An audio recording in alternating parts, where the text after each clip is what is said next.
All right, we're live then. Okay, it is Monday, June 27th at 8:33 a.m. and we are convening a session of the Aransas County Title Review Board. We have a quorum? Yes. Okay, thank you. So we're going to start with letters.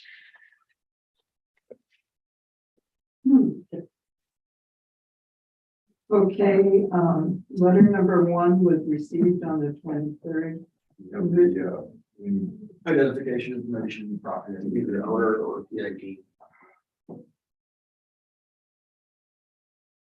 Property ID is 59426. Okay.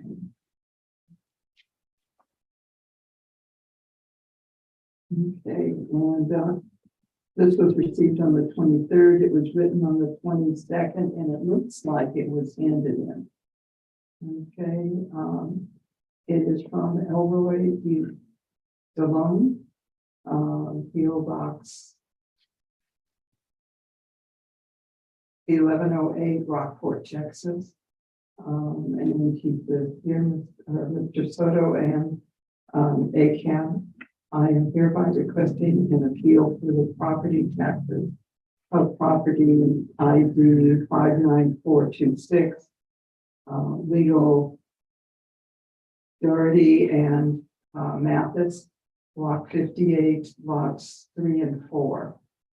For unknown reason, one of which I suspect is the mailing address on file might have been incorrect. I did not receive a 2022 notice of appraisal value. When I was in the appraisal office this week, they informed me that the deadline had expired, and since I have requested an appeal for my adjustment property adjacent, thank you. Adjacent property, which is pending, I would therefore request if this request be included. I sincerely hope you can consider my request. I have attached the notice of protest form. Thank you for your in advance. Sincerely. Okay.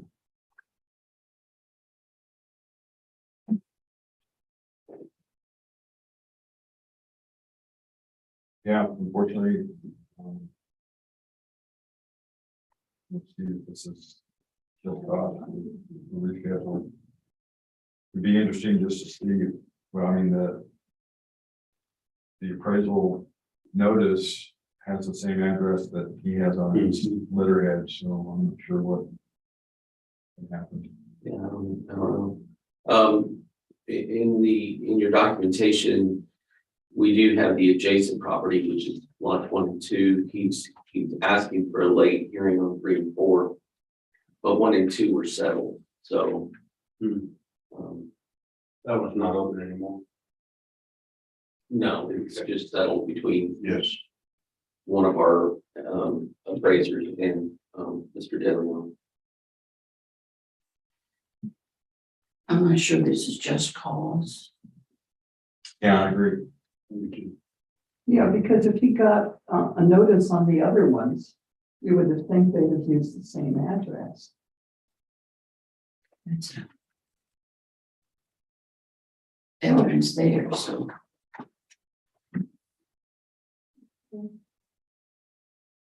Okay, so I move in relation to property ID 59426 that the request for a protest hearing be denied due to late application. Second. All in favor? Aye. Anybody opposed? Okay, If I forget to do anything, holler at me. Okay. Oh gee, this is property, several properties. ID 28369, 28381, 28365, 28347, and 28359. owner ID 112230. That's the top one here. Okay, and this was received on the 23rd of June, and it was written on the 4th of June. It was mailed on the 21st of June. Okay.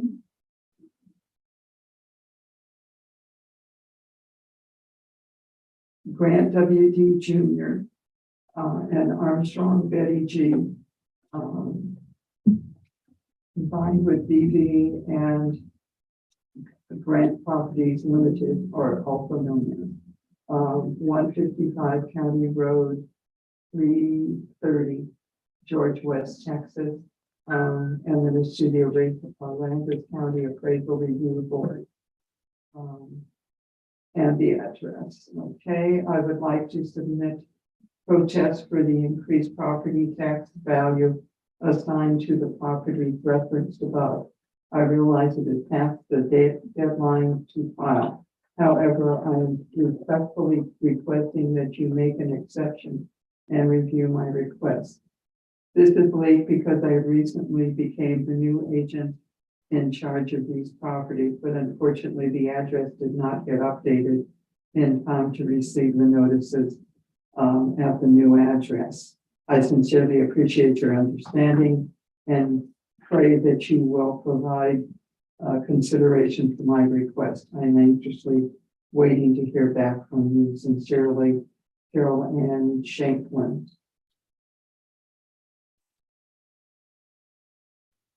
Yeah, can we look, can you open that other, correspondence with your PDF?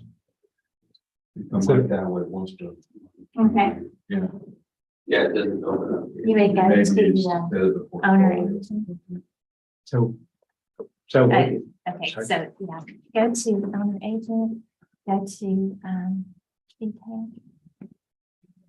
And then go over to images. And address change. That should be. Oh, no, that's not it. Well, it's still. Yeah, that's still relevant. So. You logged us in on June 2nd, was that what I saw real quick? The younger state stuff.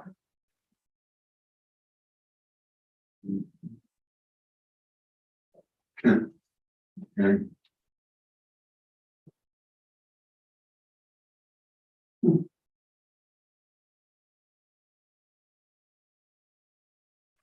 Is there something on the second page? I see. Okay. All right, you can. Not sure.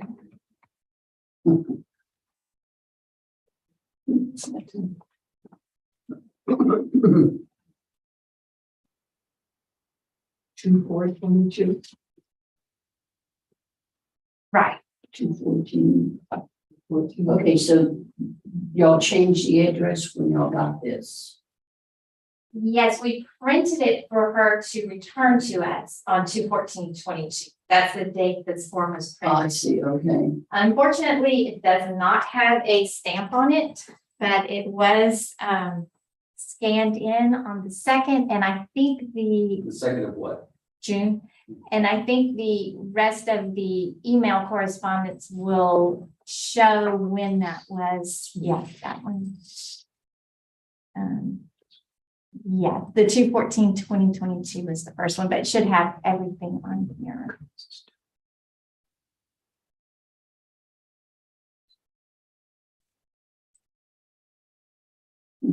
No, Oh, because this doesn't have top.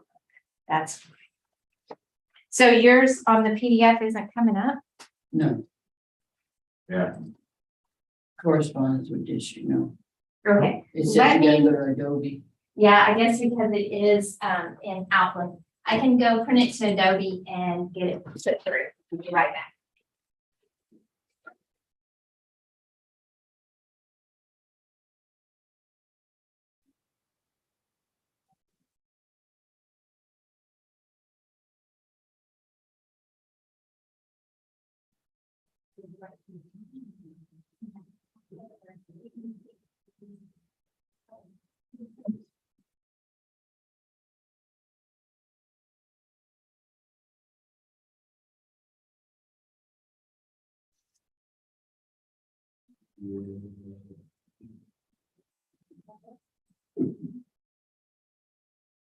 This is.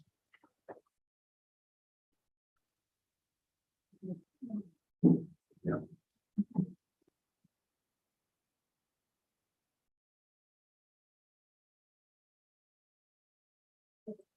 When she became the agent. Probably have an appointment of agent form in the account, Scott.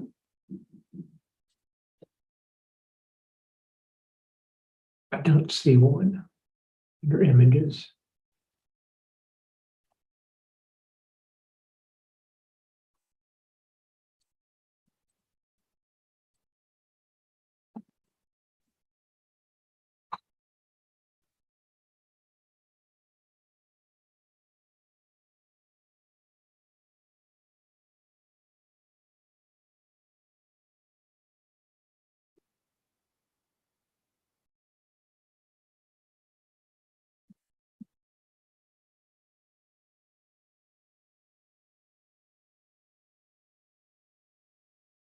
The person said that they could only recently become an agent, so. Well, what bothers me is the date on the letter itself is 6/4, Yeah. but it wasn't mailed. Yeah. Yeah, and it is certified, Mhm. so I'm kind of,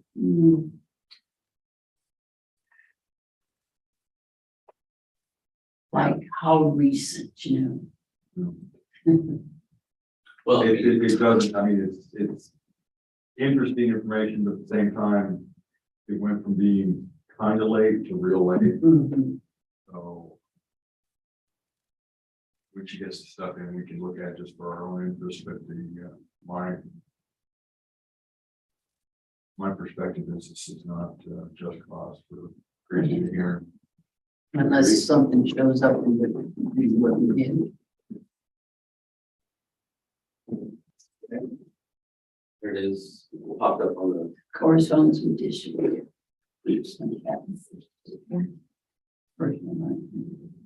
Yeah, no.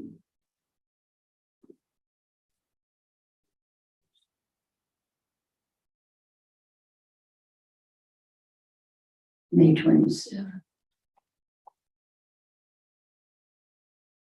so is Miss Shanklin an agent, Val? Or is she just like a helper of the? Go to summary. Go to owner agent. I don't see her listed as an agent.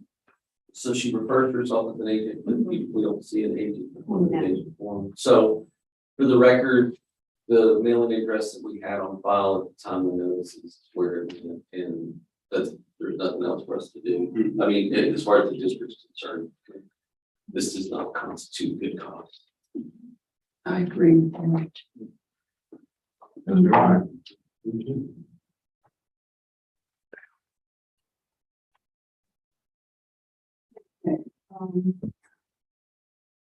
I move that the request for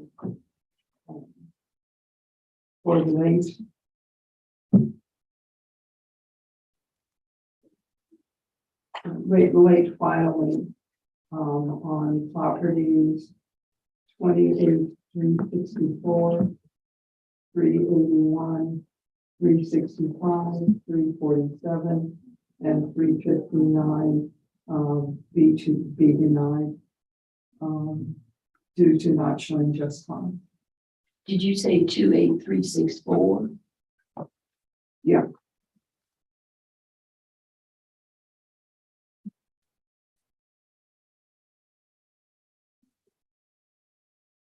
Is that wrong? Well, I see 28369 on the letter. Oh, I'm sorry. It is, No, it's 28369. okay. And then 381, 365, 347, and 359. Okay. Not just cause, okay, so I'll second that motion. All in favor? Aye. Any opposed? Okay. One more.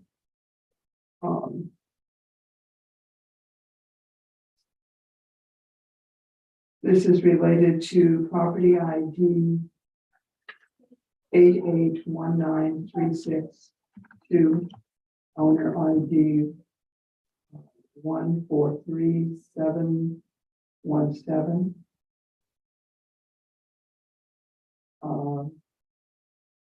S5925 Schwickheimer, block 246, lot What's part of it? west part of, thank you, 16 acres, 4.712. GOID, do we need all this? Yeah, GOD 5925-246-016-010, case ID 2022-870, and then you can read. Okay, thank you. I'm requesting a limited reschedule of my appraisal hearing that was scheduled for Thursday, the 23rd of June, 2022 at 10 a.m. Unfortunately, I was unable to keep the earlier hearing that was scheduled on 8th of June, 2022, because I was being seen by a physician and received a diagnosis of aggressive breast cancer. Unfortunately, I have been scheduled to have a port inserted on the 23rd of June to begin chemotherapy treatment and won't be able to attend my scheduled hearing. I appreciate your consideration for rescheduling of my appraisal hearing. If you can reschedule me, I will appoint a representative to attend for me. Thank you, Tamara Dismali. 10115 FM 142. I'm sorry, 1247. Atkins, Texas. And this was written on the 16th, June 16th. And it was emailed in. It was So, I can get back on this one. I think there was something that had to do with the email. That it didn't come through. Would y'all like me to get that? I wasn't involved in this one. Sure. Okay. so, just so I understand. She was scheduled on the 8th. This was received on the 16th.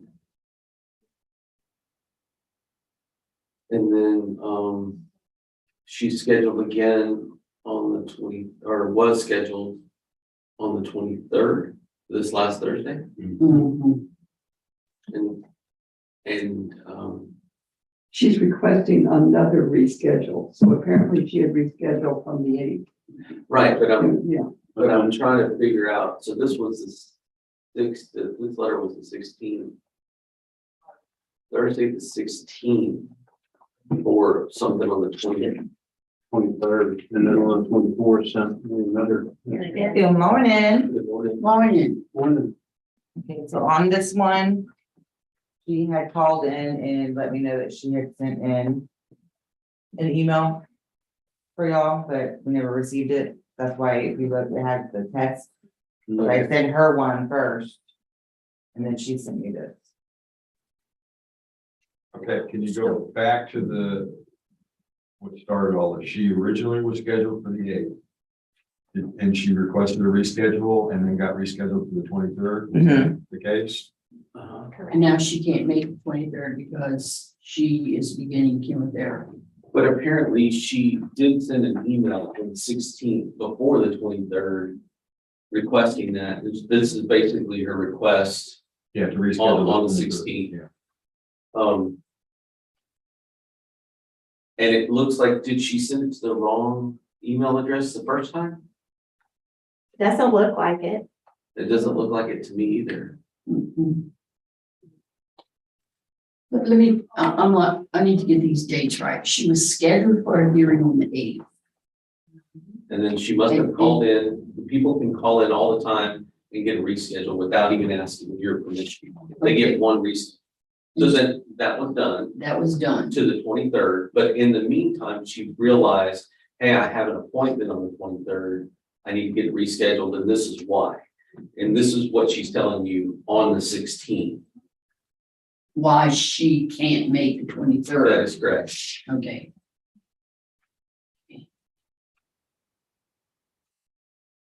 Hmm. Again, this is one that appears that would be good cause. You know, the Because she district, didn't call. well, she wrote on the 16th. I'm still a little confused on why we didn't receive it, but you know, like, why haven't we read this letter between the 16th and the 23rd? I'm still a little confused on why she didn't give them to us, but having said that, it does appear that this time, or the date, June 16th, is prior to the 23rd. And now all you have to do is consider whether this is good cause, and it would be the district's position that it would be. To reschedule her 23rd to another date. Granny here. Yeah. I'm clear with the dates now. I agree. I think, you know, I'm good with it. good calls. Okay. We're gonna have to change that from a no-show to a reschedule, because it was last Thursday. Yes. Okay.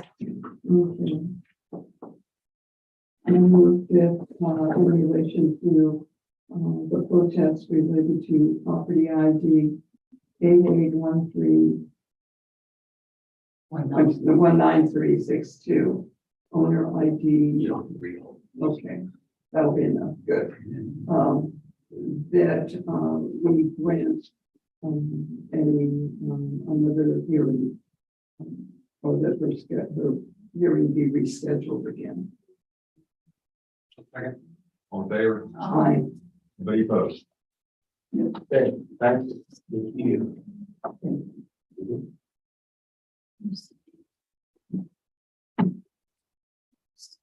Thanks, Val. Thank you. All right, since we didn't have any sign-ins on the 8:30, I would suggest that we go ahead and do O'Connor affidavits. Please. I knew you would love that idea. Yeah, 8:30, no 8:30. Wow. We're down to, that's letter 16. What? Oh, okay.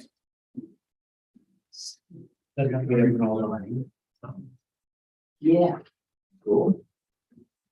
Okay, And Mommy here. who's doing it today, and I did just do these at Singleton because I didn't know what kind of block of time we'd have.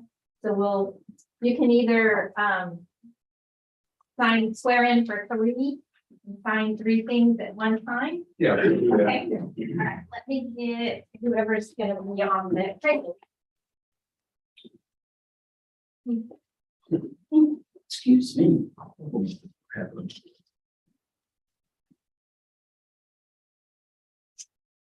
What's new? I think I have Kathy's list, but, of O'Connor. Is that the one with the clip on? Yes.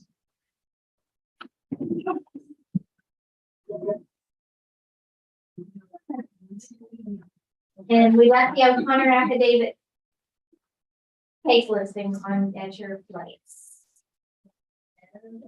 Is that the case? Yeah. Yeah, I'm just trying to. I'm looking at the fingerprint in the corner to see. Who touched it? Yeah, It's sabotage. yeah, that's okay. That's 3. Oh, yeah. Excuse me. This. Glad you're with Not-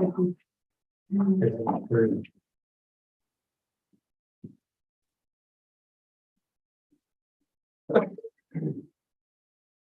if you want to go ahead and start looking for them, it's going to be case 454, 764, and 779.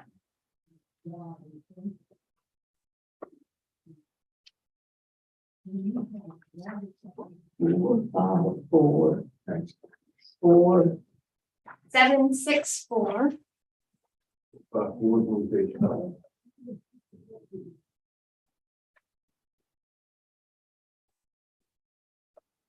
764 is on page 15.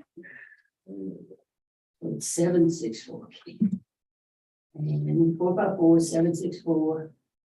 779. And that's on page 17.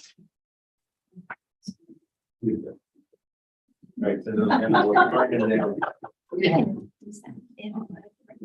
Then, 454 is page 5. okay. And she said 764 is 15. 15. No, 15. And then 779 is 17. Yes. Okay.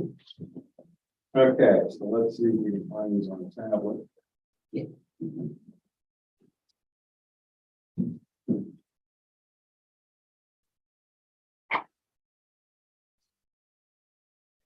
Don't look like it, all the way at the bottom, where I found. Right.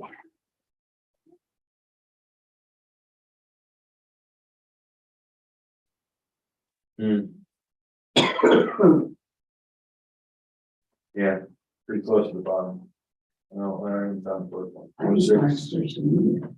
It's in Through there. there. 46547. Find that. It's at M. Yeah, yeah. Oh, There you go. all right. And It's not. That's good stuff.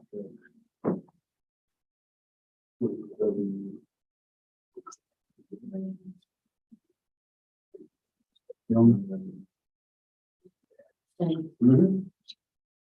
Yeah, so yeah, MW. In the afternoon, Jackie. Okay, WX, got it. Thank You're you. just gonna read the application.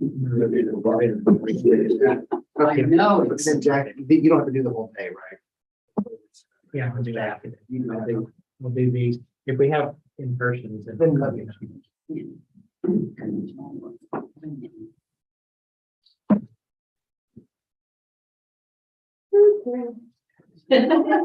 Oh, that was a week, okay.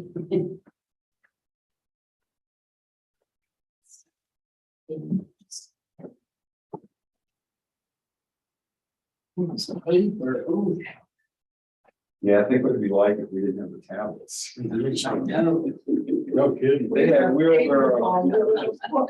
He's killing 5 trees a day.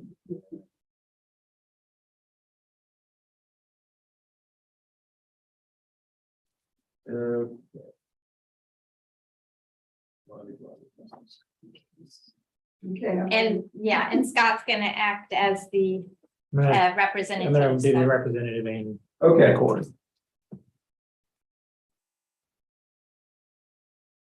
are we ready?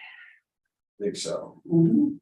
So we're commencing a series of hearings by affidavit, which we'll announce as we get into each one. This hearing is being recorded and streamed live on YouTube. And since these are all O'Connor affidavits, they have Q1, Q2 on all the protests with additional protest values that we'll address as we get into each case. We are the appraisal review board that will be hearing the protest today. We do not work for the appraisal district. We're appointed to perform an independent review of the protest. Protester has a right to appeal our decision, and appeal information will be provided to the protester with our determination. In accordance with tax code section 41.45H, it is assumed that all written material and evidence has been provided with the affidavit. The ARB members who are considering the protest have not communicated with anyone about the protest and are signing affidavits to that effect. I, Scott Wagger, do solemnly swear that I have not communicated with another person in violation of tax code section 41.66 F as it relates to case ID 2022-454, 779, and 764. I, Joanne Ferguson, do solemnly swear that I have not communicated with another person in violation of tax code 41.66 F and in relation to 544, 764, 779. Joanne, it's 454. I'm sorry, 454, 764, 779. I, Ron McCann, do solemnly swear that I have not communicated with another person in violation of tax code section 41.66 F pertaining to case 2022-454, 764, and 779. I, Peggy Bird, do solemnly swear that I have not communicated with another person in violation of tax code section 41.66 F in reference to case numbers 2022-454, 764, and 779. All testimony from all witnesses must be given under oath. This is your turn, Scott. I, Scott Arrington, do solemnly swear or affirm that the testimony I shall present to the appraisal review board for the Aransas County Appraisal District is true and correct for case numbers 2022-454, 764, and 779.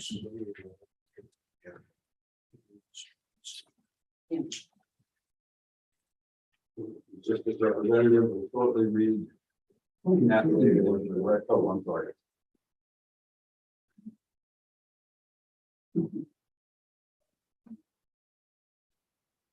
So we are commencing the hearing on case ID 2022-454, account number 46547. 1021 Water Street, apartment 306. All right, this is section 1. This is the owner's name is David Garza, David Garza, Etux Leslie, and their address is 9502 Comstock Meadows Drive, Houston, Texas. Section 2, the property description is 1021 Water Street, apartment 306. Section 3, the reasons for protest is incorrect appraised or market value, and value is unequal compared with other properties.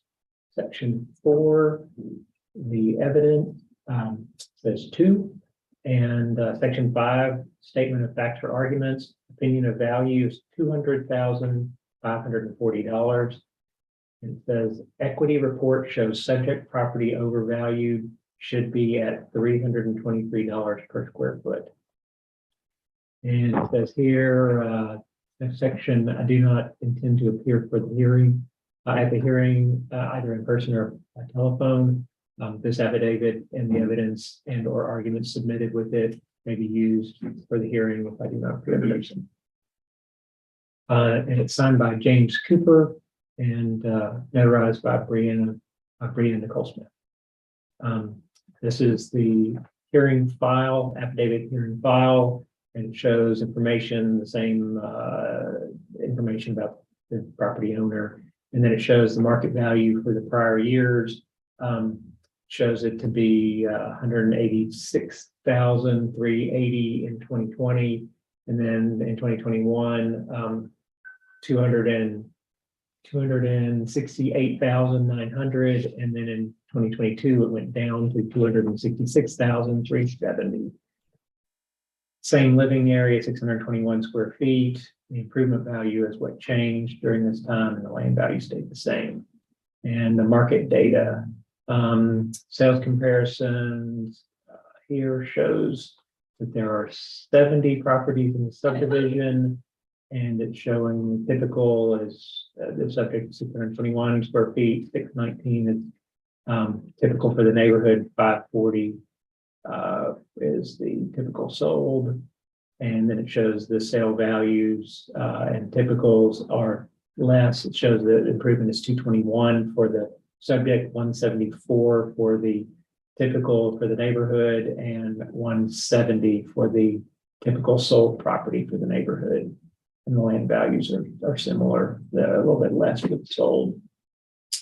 Then there's a graph showing this, and it's showing it in a dollars per square foot, average sales. It's showing that for 21, there were 7 sold, and it's showing that the average is almost $580 per square foot.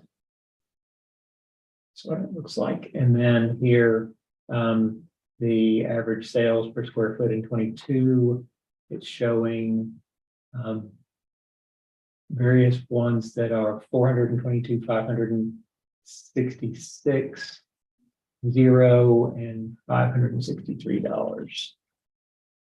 Now the affidavit, moving forward, this is showing the individual sales, and it's showing the property, and it's saying the market value is $428 a square foot, and the sales are showing that units 306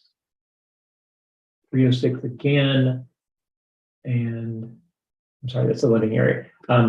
Unit 121, 119, and 127 sold.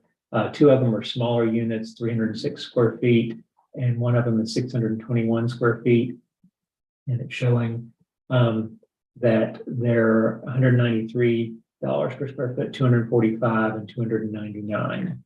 And it's showing the market value of this one as being 428 square feet, and saying the proposed value is $152,000. Then there's highlighted areas of the equity data, and it's showing a number of units here, 306, 407, 408, 101, 103, 125, and 127, and it's showing their dollars per square foot, 317, 322, 322, and 322. And then it's saying the median adjusted value per square foot is $322.93 for a proposed appraised value of $200,540. And their amount that they had said up here earlier was $200,540 is what they're saying the value is based on this equity. And we'll go look and see what equity shows here also and from our data. So this is a condo in Laguna Reef, and it is a 621 square foot condo, and it is valued this year at $266,370. That's down from last year. It's just depreciation on it. That's a picture of the complex. And here are sales showing that there are sales. They're the same size units, 270,000, 270,750 for a second sale, and a third sale, 274,550 for an average a median of 270,750 on that proves up the market value of 266,000. Here, this shows other similar units on this one is on the same floor, being exactly they're the same size units, built the same year, that are $266,370, just like the subject. All of these units are. So there's no difference on those. So that's all we have. Okay, Scott, can we look at the property card on count 48564?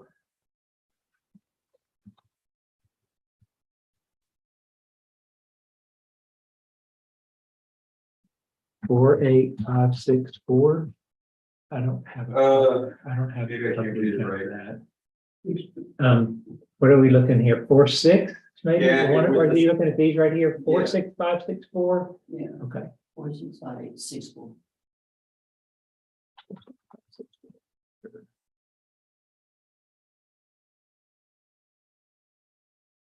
This is 6, isn't it? Okay.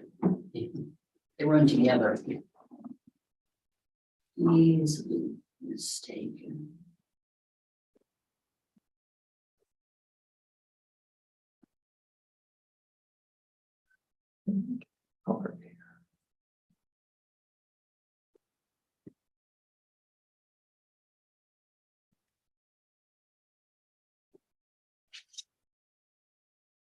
And all the districts, equity comp came out, dead not the same. I don't know why this is off so much, or different so much.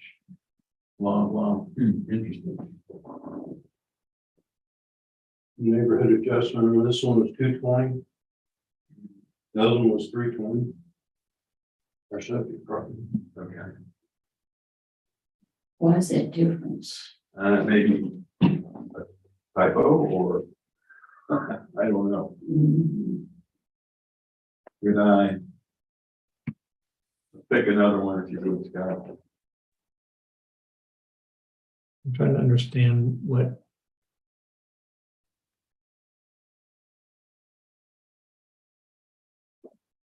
These are supposed to be 22. What are you trying to understand, Scott? Well, I'm trying to understand what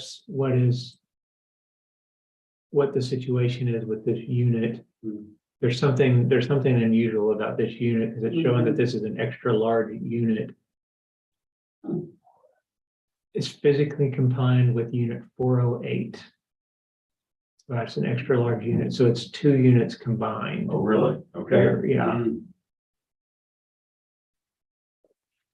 Okay. That's just what the notes say. All right. It says for echo of size, use XL and for both units to treat as a larger unit. In ARB, this condo was stated to not exist. See condo information. Or that's the note that's in here.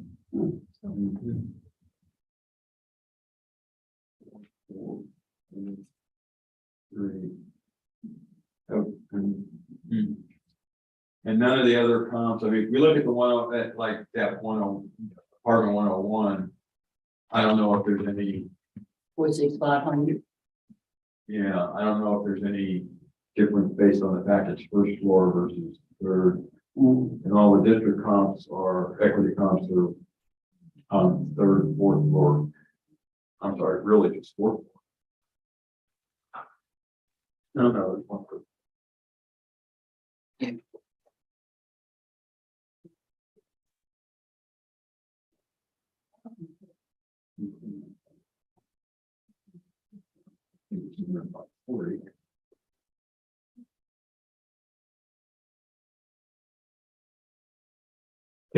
There apparently is a difference on first floor units are different. Okay.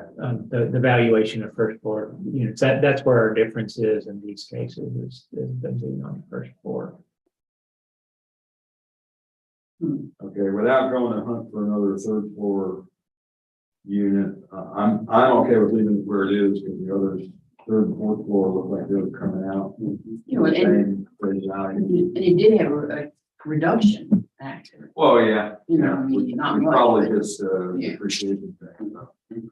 So, yeah, I'm good with I'm good with this value here. Okay, regarding case ID. 2022 454. Account ID 46547.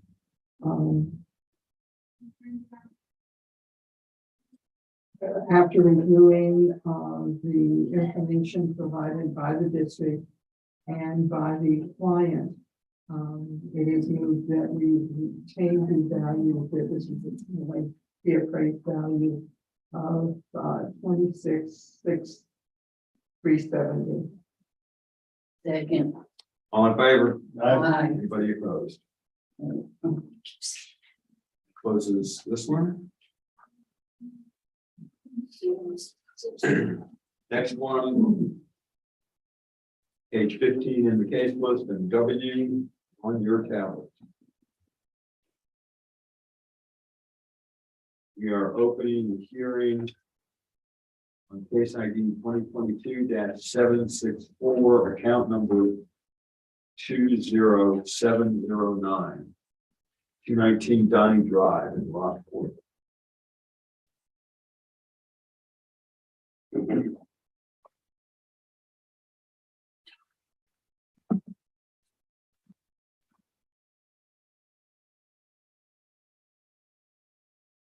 All right, just need to get this. Yeah, no set up. worries. Some Okay, we're- trying to do both sides here.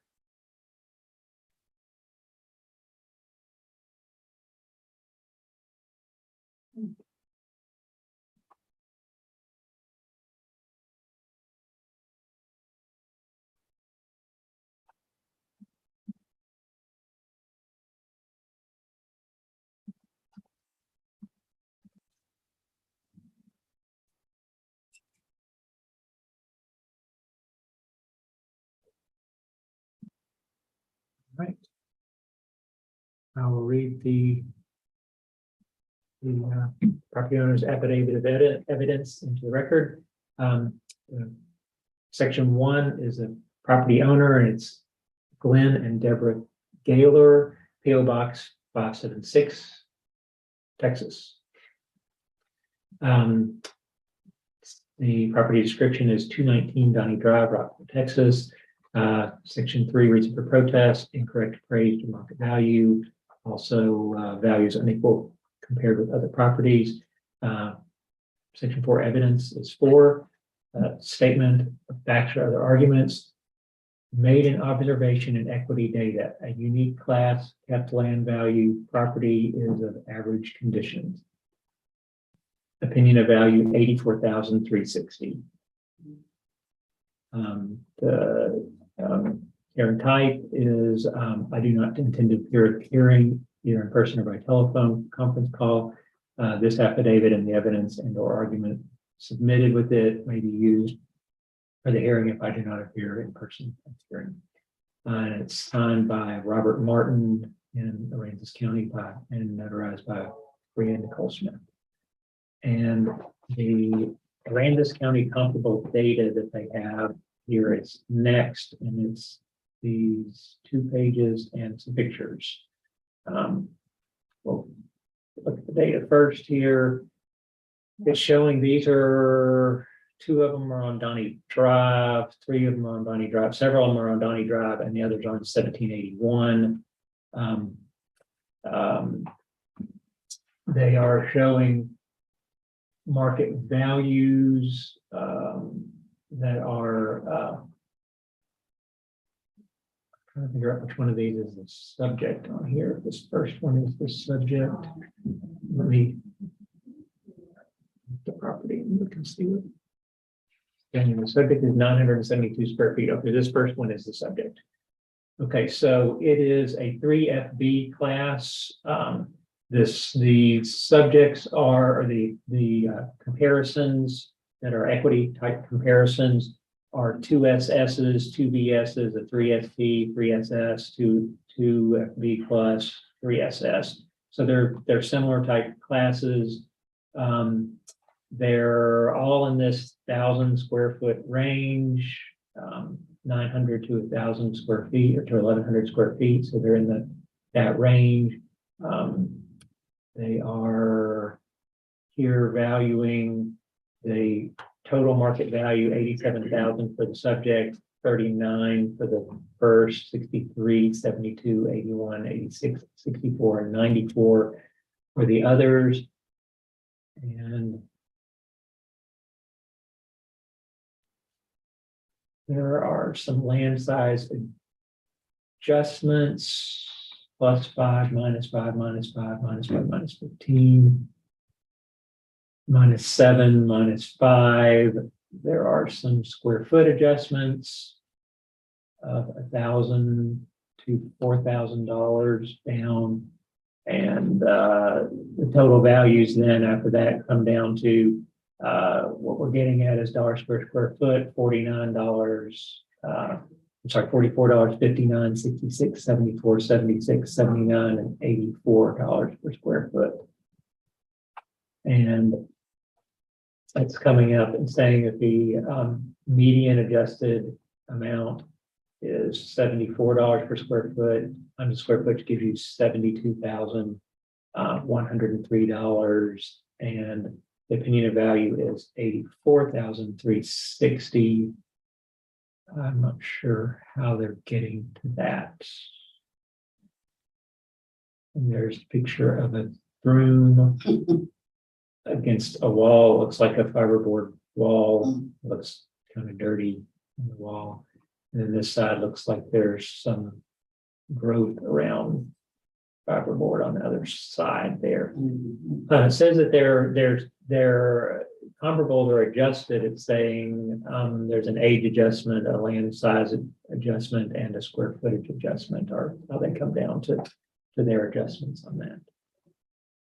All right, back here, they're saying that their number is 84,360, their opinion value. All right, pull up the district's evidence.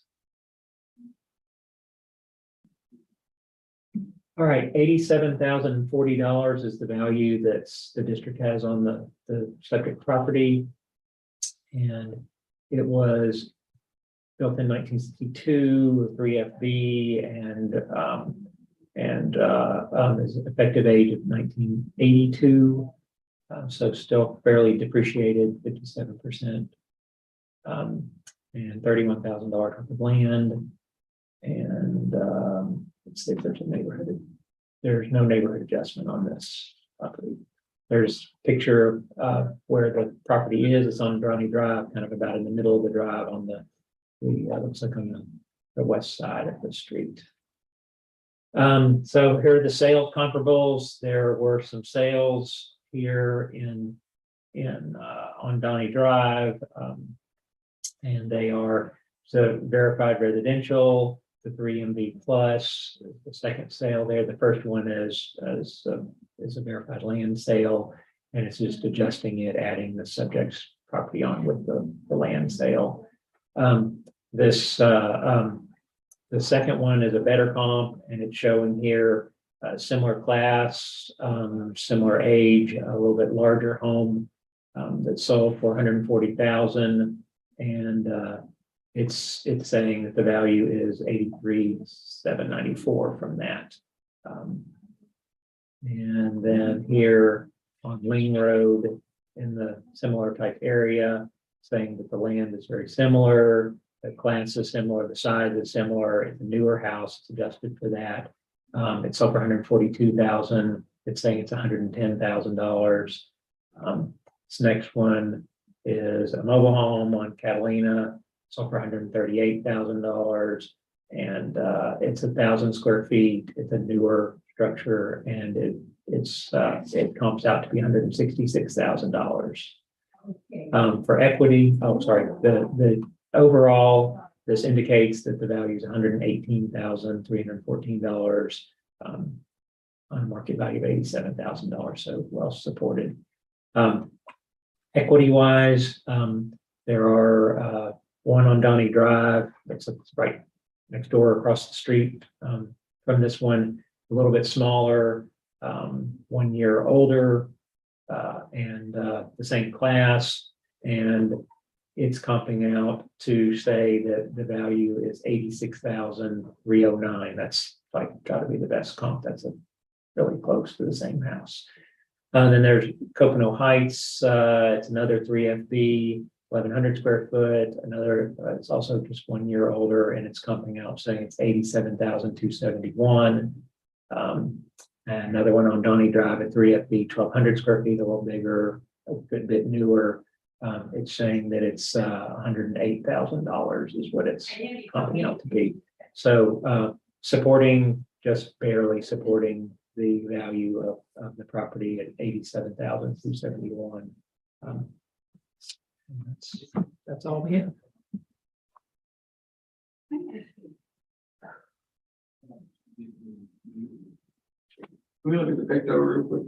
Sure. Want to see the neighborhood. the full picto, or just the Full, the real live picto? yes. I mean, not really live, but yeah, I'll pull that up.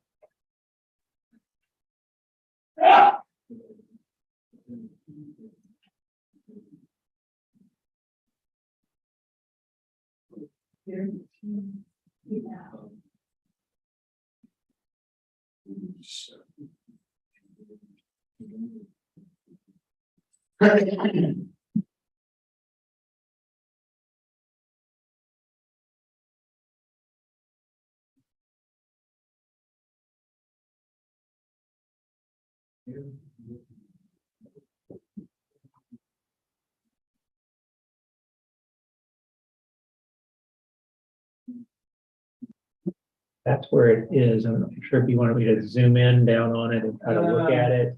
No, that's probably good. Me at least. 17. Okay. And that's 20746. I think is Yeah, next right door. where is it? Across the street. Across the street. Yeah, across the diagonal. 746. Across the diagonal by one. Mhm. And Much larger. yeah, I And- mean, it's adjusted to 86.3 or Mhm. 86.300. And the other one, which got my eye was, 213, Donnie. actually for me, 107. Let's see if I can get an account number.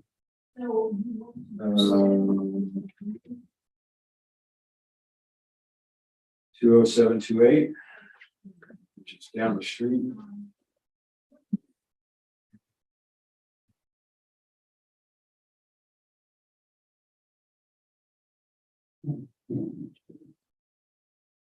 Bigger, Yeah. Okay. more buildings too. But I'm interested in that 213, Donnie. What's the? I'm property sorry, number? 55180.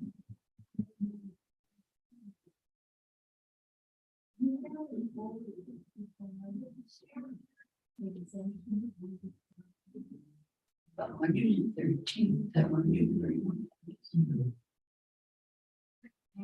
It's a smaller lot, but, It's a bigger town. probably Yeah. And And it, I mean, it adjusted after a line adjustment to 108. Okay. For me, I'm pretty much okay with the current value. I might come down just a touch, but to maybe 86. I could do 86, or, I mean, the other one that looked close in their data was that 107 and 86,810. 86,810 was that market, yeah. So it's already come down some. Yeah, I think it's just depreciation. The only reason it came down this year. They want 84,360. I'm good with 86. Okay, 26,000.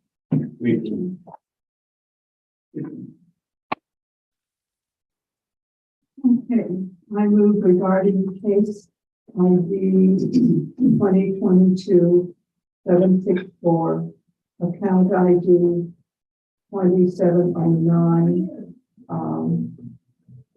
That after a presentation by the appraisal board or the appraisal district and the owner, that we drop the cost to $86,000. And Q1 and Q2 were looked at. No other evidence was presented on Q6, Q11, and Q5. All in favor? Aye. Right. Anybody opposed? Okay, that closes this one. Stop, catch up.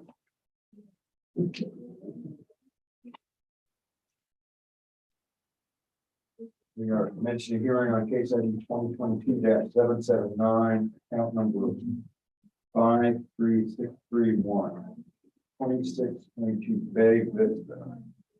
Rockport. On page 17 in the listing and W on the tab.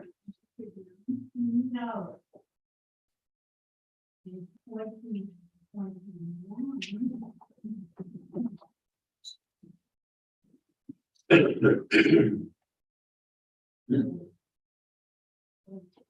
guess mine normally.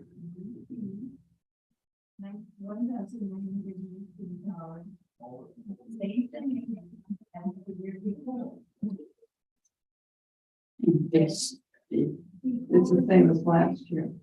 Yeah, no, you're not. All right, yeah, I'm gonna read the property owner's affidavit of evidence into the record. The section one property owner is Hector Ramirez, 8742 Echoing Oak, San Antonio, Texas. Property description is 2622 Bay Vista, Rockport, Texas. The reason for protest is incorrect appraised market value, and value is unequal compared with other properties. The evidence, section 4 is 1. The statement of facts or arguments, opinion of value is 85,490. The next section is, I do not intend to appear at this hearing either in person or by telephone. This affidavit and the evidence and or arguments submitted with it may be used for the hearing if I do not appear in person at the hearing. And it's signed by James Cooper and notarized by Ray Nicole Smith. And this is the page of evidence, and it is an Aransas vacant land assessment comparable data. And it is showing various land, all of them, but two are highlighted in yellow, but one in gray is the subject, and it's on Bay Vista. None of the properties on this list are on Bay Vista. They are on Young, 12th, Mathis, Young, South Bern. And the land values, 90,000 for the subject. The others are all less value land. They are 44, 35, 43, 43, 43, 43, 43, 43, and $39,000. The lands are very similar sizes. That's 89.99 square foot lot at $10 a foot. These others are at $510 and $520 a foot and $530 for the last one. And they are just slightly smaller than the subject. Most of them are at 83.98 square feet, one at 75.01 and one at 7,000 and one at 86.62. That's the closest to the square footage. They have classes on them, which means that they must have a house on several of these, but that's not relevant. It doesn't make a difference to this. They are all in the same neighborhood, showing as 3,800 is the neighborhood, and they're all in that same neighborhood. And to remind people, that's what that's showing, and we have 90,000 on the lot, and their number is 85,490. I can't speculate on how you get between the two, but that's where it is. Look at the district's evidence. In this case, the prior year market value of this property was $90,000. Current value is $90,000. It is on Bay Vista. There's nothing interesting or different going on here. It's just a lot, and it's $10 a square foot.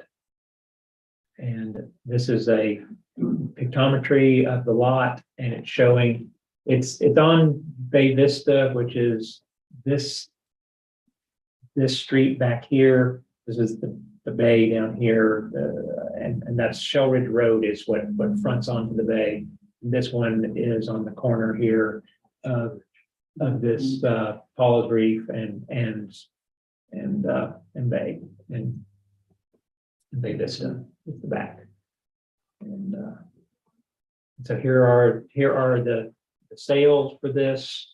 The sales, there's Shell Ridge Road. This is it's showing as the neighborhood as Shell Ridge Drive, which is what it is. It's the rear land to stuff on Shell Ridge. And like this one on Shell Ridge here sold for a good bit more. This one here on Bay Vista Drive, this one sold in 2021, a lot sale for 84,800 for 7,500 square feet, which would follow that $90,000 on a 9,000 square foot lot. It's more than $10 a foot. And here's one on Water Street. It is a smaller lot for a lot more value. That's not there's really one good comp here. It's this comp here that sold this year. This one here is one that is on it's wet. It's a wet lot. This is the only dry comp. Their dry sale. Here, equity comps is around this.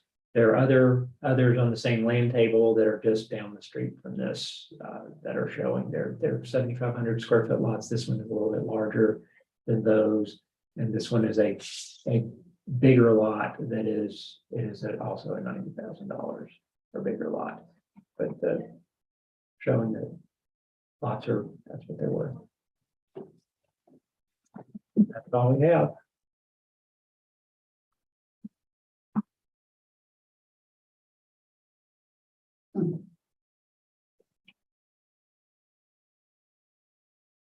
So would this lot be considered water view?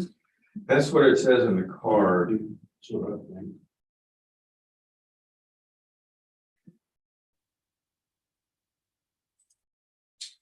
Are most of those other dry lots considered water view as well? Let's pick one. 63474.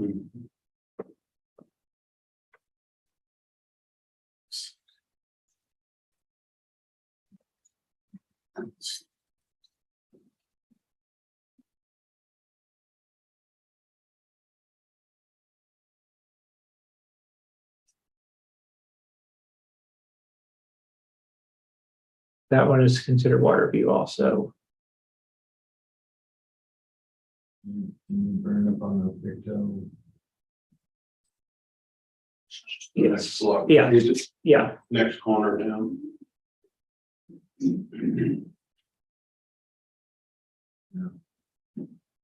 Subject is just for the next one. That's Yeah, subject is there. I'm wondering if that 56360 is owned by the same person. What makes you wonder that? I just wondered. It is not. Okay. My question to Scott is comp on the equity grid, the comp sales, number 3, Okay. that's a house. Yeah, that's I don't think that's a good comp. I mean, that's Okay. Yeah, that's not, there are better comps than that. that confused me a little. Yeah. And that one's really far, isn't that right in town? It's just down, it's where it is it's not unusual to comp Water Street for down here because that's this right here. I mean, if you're looking down the road, you're here and it's the next spot. There aren't very many sales over here, but it's the next spot over as you go down here. There's that place, and then this next piece right here. This is Water Street here, and so that's not unusual. But having a house there for that's not a good comp. Yeah, It's that sale comp. There are other sales in here that indicate that, but they're not presented. It's really it's a big, you have it's to really do a that big one sale. adjustment. It's really that one sale. Well, they did, they went from, what was it? 450. Well, To 125. the other sale that's there. On Go Shell back to Ridge that. and Bay Vista. Let me get find my evidence here.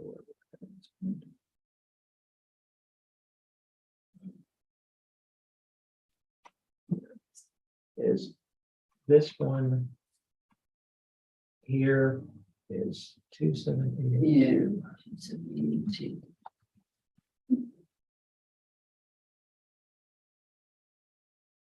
And so this has some similar land. I mean, it's, Oh, see, it goes, the back of its land is that area is the unusable part of the Bay Vista that comes along here, the not accessible part. And so it has some similar land to it, Okay. but it also has this really good part up in the front too. So, yeah, and it's right there on the wall, per se. right, it doesn't have all those others in front of it, but it Right. has some of the land is arguably similar. This back brushy part of the land is like that other piece down there. And that I can see why that would be used for that, because it is on that same like water view part.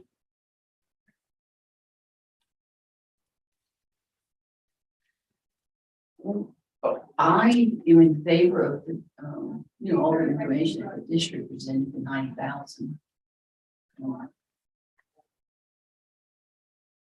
Same value as last year. Unless you'll have something different. I don't know. No, I'm in favor of that.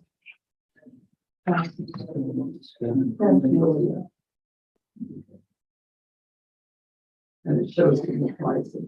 Okay. I move that regarding case ID 2022-779,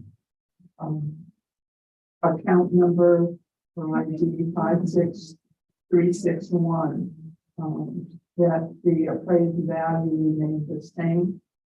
We looked at the appraisal district's information and also the client's information. Q1 and Q2 were the subjects that information was presented on. No evidence was presented related to Q5, Q6, and Q11. So I recommend that we remain at 90,000. All second, all in favor? Anybody opposed? Okay, 90,000 it is. That closes this one. See if we'll probably just take a break into 10. Probably can't start much more. Okay. Before 10, I'll see if anybody appreciates it. I don't have anybody signed in yet. Okay. If y'all want to do another O'Connor, we can. Yeah, if you got. All right. This one is case number, or it goes by account number in the drive, doesn't it? It's 22876 is the account number, case number 862. So 862 is on page 20 of the case listing.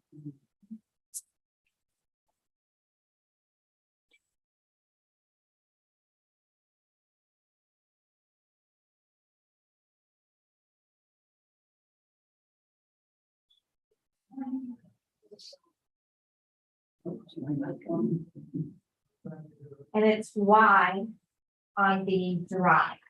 Why? Why or why?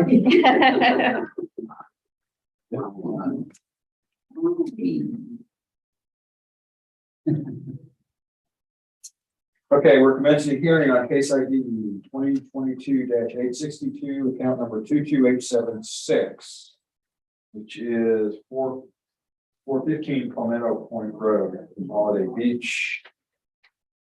This hearing is being recorded and streamed live on YouTube. And all these O'Connor affidavits under protest of Q1 and Q2. Other elements are identified in the O'Connor letter, and we'll address those on motion. We are the appraisal review board that will be hearing the protest today. We do not work for the appraisal district. We are appointed to perform an independent review of the protest. Protester has the right to appeal our decision, and appeal information will be provided to the protester with our determination. In accordance with tax code section 41.45H, it is assumed that all written material and evidence has been provided with the affidavit. The ARB members who are considering the protest have not communicated with anyone about the protest and are signing affidavits to that effect. I, Scott Wagner, do solemnly swear that I have not communicated with another person in violation of tax code section 41.56. I, Joanne Ferguson, do solemnly swear that I have not communicated with another person in violation of tax code 41.66. I, Ronald McCann, do solemnly swear that I have not communicated with another person in violation of tax code section 41.66F. I, Peggy Berg, do solemnly swear that I have not communicated with another person in violation of tax code section 41.66F. I, Scott Arrington, do solemnly swear or affirm that the testimony I shall present to the appraisal review board for the Aransas County Appraisal District is true and correct. Okay. Mr. Representative will read in the affidavit into the record. Property owner's affidavit of evidence, section 1, the property owner is Michael Perry and Mark Perry and Donald Perry and Margaret Perry. 1645 Boulder, Langdale, Texas. The property description is 415 Palmetto Point Road, Rockford, Texas. The reason for protest, incorrect appraised or market value, and the value is unequal compared with other properties. Evidence of 1, and the statement of facts or arguments, opinion of value, 46,749 median price per square foot. And the next section is I do not intend to appear at the hearing either in person or by telephone conference call. This evidence and this affidavit and the evidence and or argument submitted with it may be used for the hearing if I didn't appear in person. And it's signed by Tracy Clayton, in Aransas County, and notarized by Bria Nicole Smith. And this is a section called Aransas Vacant Land Assessment Comparable Data. So these are comparables. It doesn't look like they are sales. It looks like they are values of land in the area. And the values of the land, they're 5,000 square foot lots. Most of them, one 9,092.91 square foot and one 10,000 square foot lot. And they are they are on Palmetto Point Road is where the subject is, and one of the other comps is on Palmetto Point Road. Several of them are on Newcomb Bend Loop, one on Sailfish, one on Bel Air, one on Starfish, and one on Channel View. They also show some of them, looks like they have homes on them, but it shouldn't affect this at all. They're in similar neighborhoods. Only 3 of them are in the subject, and 2 of them are in the neighborhood 2703. The rest of them are in 2 other neighborhoods, 28687 and 2675. The values of them, the subject's land value is $80,000. It's a land only property. And the other values are $43,750 for 1, 2, 3, 4, 5 of the properties, and then 85,500, 42,000, 48,450, and 97,750. And those are giving you values of $16 a square foot for the subject, and then $875 for the next 5, and then $9.20, $9.33, $9.69, and $9.77. And this brings us back to here. What their opinion of value is 46,749. It's got to be based on kind of the average between these, because most of these appear to be on this $43,750 range. And I will go ahead and just cross-examine this. Before moving on to the district's evidence, I believe that most of these lots that they're having these 5,000 square foot lots. I believe these are dry lots on this, and we'll look at that as we go on. Okay, this is the subject property. It's valued at $80,000. There's nothing odd going on. It's $16 a foot for 5,000 square feet. And here's the pictometry of it. It's on this canal. It's between Channelview and Palmetto Point Road. It's on the one with the boat ramp, and theoretically has water in it that you could travel on. So here are the sales of this. This is the sales grid, and it's showing you various sales for the area, and it's showing current sales. Kingfish on the canal, the lot 5,000 square feet also, and it sold for $82,000 in September. And here's one on Palmetto Point Road, 501, just up the road a little bit. It sold for $80,000, exactly the value that's on this property. And one more, this one sold for $115,000. It's a 5,000 square foot lot, and it's at just down the road on Palmetto Point also.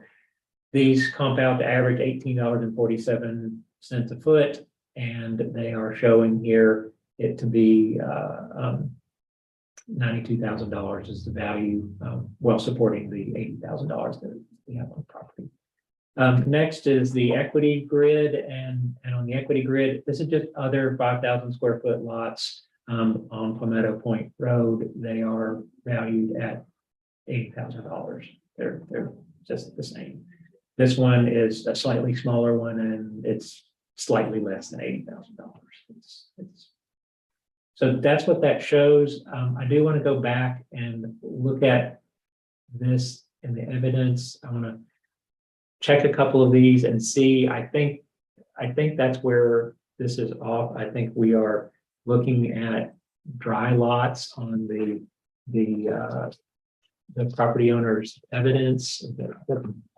63309 is one. 63309. Let's look at that. I think that is going to be across the street. Okay, that's the lot that one sits on. It is very close to the subject. And if we look at this here, but it's a dry lot. And so that's the value of a dry lot. And I think we'll find that this is the case if we look here also at 22031, next one, 22031. I think it's just going to be across, yeah, there it is, across the way. It's another one that it's another dry lot area. And so that's not really comparable to what this is. So that's it. Sold me. So me, I'm sold. I'm there, I know. You're getting good at this. Okay. I move that regarding case ID 2022-862, account number 22876. After listening to the appraisal district information and that presented by the owners of the property in relation to Q1 and Q2, with no evidence related to other listed information on Q5, Q6, and Q11, that the property remain at the present appraised value of $80,000. I'll second that. All in favor? Aye. Anybody opposed? Okay, that closes that hearing. Now we'll take a break.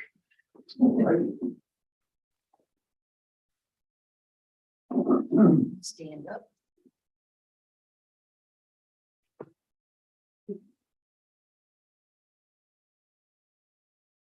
Anybody? Yeah.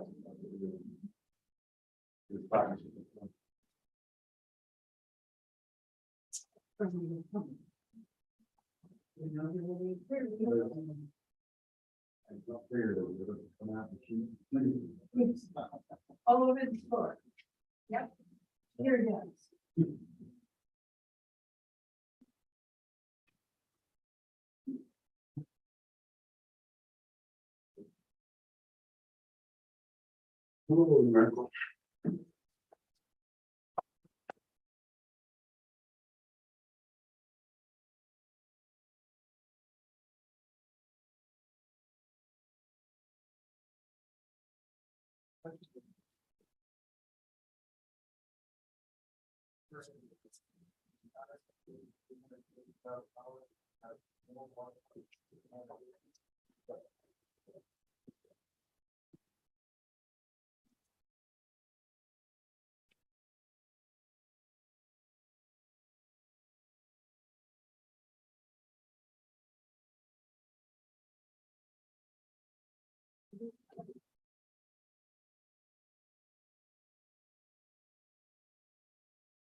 Yeah.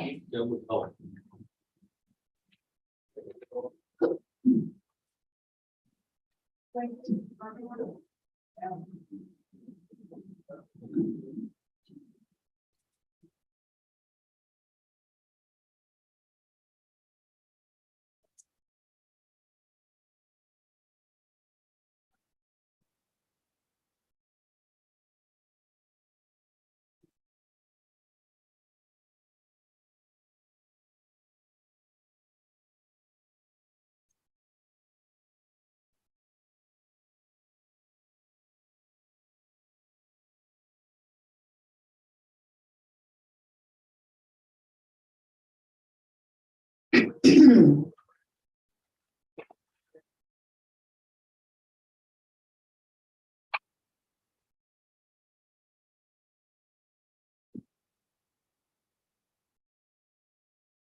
So our first case is number 36. It's going to be account number 66308 in person. It was, oh, go ahead. Page 3, middle of the page. There actually was another property owner that signed in first, but they wanted an informal with an appraiser. So Mike checked with them and they were fine with having someone else go first, if it's okay with you. Okay. Here you go, Val. Thank you. I'll go check first. And Amen.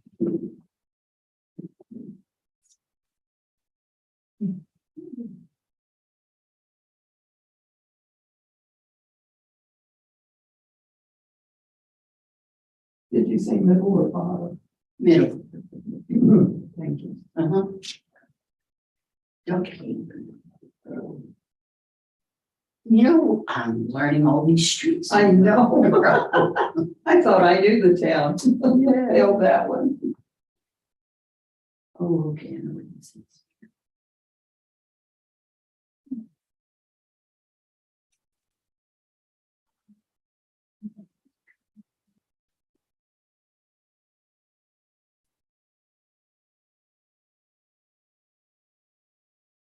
No,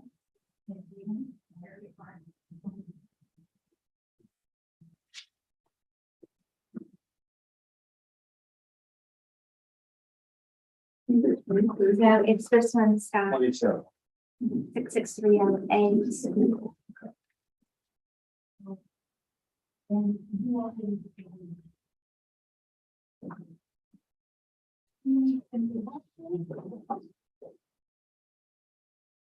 Are you ready for me to call again? Yes.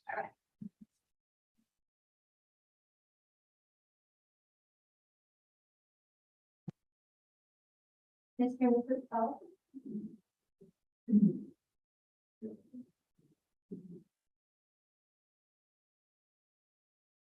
I can have a seat here at these two chairs. Morning. Good morning. This is Douglas and Stacy Cole.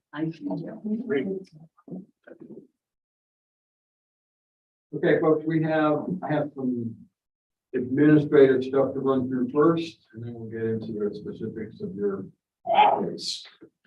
So we are commencing the hearing on case ID 2022-36, account number 66308, 221 Duckhaven Drive in Rockport. This hearing is being recorded and streamed live on YouTube. We'll verify exactly what's under protest. This is a online protest. We have Q1 and Q2, which is incorrect appraised market value and appraisal ratio exceeding median level of appraisal or equity value. We are the appraisal review board that will be doing the protest today.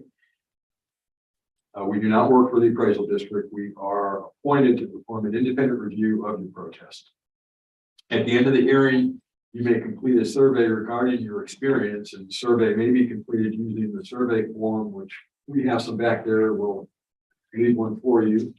You can read that form, or at the top of the form, there's information about how to return it, as well as how to take it online if you so choose. Again, the survey is entirely voluntary, but we always appreciate the feedback you may want to about the process. You also have the right to appeal our decision, and appeal information is included in the package that will be mailed to you in documentation created after our determination. In accordance with tax code section 41.45H, all written material and evidence that has not been provided must be provided at this time. I see that we have some evidence from you.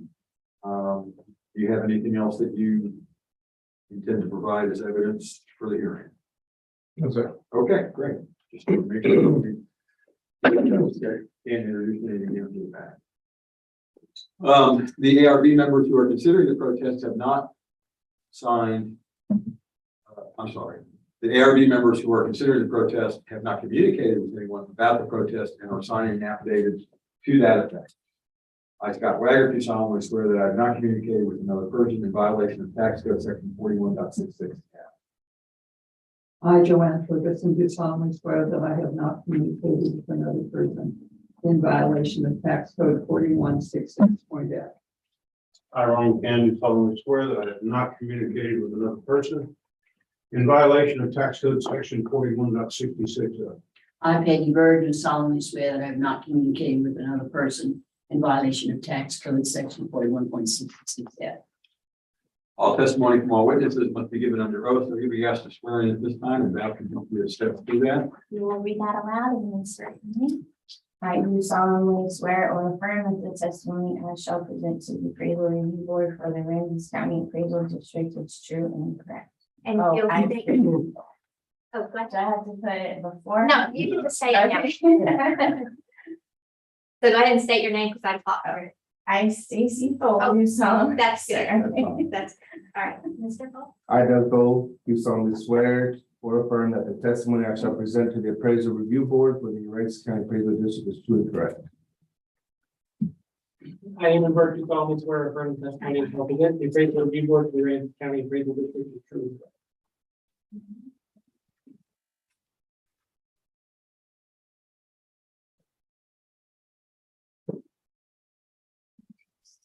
No, that's fine. You did good. You can just hand that to me. All right, thank you. Okay, I need to ask, do either of you hold a license or certificate from the Texas Appraiser Licensing and Certification Board? No. Okay, that's fine. Underneath that survey form is a chart, which is the hearing procedure times. This is how we're going to run the hearing today. Takes one of two forms. Either you can present first or the district can present first. You both have equal amounts of time to present evidence, can ask questions, cross-examine, and so on. But you get to choose. We can go ahead and start. We see what y'all's evidence is. So, and then no big deal. We can, Okay, so you want to go first? yeah, we'll see. That's fine. That's perfectly fine. Okay, you'll have 5 minutes Okay, and then additional minutes as we go. Go ahead and start now. okay.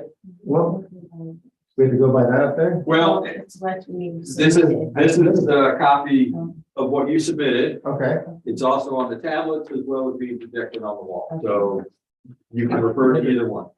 okay. First, if we go ahead and we can go over what y'all are appraising the house at, right? Comparatively, I know have it with me. You had 3 houses on the. I got 5 minutes, so. All right, so you had 3 houses on the thing here, it's the front one. Y'all had the comp 1, which is y'all said it was 210 Duck Haven at 487. And then you had the second one was comp 2. Well, my question is, the sale price of the house was 289. How was the value at 457? And it just sold.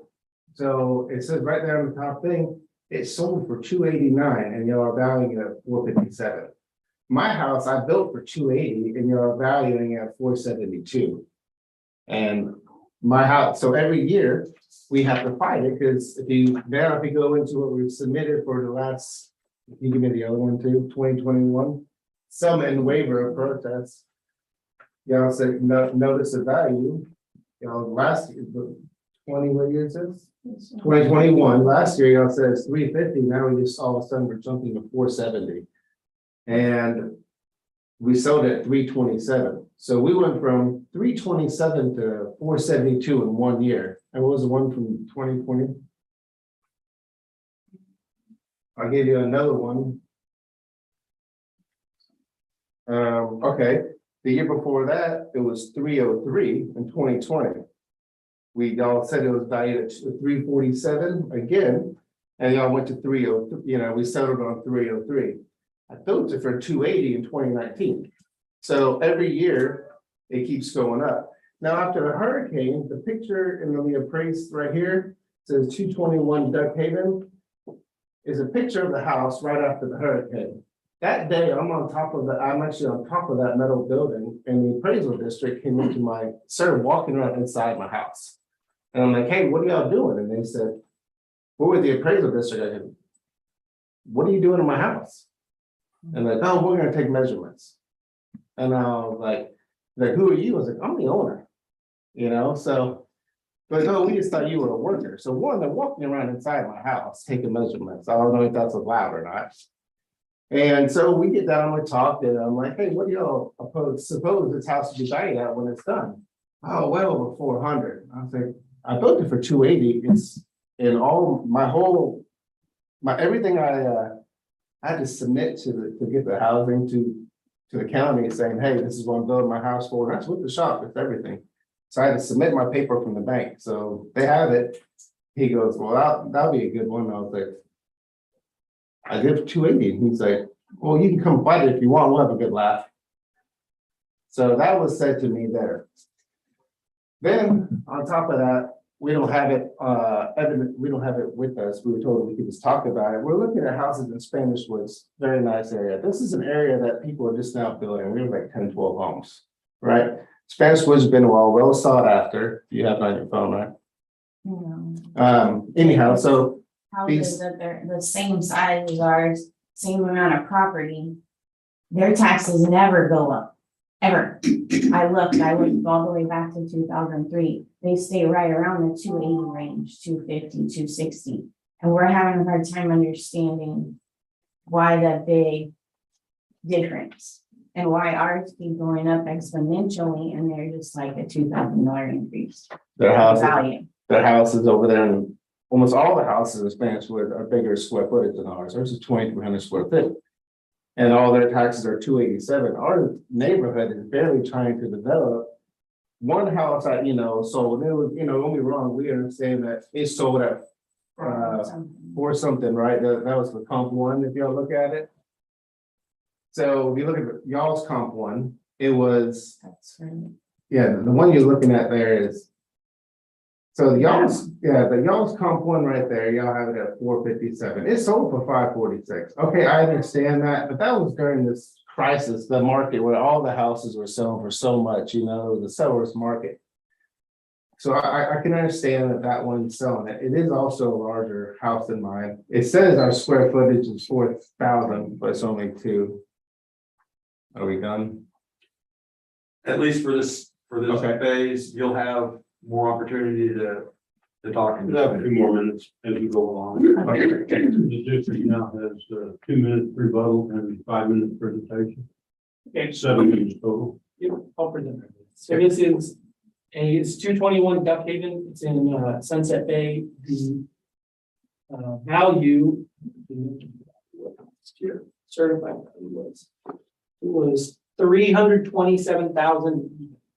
We're very round numbers. I'm guessing that was a settlement or decision. This year it was noticed at 488,720. There's a pretty substantial cap loss as a result. So the assessed value for this year is 360. So the first comp is 210 Duck Haven. And what these are doing, something that was asked is how come the sale price is, for one is 289, it says 457.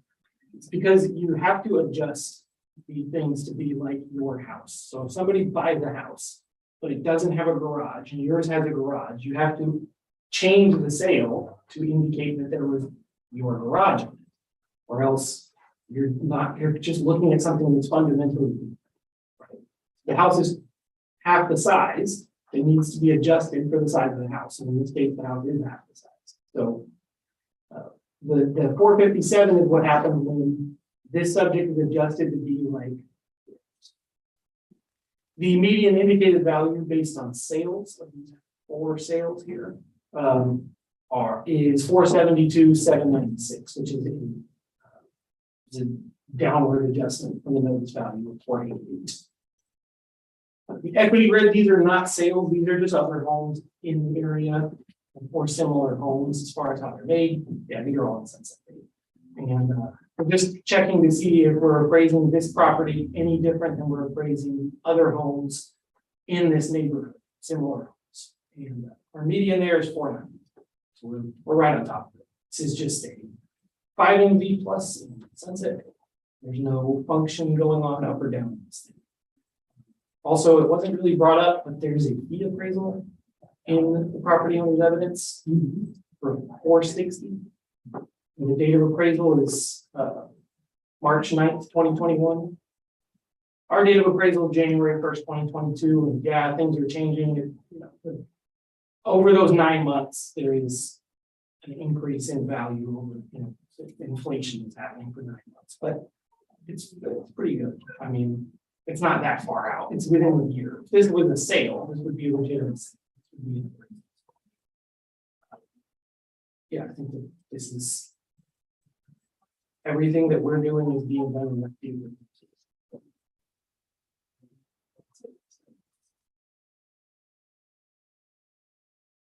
David?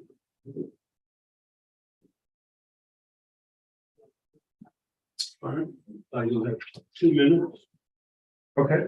For cross-examination and then 2 minutes for rebuttal, so 4 minutes total.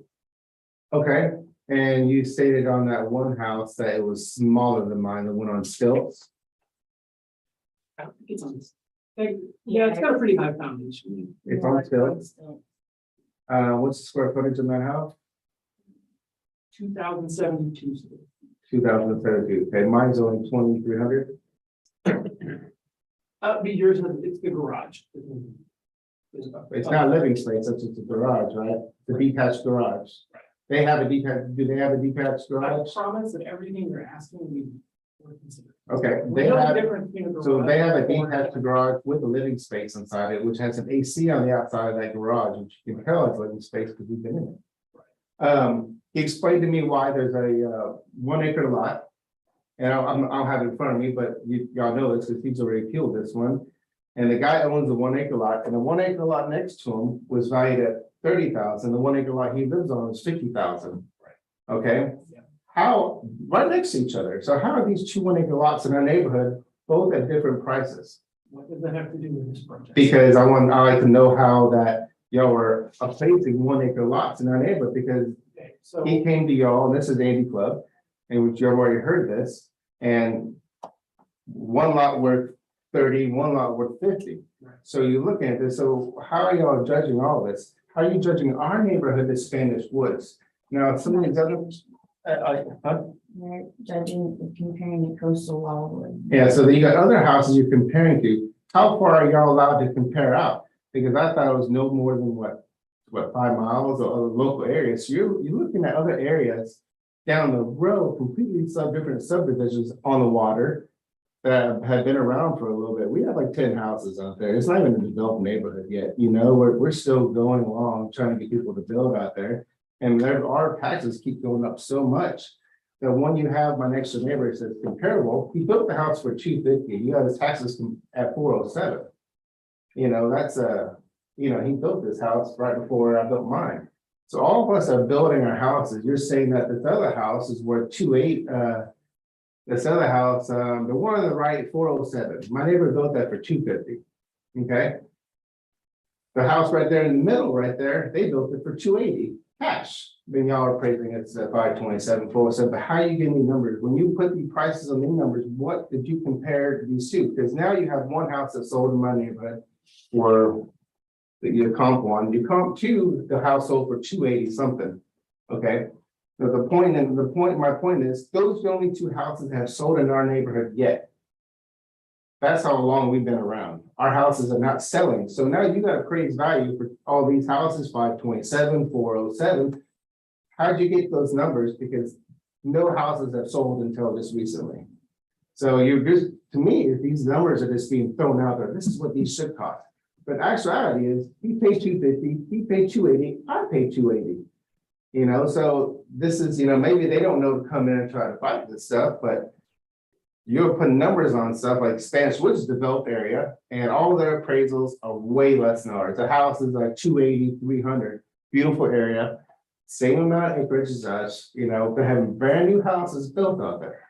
You keep mentioning Spanish Woods. We have friends that live out there, and we were looking up, and we're talking to them, he's comparing some of these other ones and other houses that he compared to, not even our neighborhood, it's in the evidence. Coastal Wildwood, they compared us to other neighborhoods. So I just want to compare to, mention other neighborhoods also. See, some of them go down. There's houses on Coastal Wildwood, those houses are in my neighborhood, 2 in the bottom right. Those aren't our neighborhood. So, and we do have an appraisal, we refinance. So we had an appraisal done to get as high as we could to refinance on our house. So we did submit that as saying, hey, this is an appraisal. So, you know, and it's at 460. And so that's the only thing we have. So you still above it's a 488. Your time is up to the district. Has 2 minutes. I don't know. You asked like 4,000 questions. I don't even know which question you're really asking. It's Monday morning.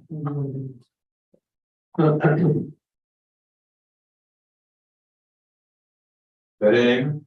Yeah, I guess. I don't know. Can't answer 25 more That's questions. okay.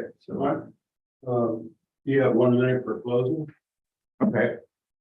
Every year, we've settled, you know, 1 at 303, 1 at 327. We get 2 houses sold in our neighborhood, and they just jump exponentially. And then every year, I don't understand why it comes back, it comes back. No matter what, I was told we're gonna get up to this number, whatever number they create, every year we have to fight this. And now finally a house sold, so we're not gonna settle, this is it, we found a house sold, this is what we're gonna try to compare it to. But the point is, we can't just keep going up, there's one house that sold, that's the other one, 289, I don't know how they're getting the numbers still, but anyhow, I don't even know if this is even worth it anymore, because if we do win or do lose, next year it's gonna come back to the same thing. All right, we have to do another hearing. It's pointless. Every year that number gets higher that we're supposed to reach. it's- Our house is not improving. Are you homesteading? yes. Yes. Yes. And disabled veteran also, so. It's getting to the point now, that's why everyone's trying to move out of our neighborhood.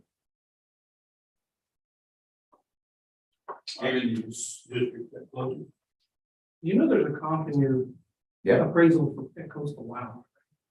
yes. Was that comp mine, were y'all's right there? Oh, Number 3 in coastal wow. Mhm. Like, look, they have adjusted values too. Is this, you're making the opposite. You came in here with really solid evidence that your house should be $460,000. Okay, but not 480, whatever. and then next year, we're gonna go up to 488 again, it's, You're why does it going keep going up? to appreciate just like every other home. And then next year, I'll make sure Okay, we go. so I think we've had our closings. Mhm. ARB will deliberate for 5 minutes. A couple of points I'll try and make, and I know it can be frustrating at times to deal with this. In many ways, our hands are tied because the state law, the tax code says that appraisals have to be done at market value. So the question is, what determines market value? And the key driver for market value is sales. And so in not only your evidence, but in the district's evidence, there's comparisons based on some number of sales. Now, it also, some of the questions I heard you ask along the way was, how do you take two what appear to be dissimilar properties and try and say that's a comp against your property? And that's where this chart, these matrices, attempt to try and show how a compared property is adjusted to be like your property. And that involves the age of your property, the quality of your house, if there's an improvement on it, the size of the land, all that type of thing. And you'll see, just looking at, for example, the comp number 2, is this sales? Yes, it's sales. Okay. How because the property itself is different size, the 16,000 is taken out of the value of that comp. And the size of the house is different. Okay.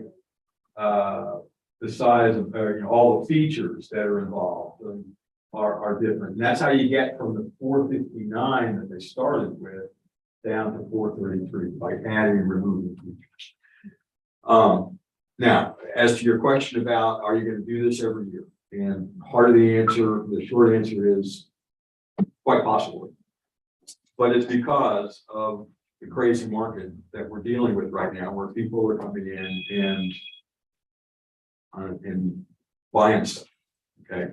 And it's nothing, it's certainly affecting the appraisals on other properties. Now, having said all of that, you did come in with a good fee appraisal. And so I'm gonna turn it over to my other folks here on the board. But my suggestion is that we take recognize the fee appraisal at 460. 460. I agree. I agree with that. And also mention, you realize the homestead caps that you've got, which even though, you get appraised at 488, or now, we're going to go down to 460. any change from year to year is capped at 10%. 10%.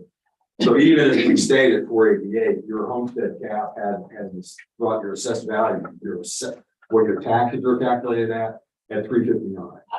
And I compare that against the 280 that you said you expended in 2019, which is several years ago, to build the place. So it doesn't catch my eye in terms of being extraordinarily high, okay? And in your position, the homestead cap is the best protection you can have to help against these types of things. And also recognize that this year, the homestead exemption was raised from $15,000 to $40,000 on school taxes. So right off the top, there's 40,000.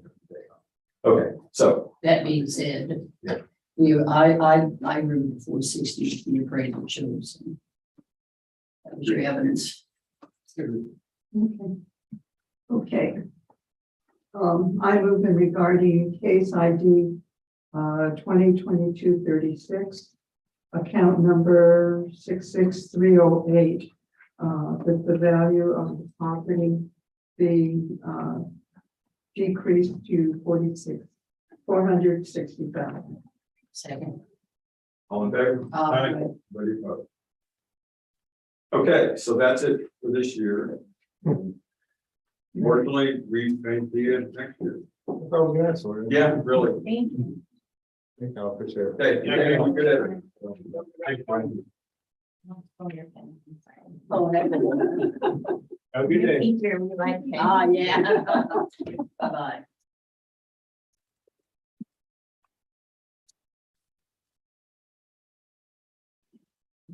Okay, our next case is in person. It's number 946. The other in-persons are still meeting. So we'll go on with this hearing. It's, 24.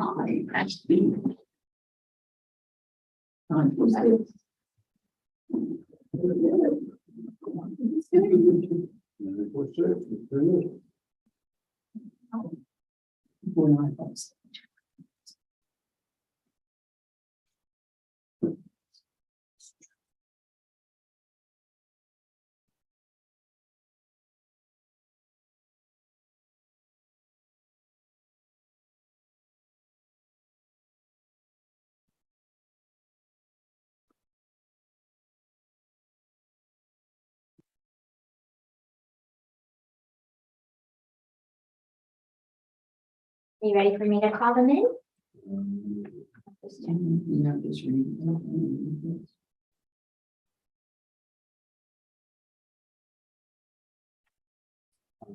I'm ready, you guys. I'm ready. Mr. and Mrs. Curry?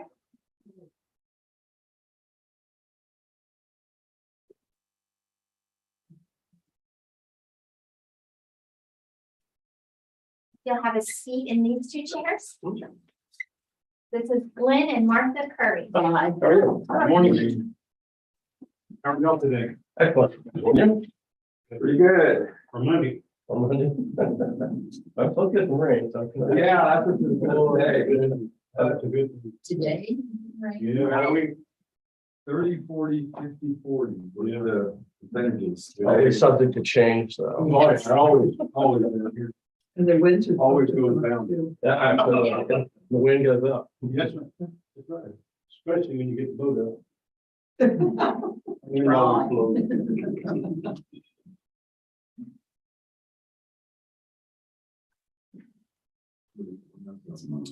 Okay. Let me. All right, folks, I have some administration stuff to go through first, and then we'll get into the details of your hearing. Okay. So we're commencing a hearing on case ID 2022-946, account number 24957, which is 1895 Bayshore Drive in Rockport. This hearing is being recorded and streamed live on YouTube. And we'll verify exactly what's in the protest. This was an online submission, so Q1, Q2, incorrect market value and the appraisal ratio exceeding the median level of appraisal or equity value. So we are the appraisal review board that will be hearing your case today, your protest today. We do not work for the appraisal district. We are appointed to perform an independent review of your protest. At the end of the hearing, you may complete a survey regarding your experience. The survey may be completed using the survey form, which is available here, or forms also will be in the determination package you'll receive in the mail after this hearing, or you can take it online as well. And all the information about how to take it, return it, is at the top of the form. It's entirely voluntary. However, we always appreciate any feedback that you may want to offer on the process. You also have the right to appeal our decision, and appeal information is included in that determination package that will be mailed to you after this hearing. In accordance with tax code section 41.45H, all written material and evidence that has not been provided must be provided at this time. So this is important. Do we have all your evidence that we will be referencing today? Pretty much covers what we have. Yeah, I don't have really anything else to add to that. Okay, great. The ARB members who are considering the protest have not communicated with anyone about the protest and are signing affidavits to that effect. I, Scott Wagner, do solemnly swear that I have not communicated with another person in violation of tax code section 41.66F.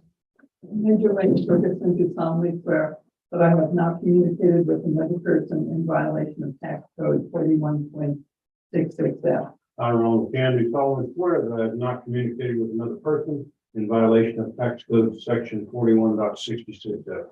I, Peggy Bird, do solemnly swear that I have not communicated with another person in violation of tax code section 41.66F.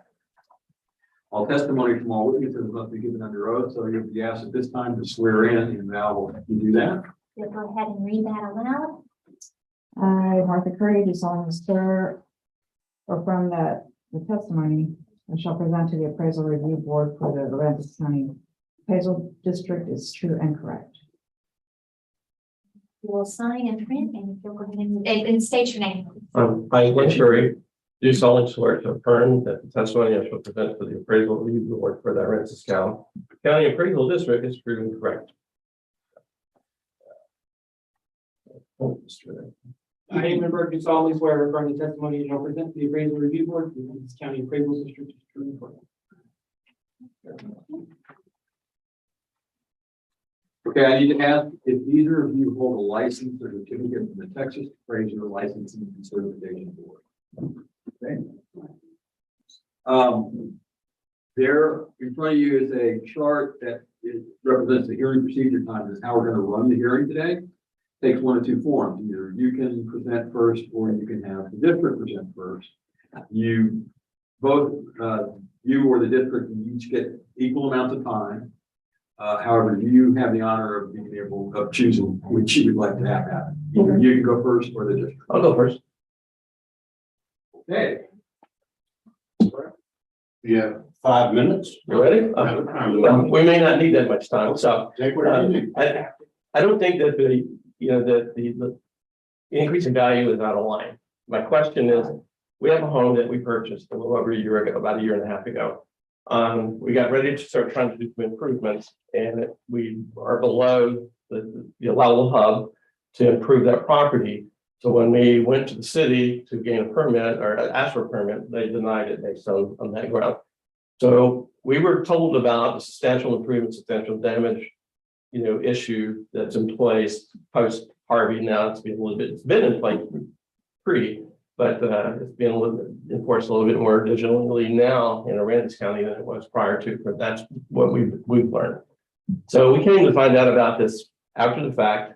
And so through a lot of talking to different people and finally getting everything put together, went with a contractor, Al Johnson here in Rockport, went to the city, and the city basically said, no, we are not going to give you a permit to, you fall within that, you're exceeding the 50% value of the property. So our question is, if we're locked in at that number based on if you go and you through what FEMA has the guidelines, how can we keep increasing the value of a piece of property or dwelling that can't be improved beyond that certain 50% or within that 50% as it was set forth basically once it was, I mean, anything, and it states any kind of deterioration, whether it's from a storm, whether it's just natural causes, or it's just normal deterioration. You can't improve it beyond that. And that's, I mean, we have an appraisal back when we bought the property, and the city had it recorded at 284,175, and that was through Lynch. And that was in December of 2020 is when that was, that number was determined. So at that point, it pretty much locks that property in at that 284,175. And you cannot improve it beyond the 50% per the FEMA regulations. And that letter is dated in September of last year. So, and we got to that point after literally 8 months of trying to get something done. Are you? And we still haven't. And we still haven't. We're still sitting there. We Yeah. bought the house for a year and a half and never spent a dime in it. And so, you know, you kind of live and learn kind of thing. But you know, and we're not here to. I mean, I just would, you know, moving forward. I mean, so the other option, I mean, we talked about is tearing it down. You know, starting over. That's what FEMA would suggest to do. You know, tear it down. Well, we got two bids to tear it down. One's 24,000, the other's 32,000. And then you've got to turn around and spend another 750,000 to $1 million to build a house. It's just, and you know, it was our kind of our retirement place, and we had all these, you know, plans, and boom. So, and that's quite frankly is what we have. I mean, that's, I mean, just I'd like to learn, you know, now and moving forward, if we decide to, you know, not to do anything with it for a while. So you actually cannot live in the house? No. The doors and windows in the house, I mean, all need to be replaced. There's some water leaks, and AC units out, but anything you do, you know, goes towards that. So if you replace an AC for $5,000, you just lop $5,000 off that $142,000. And so to bring the house up to replace doors, windows, now we got to be Cat 5, we got high impact, those are expensive. Upgrade the ACs just to get it to a livable. I mean, you might be able to do it for 142, but you know what labor and material costs are, and and we've got several bids, and it's just crazy. And so we just kind of at wit's ends what to do. So we're here hoping we can shed some light on these. I don't know if you run up against this in the past or.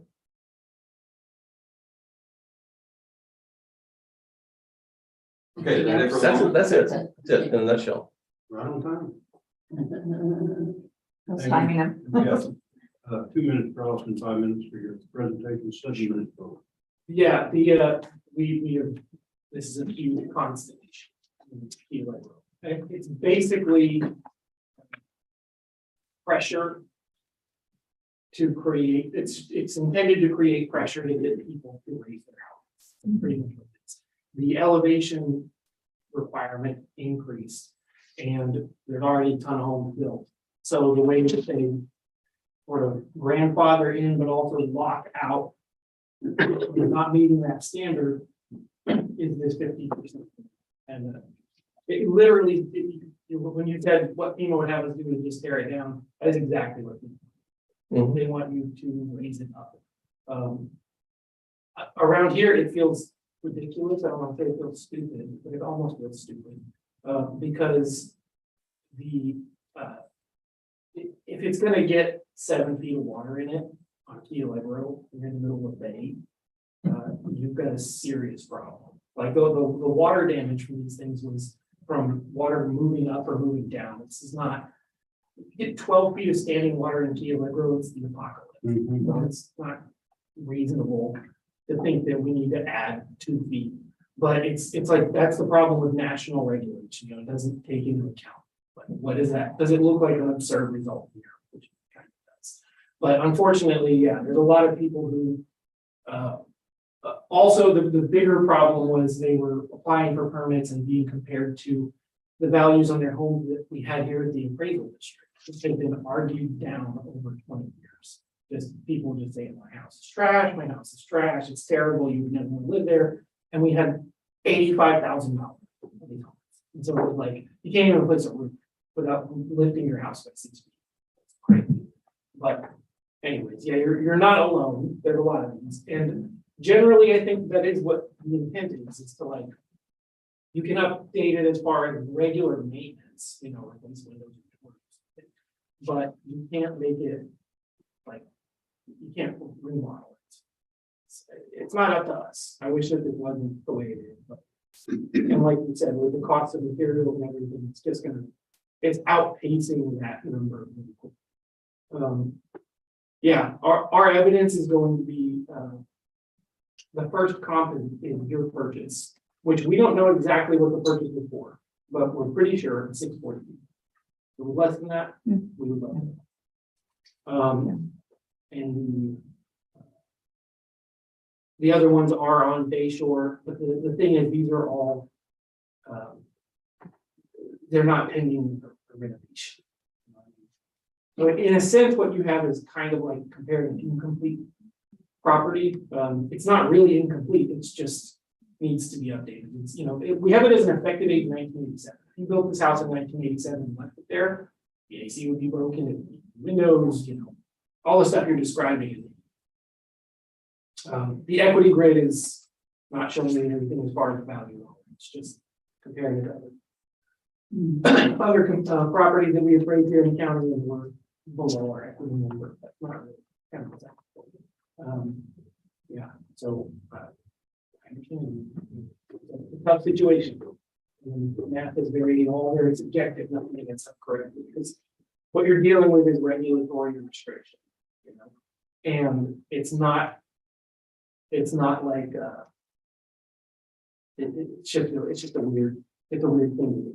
It would be great if you could, you know, put whatever it was, 225,000 in the house and have something, but they want you to raise the valuation. What it is. So if we tear it down, you lose $311,000 worth of tax on the house.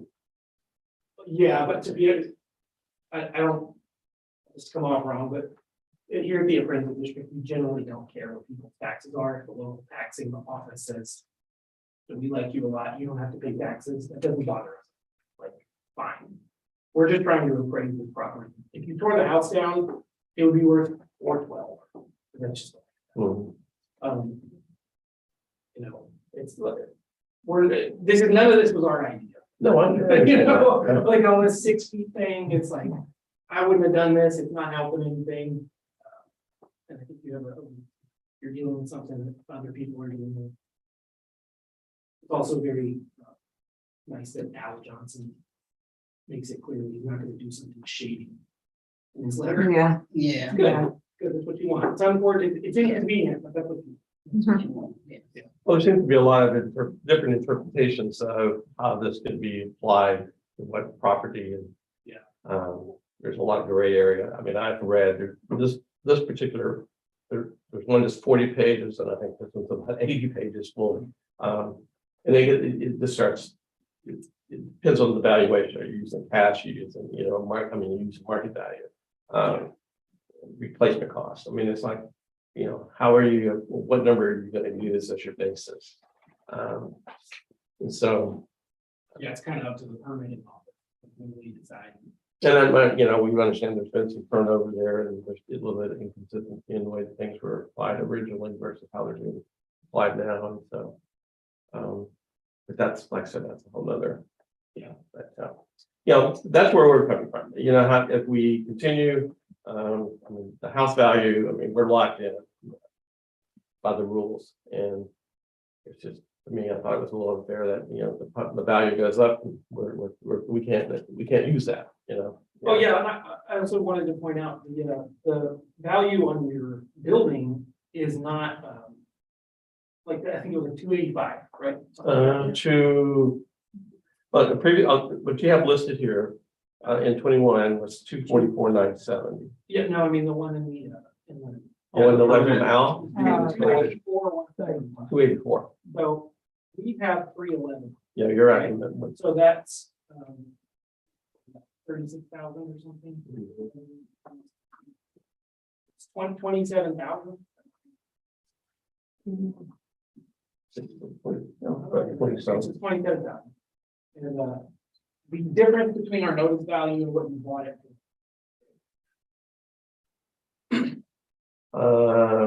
We bought it, so that's what. So Lynch, that was the appraised value, so it came in exactly what we paid. I mean, the appraised value came in what we paid for. Funny how those numbers all match up, but they do. Yeah. What coincidence. Y'all have 2 minutes now. No, that, I mean, that's it. I mean, I realized that number there was higher than what it was in 21. It came up, you went past that.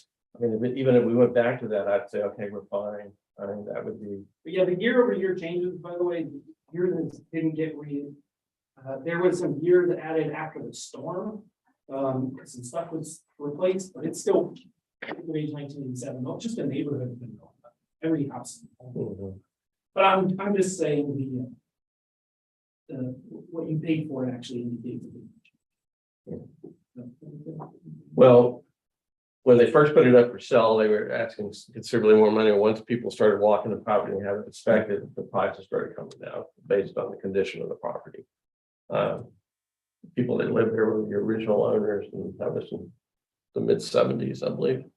And she had been living there by herself for about 15 years, and I don't think she had any maintenance done whatsoever. Of course, things around here don't fare well without maintenance. So, but that's really all we have. I mean, we were just trying to get a little bit more of a clarification on how this 50% impacted it, or if that was something that was taken into consideration. So, that's it. I told you it was gonna be quick. 2 minutes? Yeah. You good?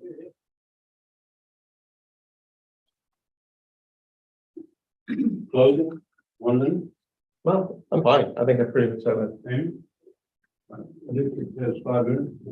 Or board member, that's 5 minutes. I have a question. What value did you were hoping to get here? We could go back to where it was at. I'd be fine with it. 657? Yeah. I'm not, it's like I said, I'm not trying to be unreasonable. And I'm sorry, I did make a mistake. On the line, I put a number in and I called and we corrected it, and it's still, I had more trouble. It kept timing out and it dumped my material. I'm gonna have to start over. So anyway, I got a little frustrated. But if we put it back the way it was, I mean, where it was at, I mean, I'd be perfectly fine with that.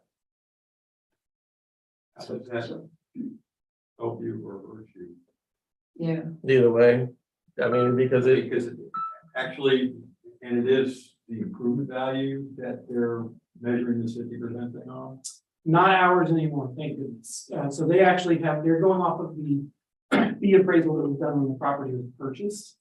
Because there is a fee appraisal, so they're going off of the Lynch appraisal number for the improvement. and that doesn't change. But that was from December 2020. And they're just gonna Yes. stick with that until another fee appraisal was done. The only reason they ever touched our data was because when the hurricane happened, what are they gonna do? Get 90,000 fee appraisals and they had no insurance adjusters? And their solution was to use our numbers, and I was really not happy. Yeah, I can see I'm why. still not happy. I still think there needs to be a law that prevents people from doing that. I think it's not right. So But, yeah, they're going off of the fee appraisal. the fee appraisal of 284,175. Right. Yes, Yeah, ma'am. so what we do here should not affect their permitting process. It shouldn't, but. It should have. But that number for FEMA will not change. I mean, that is basically, that's 284. your baseline forever. Until you get another fee. No, because Until you tear it do down, repairs or you tear stay it within down. that 50%. They won't consider another fee appraisal. No, not from what I've read. And think that if you paid one, you got another one, you do it, because if time goes by. and there's I'll that- call Mr. Trill, All ask you're doing him. at that point is not really telling you anything, it should just like, because if you just say, hey, I'll do this project in 5 years, then the amount of money you're gonna need is just gonna be more dollars than inflation. But your home value will go up also just because of inflation, so you would think that they would be understanding that like, right, a fee appraisal from 1998 is. Sure. There's gotta be a. Call them and ask them. I mean, if they'd let us do it, I mean, maybe money well spent, considering the cost of material, especially if they let you use the cost approach. Yeah. Versus comparison. Of course, the comparisons too. But the thing is, it's never going to balance out in a way that I guess is like fair or workable, because it is exactly to create pressure and barrier. Mhm. The answer is start it over and rebuild it. That's what they want. So finding a solution where you're not gonna have to do that is going to be because they're making it a purpose. Yeah, the little flow charts, the first question is, if it exceed 50%, and go, ooh, the arrow says. Tear down. I mean, that's in the discussion. There's some improvements you can do by raising, floors and walls, but Right. moving, leveling areas from lower, moving up higher.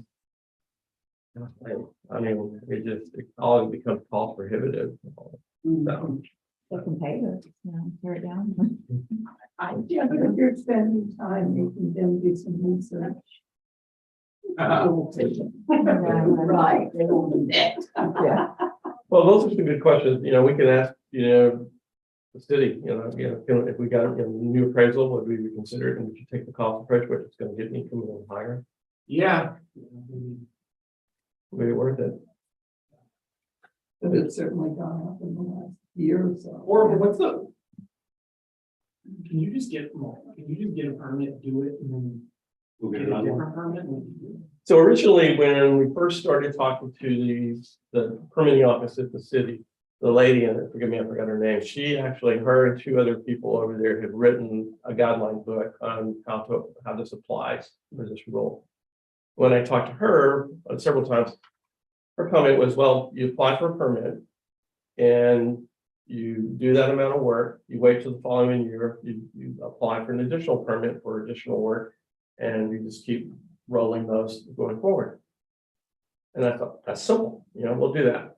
So by the time we started getting all of our drawings or, everything pulled together, she left. And I think the other 2 people that were part of that trio that had written the regs and the rules locally had left. A whole new crew came in and they started applying it. They read the same manuals I'm reading, and they said, no, this is how it's applied, not rolling forward.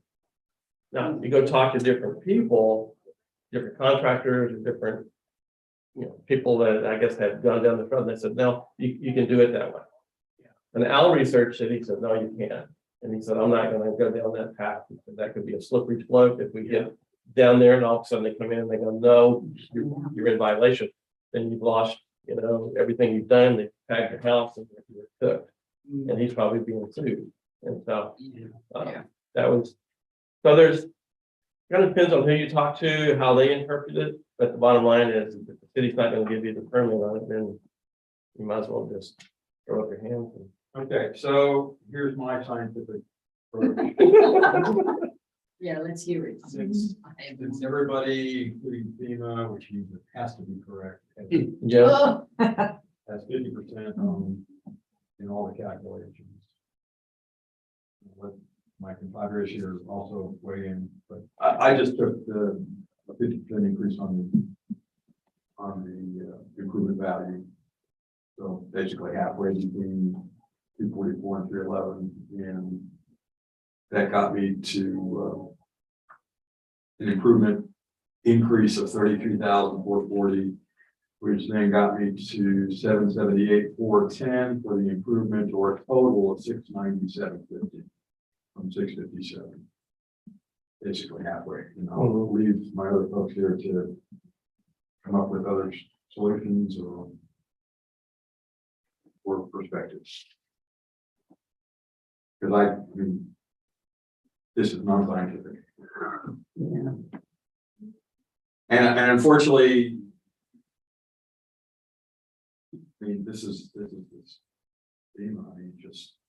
That's scary, you I mean, increasing it at all on the one hand doesn't help you. know. I'm not opposed to going back to last year's 657, 310. You know. I don't know how you get this value with what FEMA's requiring, and so. Yeah, I suspect all of the increase is just neighborhood adjustment increase. Mhm. So I can agree with you. Yeah, because this is not a livable house.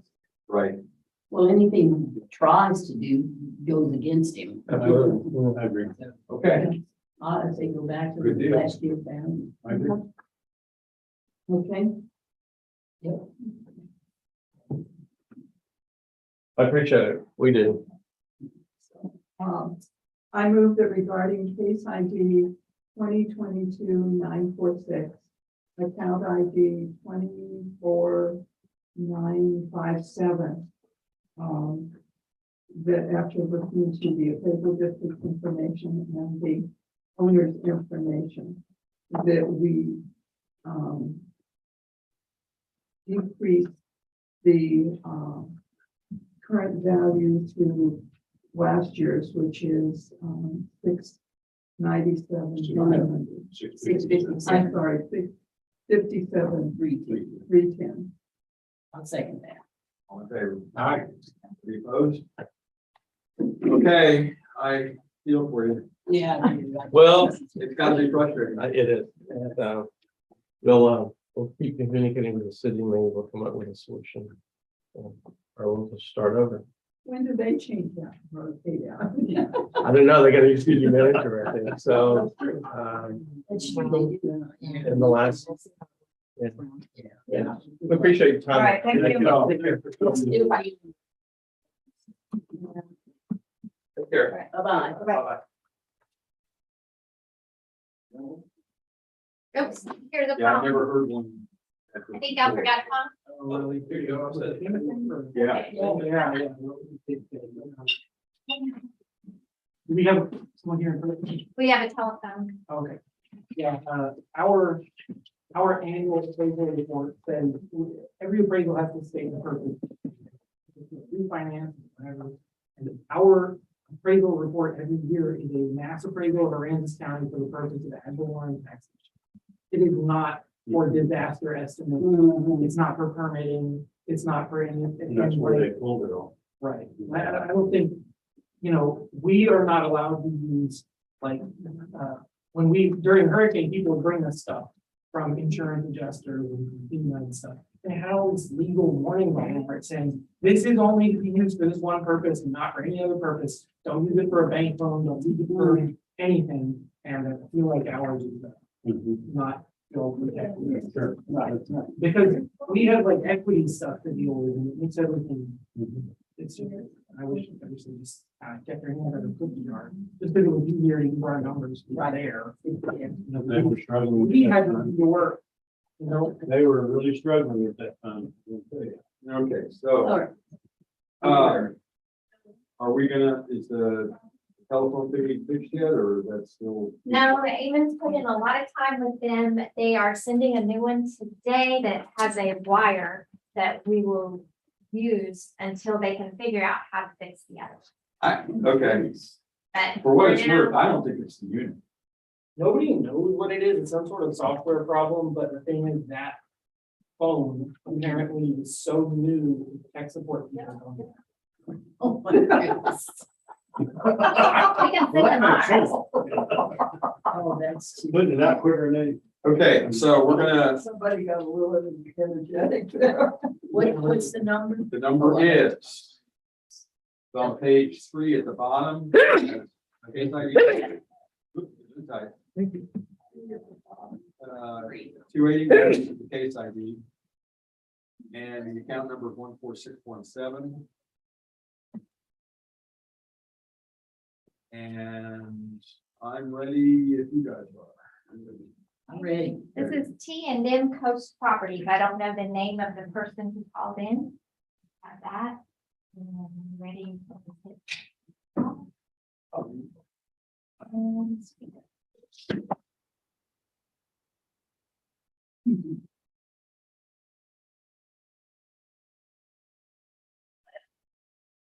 Hello, this is Scott Wagger with the Appraisal Review Board in Aransas County. Who am I speaking with? Mary Marie. How are you? Good. Good deal. You spoke too quickly. What was your name again? Mary Marie. Okay. Murice. Mary, Murice. Okay, great. Mary, I have some administrative stuff to run through first. Let me know if you have trouble hearing us. Because our telephone hookup is a little fragile at the moment. Okay, so we are commencing the hearing on case ID 2022-281, count number 14617, which is 551 State Highway 188 in Aransas Pass. This hearing is being recorded and streamed live on YouTube. And we'll verify what's under protest. This is an online protest, so we have market value and equity value under protest. So we are the Appraisal Review Board that will be hearing your protest today. We do not work for the appraisal district. We are appointed to perform an independent review of your protest. At the end of the hearing, you may complete a survey regarding your experience. The survey may be completed using the form that is included in the determination package that you'll receive in the mail after this hearing. So the survey is entirely voluntary. However, we always appreciate any feedback you may wish to offer. You also have the right to appeal our decision, and appeal information is also included in that package that will be mailed to you to document our determination. In accordance with tax code section 41.45H, all written material and evidence that has not been provided must be provided at this time. And I'm just double checking myself. So do we have all of your evidence that you'll be referencing during your hearing today? I sent it in. I don't know if y'all have some pictures that were. We do. We do have some pictures along with your notarized affidavit. Formal like this, I've always just done informal, and I really didn't intend for it to get to this point. I wanted to do the informal not, but somehow when I got submitted this form, I got to this stage. So I apologize for, I've never done this before, so please, in this type of hearing. Okay, no problem. We'll just move right along. You're doing fine here. So the ARB members who are considering the protest have not communicated with anybody about the protest and are signing affidavits to that effect. I, Scott Wagger, do solemnly swear that I have not communicated with another person in violation of tax code section 41.66F. I, Joanne Ferguson, do solemnly swear that I have not communicated with another person in violation of tax code 41.66F. I'm Ron McCann, do solemnly swear that I have not communicated with another person in violation of tax code section 41.66F. I, Peggy Berg, do solemnly swear that I have not communicated with another person in violation of tax code section 41.66F. So all testimony from all witnesses must be given under oath. Mary, I'm assuming that since we do have a signed and notarized affidavit from you, that you realize that we're assuming you are in fact under oath. Yes, sir. Okay. I, Amy Burke, do solemnly swear or affirm the testimony you shall present, the Appraisal Review Board of the Aransas County Appraisal District is true and correct.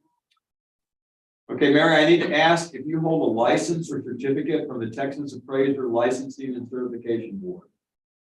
No. Okay, that's fine. In the package of information you received, there should be a page that's titled Hearing Procedure Times. It's a table. Do you have that available?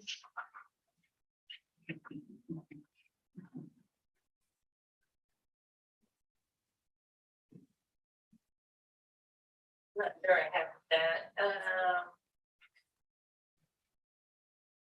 that. It has two columns. It says when the protester goes first or when the district goes first.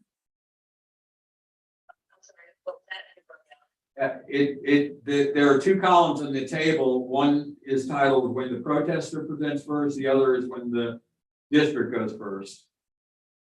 Okay. I don't have that. Okay, and that's fine. We'll step you through the process.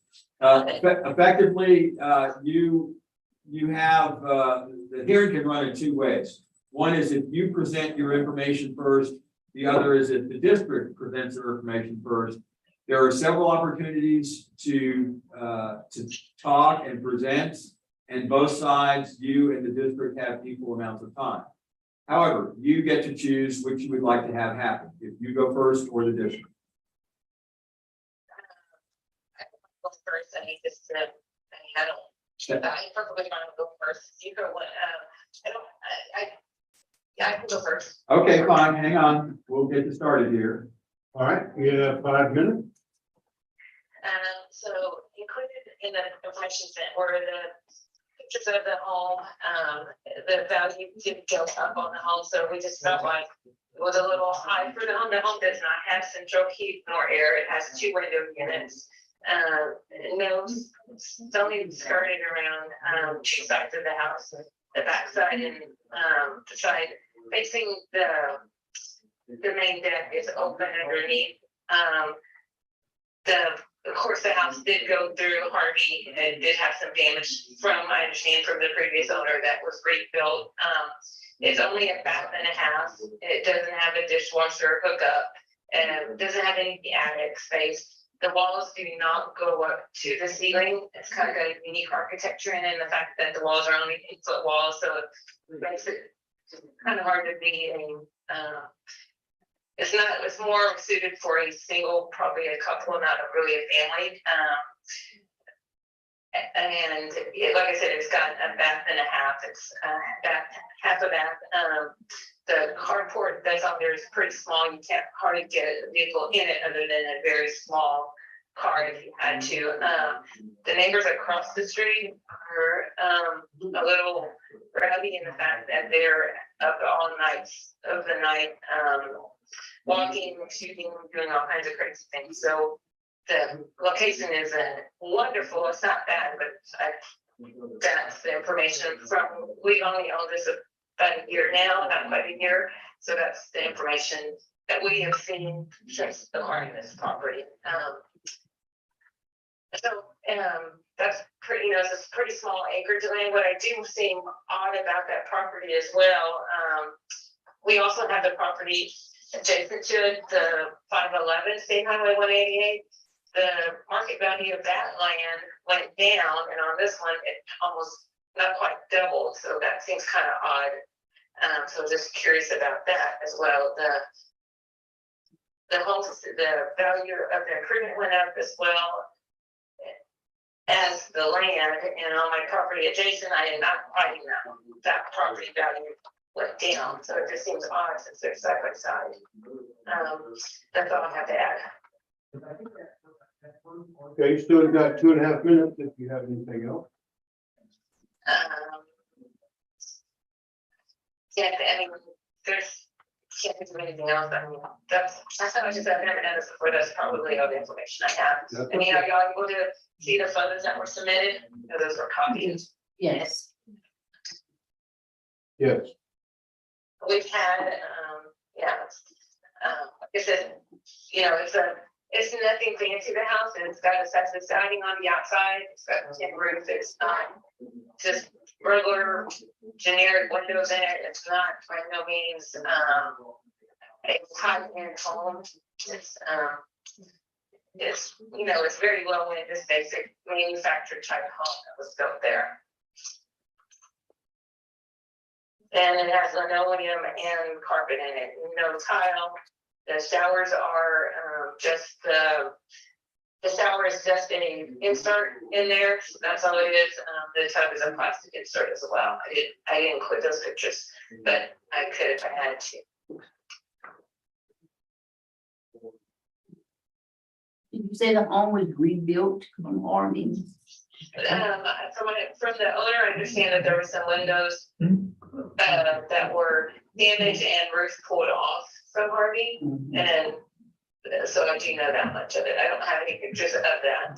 I was not the owner at that time. Okay, thank you.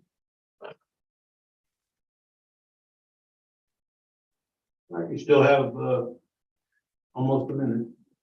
I think I'm good. I appreciate Okay. I'll let you guys do your side. You'll have some more time, as we go along. Okay, thank you. Thank you.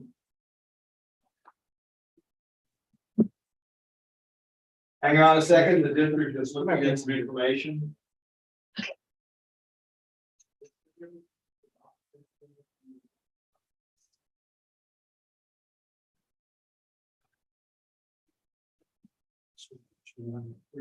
We have 7 minutes total. Okay. I'll present. This is 14617, it's on 188. By Walker Road. Know that by name, there's a parallel road to 188 behind Yes. it, it's Mac Road, so the neighborhood is.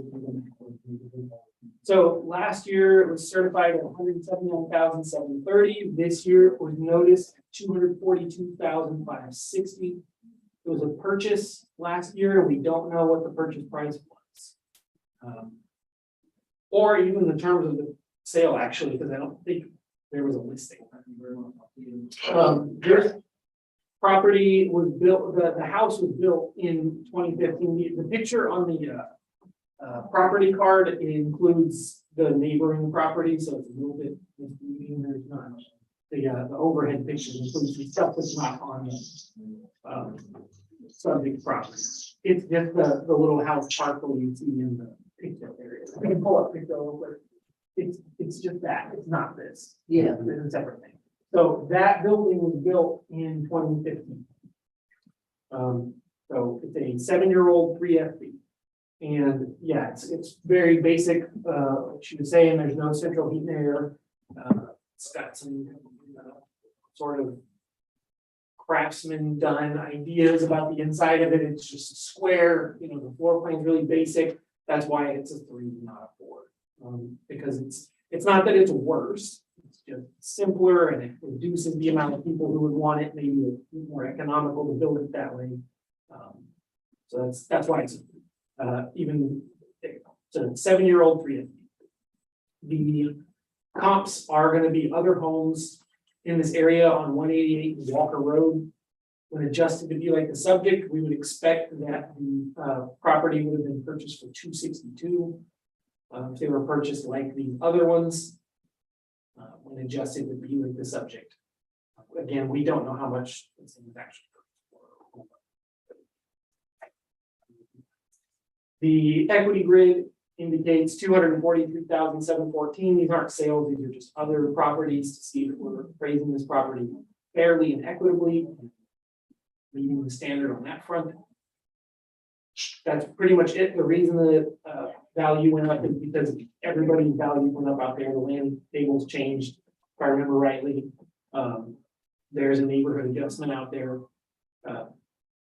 Sales are coming in high in the area between Rockport and Aransas Pass, and when we look at the property, and it's not like they remodeled the building. It's just, it is what it is, and people are just paying for it. That's why we get adjustments out there. But if the subjects was a market sale, it would have been, and we have the data, it would be a market sale. So, but we don't. That's it. That's all.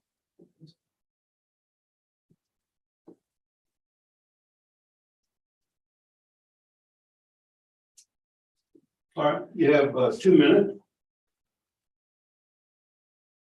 Mary, you have 2 minutes. Yeah, I mean, what was all stated, I agree with everything said. It is definitely very simple architecture, very generic.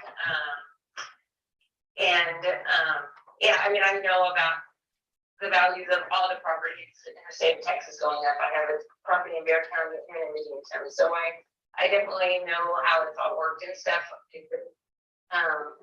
Want to make sure I'm doing my efforts to make sure to keep this intact. If it were, it's just making sure I'm doing my due diligence to make sure I'm getting it right.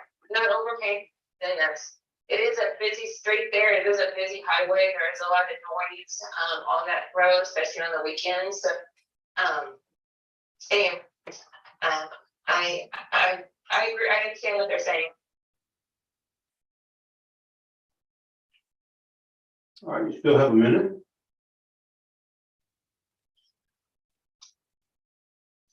So, I mean, the only question I would have is why would, I mean, it just seems odd to me, and I don't know, maybe this is not relevant, but since the property 511 right next door, the market value of that land went down and this one went up, and they're adjacent side by side. That seems odd to me. You own that other property, correct?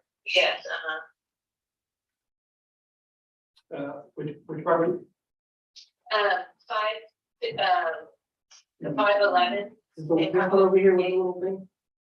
Yeah, we're trying to Is it that? determine which property it is you're talking about. 511 State Highway 188. It's adjacent, so when you're looking at the old aerial view of that, there's a barn on there. Yeah. That property right there is, Yeah, it's in this one. It's because it's a commercial property and it's on an income value. The okay. value just more stable right now. Under- Now. Yeah. No, I don't have anything else to add. All right, Amy, you have 2 minutes. I know. You done? Yeah. The district now has, your closing. No, I didn't. Larry, you have a minute for your closing? I appreciate, you guys taking the time to listen to the appeal and the documents that were provided to try to set the basis on the cost of this property. The owner who we got this from did do everything by himself.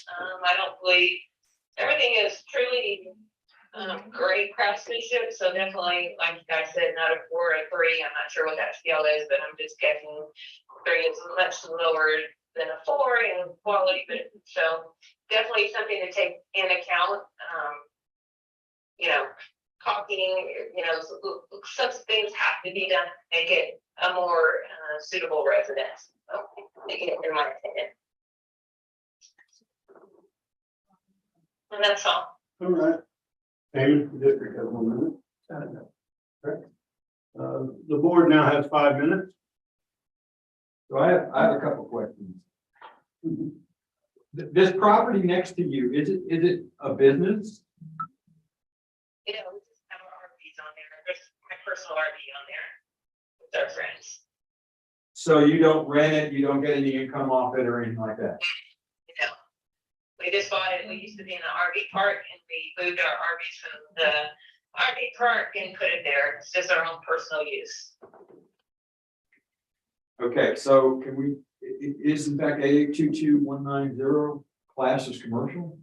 Yeah. And should it be? Yeah, it's not a residential property.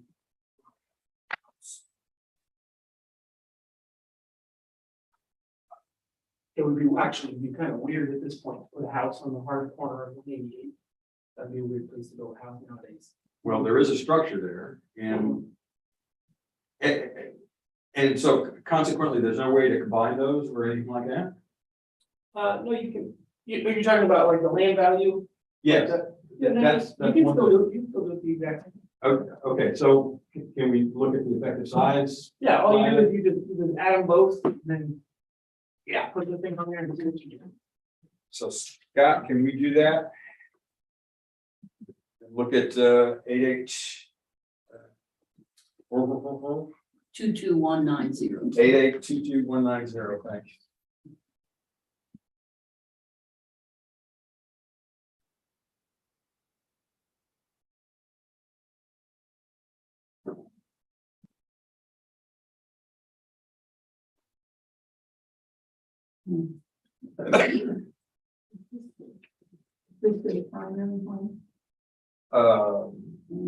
Good question. So while he's, yeah. No, it's not. So while they're calculating, I have a question. We don't know the purchase value. Do you mind telling us? You don't have to, but. I don't remember what it is. I have to go back to my documentation. I don't have that in front of me. I apologize. Okay, well, Purchases on this same coast. okay, so the other part of that question is, was it a market sale? And I think you mentioned that it wasn't. It wasn't listed. Okay, fine, so, okay. So what we're in the process of doing right now is evaluating that adjacent property in conjunction with this property to consider the whole land area of those two adjacent properties, since you own both of those, which may in fact bring down the property value of the property that you're protesting. Oh, okay. Well, but they did add, just look at, they added the storage building. And a Yeah, we- porch. Right? No, we did not add any of that. That was been there. Oh my God. Nothing's been added to either property since purchasing either property. Where There's- On the call, on the property line? yes, 160. remarks. Oh, Oh. Since we purchased either property, there has been no construction built on either property. So.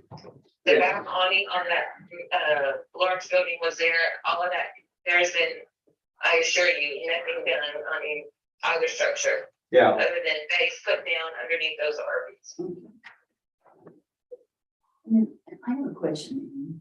What does, it says the comments gave functional for pipeline. That is an old note from this, if you look at the deed history, this is owned by Texas Enterprises and Okay. then Tex Line Gas Company. Yeah. And at some point, they said, well, there's a pipeline here and, you know, we can't do anything with it, we can't build on it because of this pipeline. And someone sold it to this Kermit Valentine guy in 2012 and, he just built on it. Oh, and he just built on Turns out the pipeline wasn't as impactful as it was previously. it. Okay. Wow. The, Okay.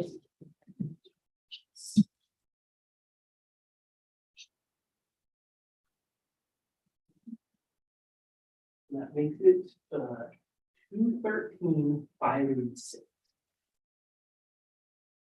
Round that up and do it. 500. okay, Mary, so considering the two properties adjacent properties and the rates, the land table rates against, with both of those, the new calculated value brings it down to 213,500. And I think the board will be amenable to that. I'll let them comment. Yeah. Yes. Okay, so we're gonna make a motion, at that value. Okay, I move that case ID 2022-281, account number 14617, that the value of the property be lowered to 213,586. No, 500. Correction, 213,500. Yes. Second. All in favor? Aye. Anybody opposed?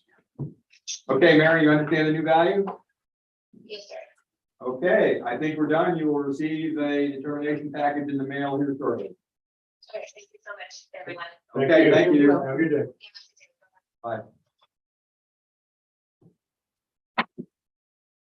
Okay, that concludes the 8:00 docket. Alright. We can do an opener. We're up for it. Might as well. All right. You guys are up to it? Yeah. Oh, yes. Why not? So this is going to be Z on the affidavit list. Hey, man, I can do it if you want, or you can do it. That's you. Yeah, I can get it. Yep. Thanks.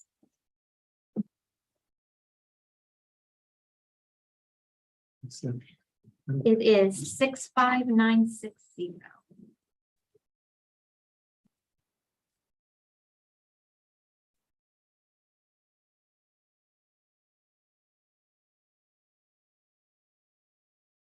And it's on the bottom of page 10 on your case listing.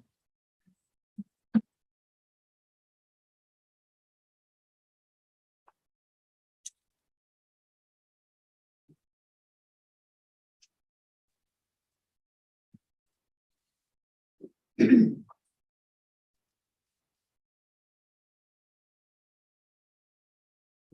536. Oh, 5:36, yes, okay, that's right. I had set it down already. Okay, you guys ready? Ready. Oh, that's nice, because I'm not. Okay, we are commencing the hearing on case ID 2022-536, account number 65960, which is 2802 Route 1781 in Rockport. This hearing is being recorded and streamed live on YouTube. And we're verifying, let's see, we need to verify what's under protest. G1 and 2, mark it in a phrase. Oh, Right. this is no comment. Yes. Yes. Thank you. Along with other, yeah, which we'll cover when we make our motion. We are the appraisal review board that will be hearing the protest today. We do not work for the appraisal district. We are appointed to perform an independent review of the protest. Protester has the right to appeal our decision, and appeal information will be provided to the protester with our determination.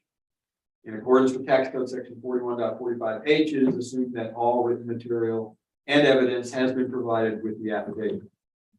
The ARB members who are considering the protest have not communicated with anyone about the protest and are signing affidavits to that effect. I, Scott Wagner, do solemnly swear that I have not communicated with another person in violation of tax code section 41.66F.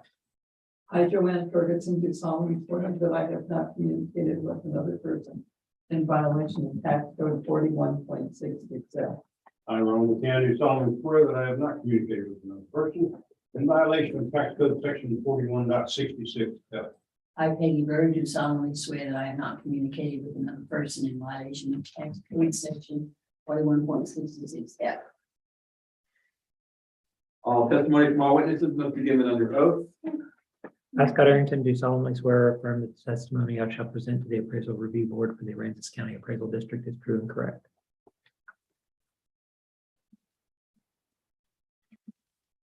District representative will read the affidavit into the record as soon as.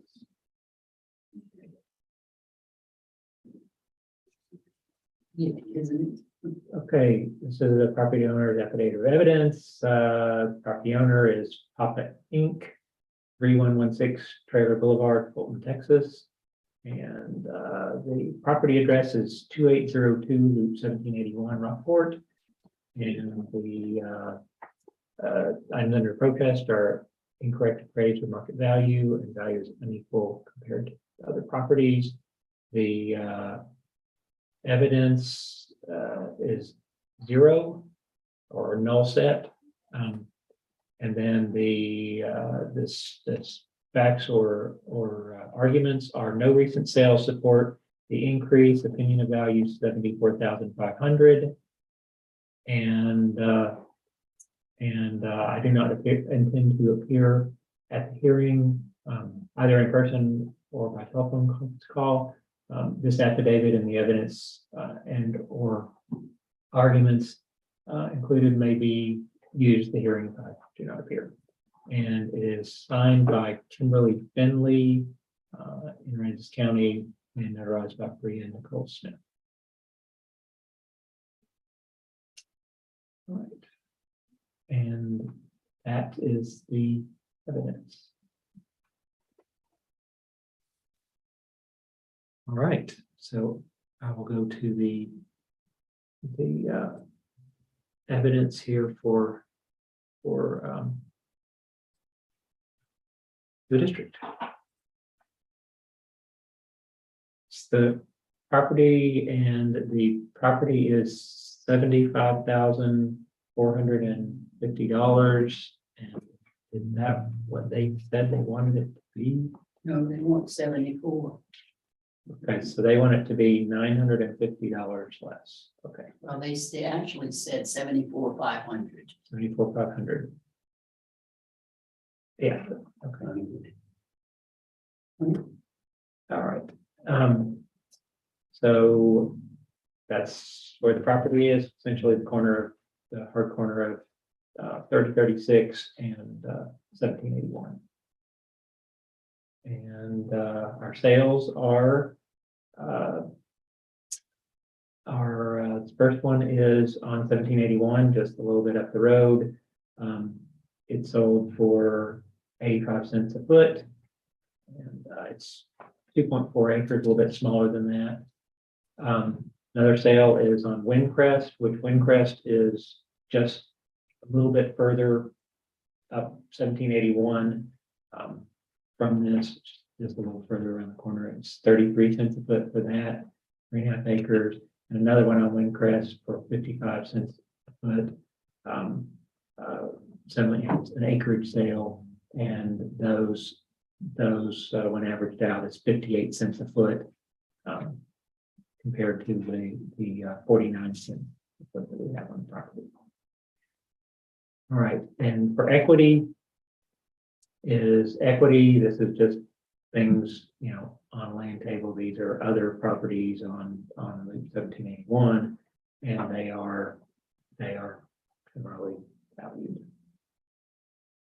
They all indicate that it's going to be the same value for property on 1781. That's it.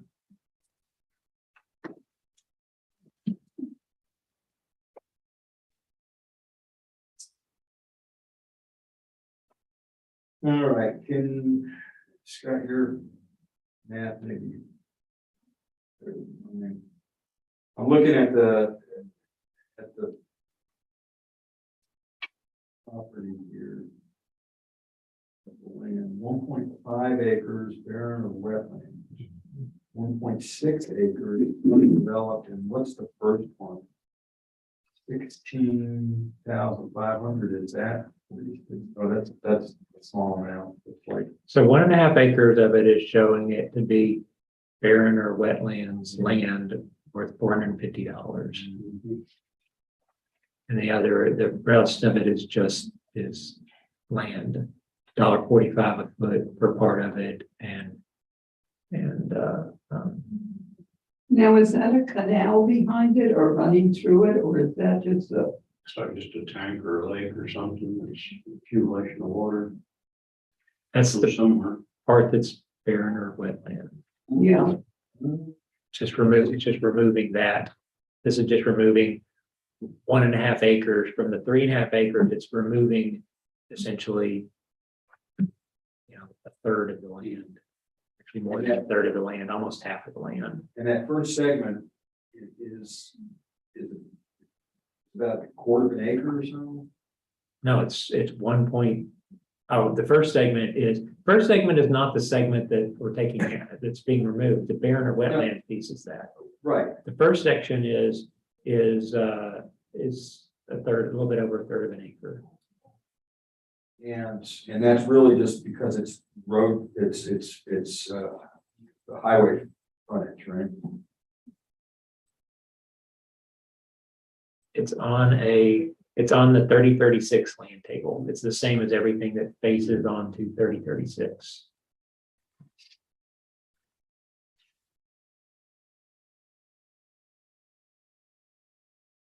And that's a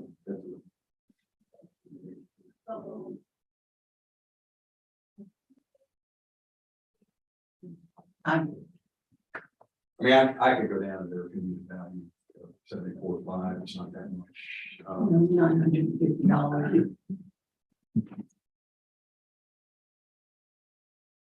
I'm good with. 74, Yeah, Bob. yeah. Is that what you want to do? Sure. Go down I'm request. good with that. I mean, it's 74.5. Yeah. that junk and, you know. Yeah. Mhm.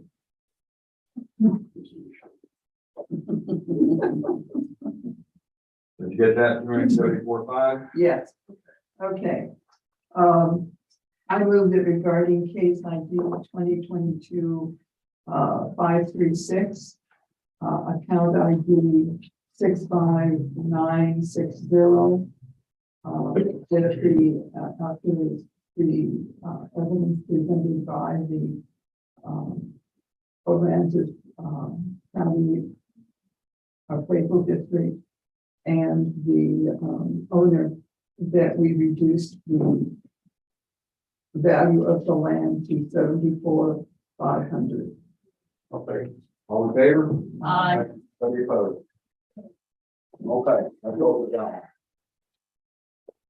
Okay, we have another one if you want to do it, or what is your timeline? We'll do one more. All right, Yeah. this is going to be on the O'Connor affidavit continued on your drive. It's number 32, first one after you go to that. After we run out of numbers or alphabet. Right, it says other O'Connor affidavits or O'Connor affidavits continued.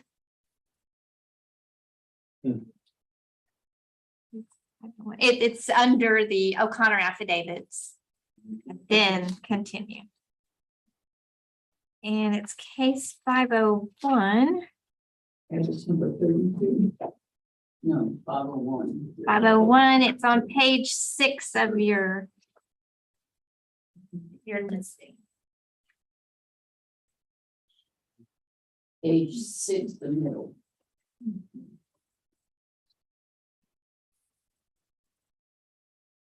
It's the number. It is 69789.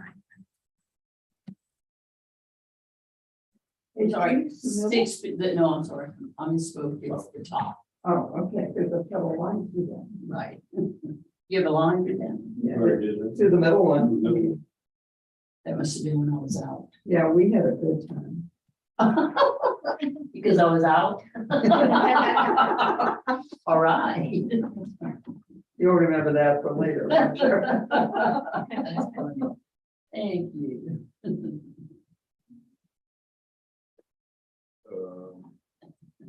You found it? Page 6, top of the page. In the O'Connor one, you must have mixed them up. Yeah, I've got them all messed up. I think I have another packet if you want me to just grab it. Yes. 5, 6, 14, 18. That's why it's there. I'm having blood work tomorrow, so I'm staying off. We'll keep it in here. Yes, Here it is. I'm staying off. We're not here tomorrow. It'd be on page. no, I know, but I'm staying off the can. Oh, because of It don't matter. I There are no won't- I hearings won't- tomorrow? So there are, it's a single member. If not necessary.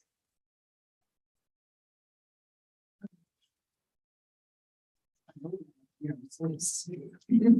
But I got 7:30 appointments. got all these things to do and it's gonna rain all day. I don't know it. I hope so. That'll be okay. Me too. I can put it all. Okay, now that I have my act together. We're opening a hearing on case ID 2022-501, account number 69789. 171 Fleming's Lane in Rockport. This hearing is being recorded and streamed live on YouTube.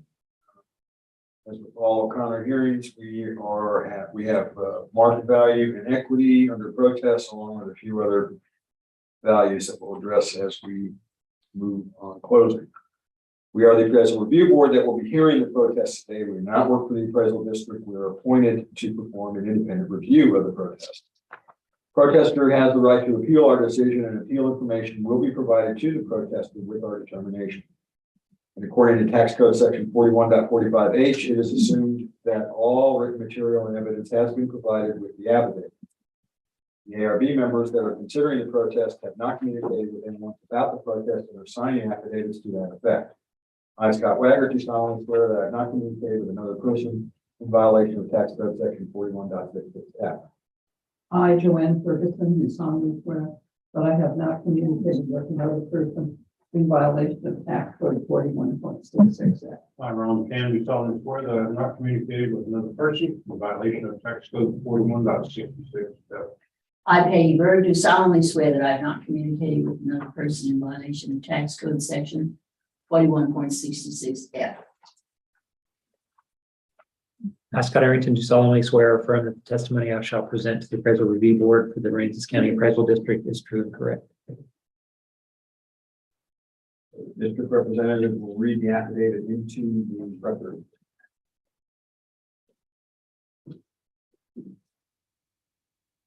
Section one, property owner is James B. Gooden, 100 East Burleson Street, Wharton, Texas. The property description is 171 Fleming's Lane, Stockport. And the reason for protest are incorrect appraisal market value and value is unequal compared to with other properties. And the evidence is one, and the section five, the statement of factual arguments, the opinion of value is $70,000 depreciation. And the next section, I do not intend to appear at the hearing either in person or by telephone conference call.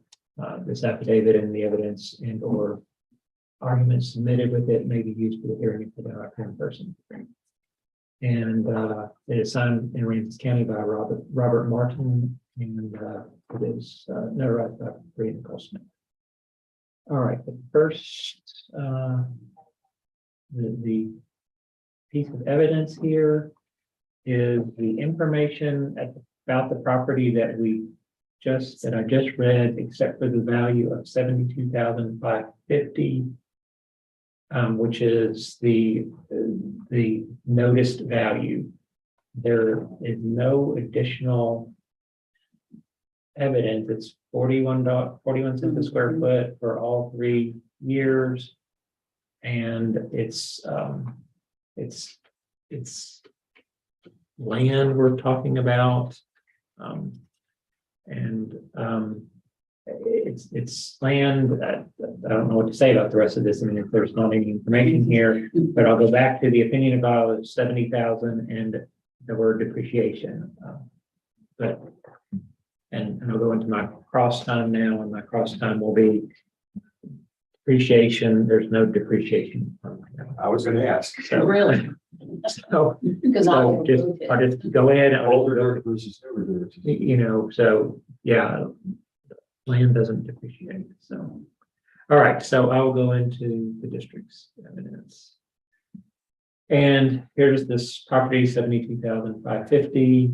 It's the value on it, and there's just land, and there's a picture of where the land is. It's off of it's near the near the new development. This over here, so you can see this new apartment complex and stuff. It's over in that area. It's on Fleming. Is this road? Yeah. It's Fleming, and you basically pass the apartment complex, turn left on 1781, and go out here. Yeah. There it is. Okay. And that, just regards that water that you see, that's the back part of Salt Lake, isn't it? No, Oh, it's not, it's okay. just it's something else. Yeah, all right. One else's idea. Yeah, there's Yeah. Salt Lake over there. So it's not It's there's not not water. water. It's not waterfront property. No, it's not. Not water. So that's not good. All right, and so here, these are just properties in the area that have sold. And this one sold, the property in question is, the subject is 4 acres. This one sold on Salt Lake Road, that's 2.3 acres, sold for $87,000. Sorry, sold for $100,000 in March of 22, indicates the value of 176 for the subject. This property sold also on Salt Lake Road. And it sold in January of 21, indicates a value of $66,000. So a new sale and a recent sale and a year-old sale.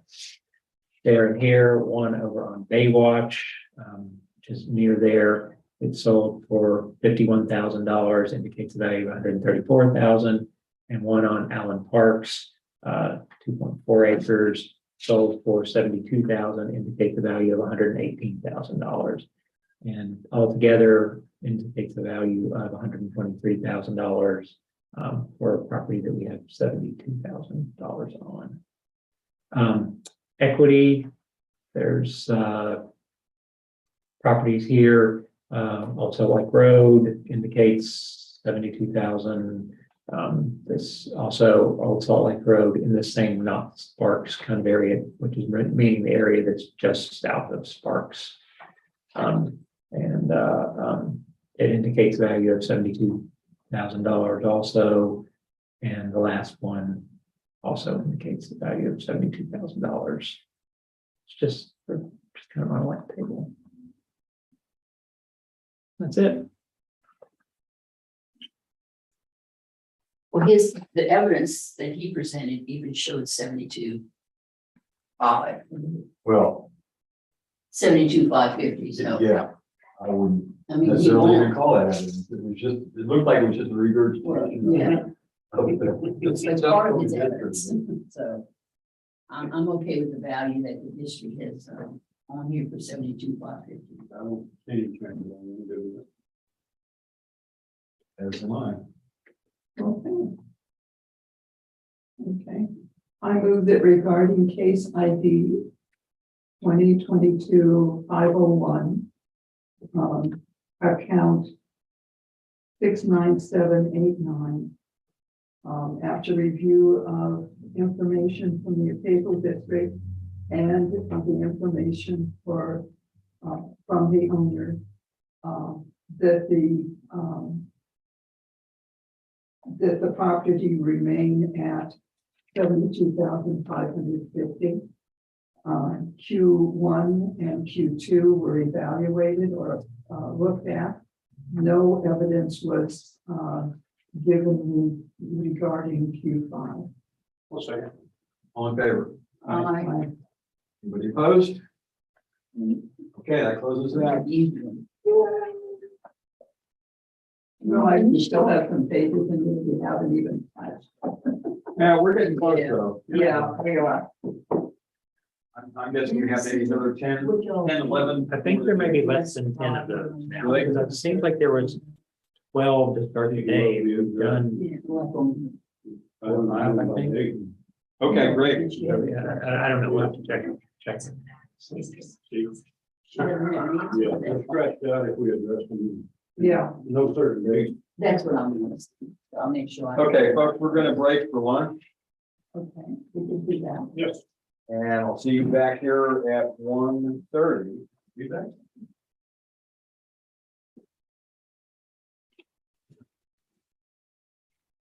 You can have that back. I got my stuff rearranged and put back in order.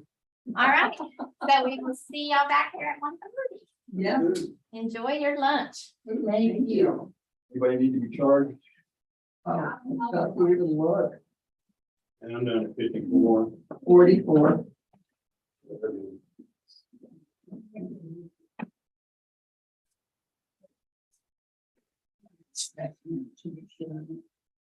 You wanna go for a taco? That would be taco where? Down here, the one we did before. Yeah. Yeah. It's this number.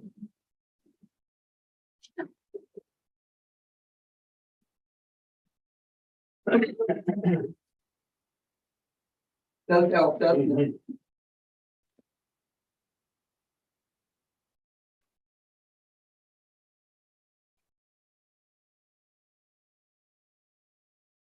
Do you want to sign stuff before you Yeah. leave or when you come back? I'll pop in. I need to interrupt you for a minute. You Okay, mean it. sure.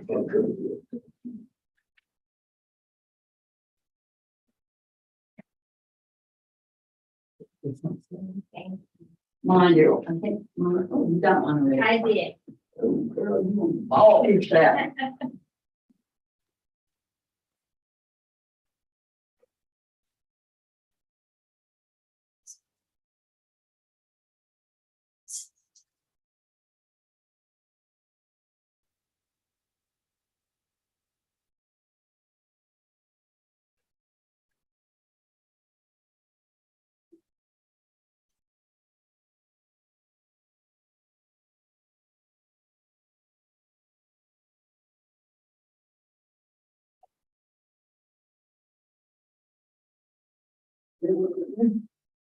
Yep.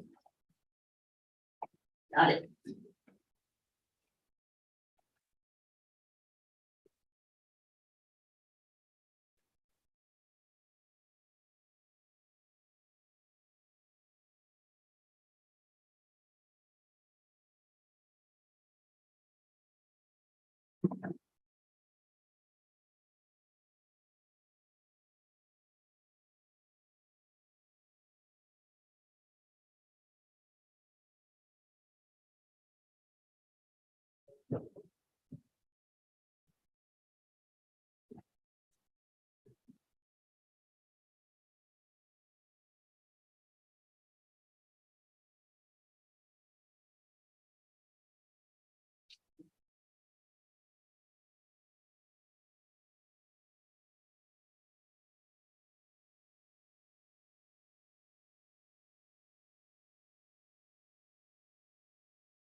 Okay.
Okay.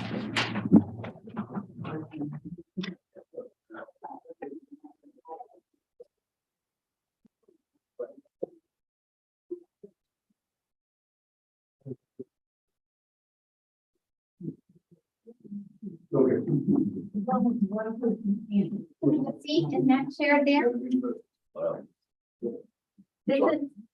This is Larry Grimminger. Hi, I'm doing. Good, how are you? This heat. 94. Jeez, it's worse. Larry, I have a bunch of administrative stuff to go through first, and then we'll get into the specifics of your hearing. Okay. To do the official. I'll hand it to you, but it's time.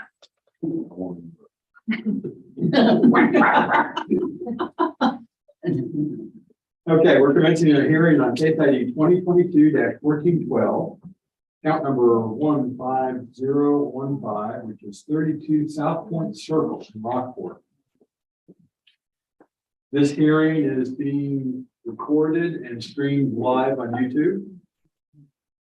It's online submission, so I see we're protesting incorrect market value and appraisal ratio exceeds any level of appraisal or equity. Also note that the property is homestead.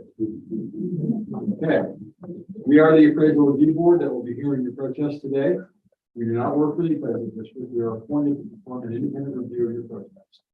At the end of the hearing, you may complete a survey. At the end of the hearing, you may complete a survey regarding your experience.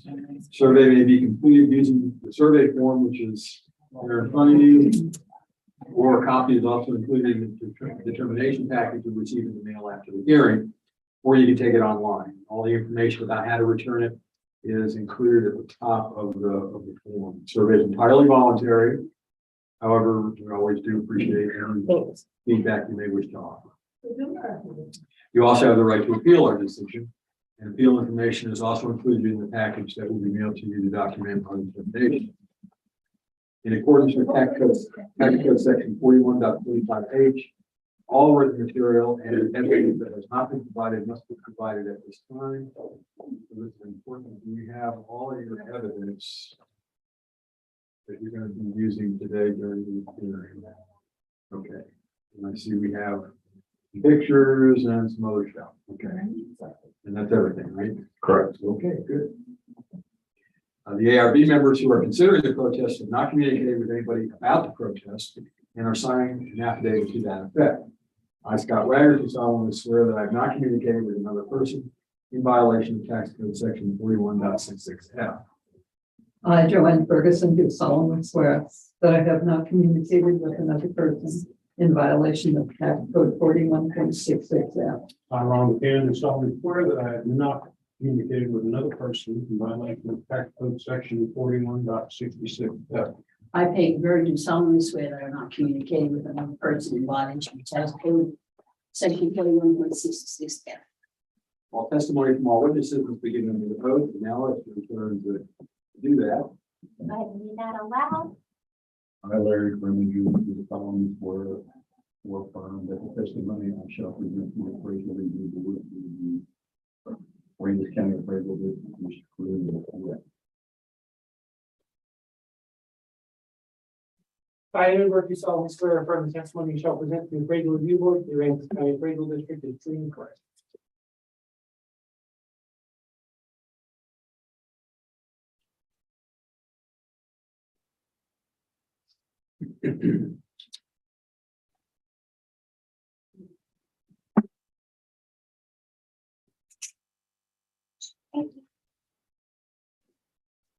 Okay, just so you know, the four of us around the table here are the appraisal review board. Eamon Burke at the end is the district representative, and Jackie, who's driving the computer in the back, is also from the district. So Larry, I have to ask, do you hold a license or certificate from the Texas Appraiser Licensing and Certification Board? No. Okay. That's fine. You just have to ask everybody. Because if you did, then things change a little. Anyway, over there on your left hand is a chart that represents how we're going to be running the hearing today. See, it takes two forms. One is if you will present first, or the other is if the district presents first. You both have equal amounts of time, regardless of which way you choose, but you get to make the choice. Okay. Wow, okay. If you don't mind, I'd like to have the district go first, just because I have a questions about Perfectly fine. some of their stuff. Okay. All right. This property ID 15015.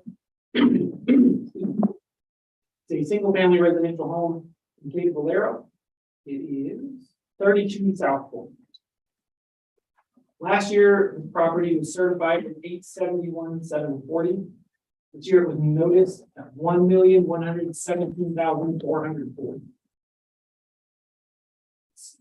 Built in 2000.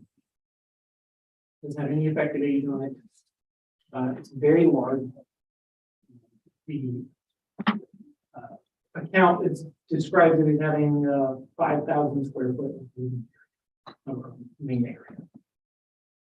All right, so our sales grid is going to be other properties on South Point and West Point. So we have 3 sales. With the subject is a sale. It's like a really solid, actually. It's November 22nd of 2021. I don't know anything about the sale, but I think whatever that was would probably be what it should be, January 1st. But we don't have that. So I'm sorry, I apologize. I think it's usually my hearing aids like freak out, and especially rooms with closed floors, so I don't wear them. But can you speak up a little bit? Sure. So the comps, the first one is 20 South Point, and that was a sale for 831. When adjusted to be like the subject, it indicates a value of 1,039,000. Pretty close to being with the median.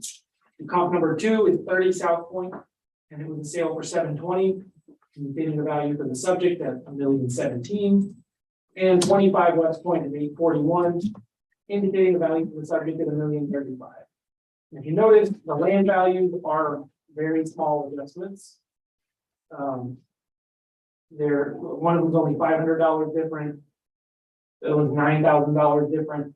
The big adjustment is in the living space. That's a lot of what it is. Just a lot of square footage differences. They're buying smaller homes. So the median value ends up being 1,035,000. So that's where that number comes from. That's less than our notice value. The equity grid further indicates a downward adjustment. These aren't sales. These are just other homes that we're appraising in the neighborhood. The law requires that we look at these, adjust them to be like the subject, and then take the median and not exceed that. That number ends up being 981,630. Guess what's going to happen when we have a house that's that big? It's going to adjust down, and there's not going to be anything bigger than that. So the median is going to end up being a big median on that one. So that's why that one's the way it is.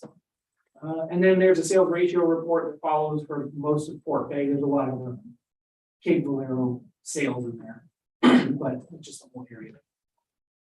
But yeah, we'd love to know what this thing was bought for. I mean, if less than that, then great. But other than that, our equity would say 91.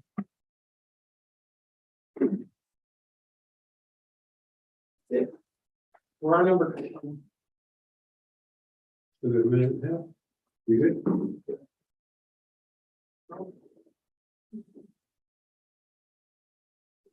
All right. You have 2 minutes to cross-examine, and then 5 minutes for the Okay. 7 minutes total. Now, comp number 1, which is the 20 South Point Circle. Just so the board members know, I used to own a house at 43 Lakeshore, which is right around the corner from where 32 South Point is, and this comp here, the 20 South Point, is, baseball throwing distance away from both homes. And I actually made an offer on this home when it was for sale, so I know the house really well. I was in it 3 times. But when I was, selling my house at 43 Lakeshore, the realtor brought me sales comps. And the price that she said that the data that she gave me off of, MLS. MLS. oh, there you go, yeah, sorry, was 817, not 831. That was part of the comp data she brought me for the, for trying to establish a price that I sold my 43 Lakeshore home for, so. If that, I guess I'm just questioning where the 831 came from versus when I was provided a comp by the MLS service that said 817, I'm sorry. So MLS will not extend the same courtesy to an appraisal issue. They won't tell us. Right, Well, they used to until about 3 years ago. no, I They understand just that. decided to stop doing it. Well, we can't do our job if we just go around going, well, we don't know, nobody will tell us, so we can't appraise things, so, never mind, we'll switch to sales tax. It doesn't work that way. So one of the ways we get sale prices is an analysis of the last listing price and a percentage of what it closes at. I got you. So that's where that came from. That's actually pretty close to our number. It is, no, But it is much better to have, people do bring us in with a lot of stuff. That's good, yeah. 817. I guess this is kind of like personal opinion, maybe it's personal opinion. Y'all's analysis of like when y'all just, that's all right, because it doesn't, y'all are supposed to have a technical approach. Whereas, I mean, I know this property, this 20 South Point was on the market for over a year. It only had 2 offers, one of them was mine. The second meeting, she turned us down and we weren't going where she wanted to go, and then the people who bought it. So I just happened to have a lot of insider information. How about that? Yeah. And I guess, but that's part of the, anyway, I'm sorry, because I was going to ask you a question about one of the things that like affected my position on the home and other homes. And actually, I looked at I actually 25 West Point, I looked at buying that home too. Okay. But a lot of it had to do with elevation. And the 20 South Point home is actually lower in elevation than the one I ultimately ended up buying at 32 South Point. So it was kind of, but I know y'all can't. That's not something you can incorporate into your technical analysis. Yeah. There's a level of detail we gotta stop. Yeah, right. So, That's kind of a on delicate the name. 25 West, I'm sorry, I'll give a minute back somewhere else or something. 25 West Point, in the detail listing under the comps is the PC 715, is that like, I'm guessing that's patio concrete or? It's PC means, it technically means porch covered, but it's just anything that has a roof over it. Okay, well, I'm trying to figure out, the whole backyard of that house is concrete with a natural rock overlay. So I was trying to figure out where the adjustment was for something that exists there that does not exist, what you're trying to comp to. So I was trying to figure out where that valuation. For the like a concrete thing outside. The whole backyard Mhm. is poured concrete with native rock overlay. Okay. And which is Is it pretty, no, it's open. I don't know if you.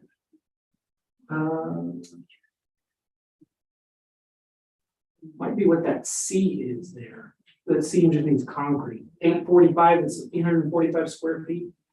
Am I about right? I'm just bringing that, this would seem questionable if that much concrete and rock overlay only has a $1,700 adjustment. So that's why I'm asking.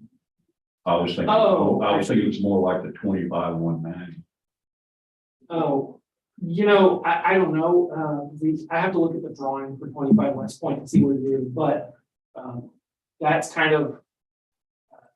That's an area where it's going to be very hard to prove exactly what the inventory value is. It's like landscaping. Landscaping obviously changes the value of your property. That's why you do it. Sure. That's pretty substantial, actually. But appraisers make almost no adjustments for landscaping. because it's So still where hard to does, quantify. and that leads me to another question, and I'm sorry, maybe the board member, I don't know this. When you have improvements like a boat dock and a boat lift, does that go to the house value, the lot value? It's an improvement on the land, so the, it Okay. does drive off of, most of it drives off the class of the main home, if it kind of is all fairly consistent. But stuff like boat lifts and swimming pools, and that kind of thing are, they're not worth what they cost. Because you try to go sell it. Well, even when you go try to go sell it, Or, I'm sorry. because like, let's say you have a swimming pool that costs 50 grand to put in there. Yeah. Somebody who really wants the swimming pool may actually totally be willing to pay the extra 50 grand. Right. But there's also gonna be somebody who will actually not buy the house because they Because of don't the want a pool. swimming pool. So if it's, the market was only those two people, the net result of it would be $0. Right. It would have no impact on your home value. Okay, I was just trying to figure out. Yeah. You know, there's, Yeah, and there's I think, adjustments made, and Mhm. so I'm trying to follow the adjustments. Yeah, some of them like pool, boat lifts, elevators, our numbers are probably too small on those these days. Hard to keep up with schedules and things. I'll quit attempting to beat up on you, so. No, it's all right. You'd be nice. I don't have any further comments, I suppose. Right on time. Huh? Oh, you gotta be, I see you were gonna be. Yeah, he's got it. All right, district cross examine in 2 minutes. District revolt. Okay. Protester rebuttal, you have 2 minutes. Okay. Just so we're clear, my protest is related to the value of structure, not the land. So, I like the staff said, I'm sorry, I didn't catch your name. Amazing. Oh, correct. And no, Aiden. Oh, okay, I'm sorry, I emailed with a Ray, so I'm just thought it would be in there. Anyway, like you said, yeah, it's a big house. We used to own the lot 2 down. We were gonna build after we moved here, and things were just crazy. The lady that was in the house is a widow. Her husband died shortly after Harvey. And she just she wanted out, she kind of gave up, you know, the house was, anyway, so the basis of my protest, is more a conditional thing of the home. Which I try to provide some representative photographs. So what I really didn't apply, what I did was when I did my proposal value, the house down the street at 20 South Point, really very similar structure. It was actually immaculate inside. Some of the things were antiquated. You know, not everybody builds the way you would build yourself, or not anyway. It was in immaculate condition, very close in size. It's actually got a bigger garage that I wish I had, but I got a shop that it didn't have. Anyway, so it's that's really that home in particular. It was a very functional home. The 25 West Point home is really a weekender home. I mean, it's big, it's nice, but we looked at that house and for permanent living, it wouldn't work for us. Let me put it that way. So, I mean, I realize it's there, it's sold, but a lot of differences, I suppose, would be my point. So anyway, my key was I felt like the 20 South Point home was really the most representative market sample, relatively same construction, exterior grade, size class, and feeling like, you know, if we put the home we currently have on the market, definitely it would be probably the number one, what do you want to call it, comparable that a buyer, if they were provided comparables, would probably key in on that. Hey, this is only five lots down. This is what that house sold for. And then I took so I took the sales value of that one, put it on a square foot basis, and then I reapplied things that were different that the house I'm in has that house didn't have. Like we had one more floor elevator. I know a price for a new elevator for 3-floor elevators, because it's 35,000, so I just took 10,000 for. Your time is expired. You'll have another minute just shortly. Oh, okay. District closing. Okay. Go right ahead. Oh. Got a minute. Anyway, so I just applied, then after taking the square foot value from 20 South Point, then I just added things back in, like a bulkhead, the boat lift, a deck, fish cleaning table, electrical. I mean, really the only thing that lot has more land, but that's the things it was missing in comparison was, well, unbulkheaded, no deck, no boat lift. Now, I applied, the value I applied seems kind of silly, but when I bought the house, which I kind of show you all in the pictures, the boat lift is inoperable, the frame's rusted out. The deck was actually a walking hazard. So, and then, like I said, it's a conditional thing. You go through the pictures, you know, and it's all, it seems like minor stuff, but you get into, you know, having to fix it all up. I mean, all the exterior fixtures are corroded and need to be replaced. The last owner never did anything to maintain any of the exterior. So a lot of the things are just, you know, they need, it's going to take some work. Inside the house, I mean, it was just never really finished after Harvey. The roof was ripped off. One of the things I couldn't provide a picture for, and I'm sorry, I heard it beep again. The roof was still leaking when I bought the house. And I mean, I bought it knowing that, but I've got a really good steel roof guy. And so the first thing I had to do was get him to come peel the roof back. And I mean, we knew where it was leaking, we knew why it was leaking, but she didn't want anybody touching the house till she was out. So Your time is expired. Okay. ARB now has 5 minutes. Did you pay 817 for the house? You showed that on your evidence. I think that was. No, that's the purchase price That's of the the 20. Okay, okay.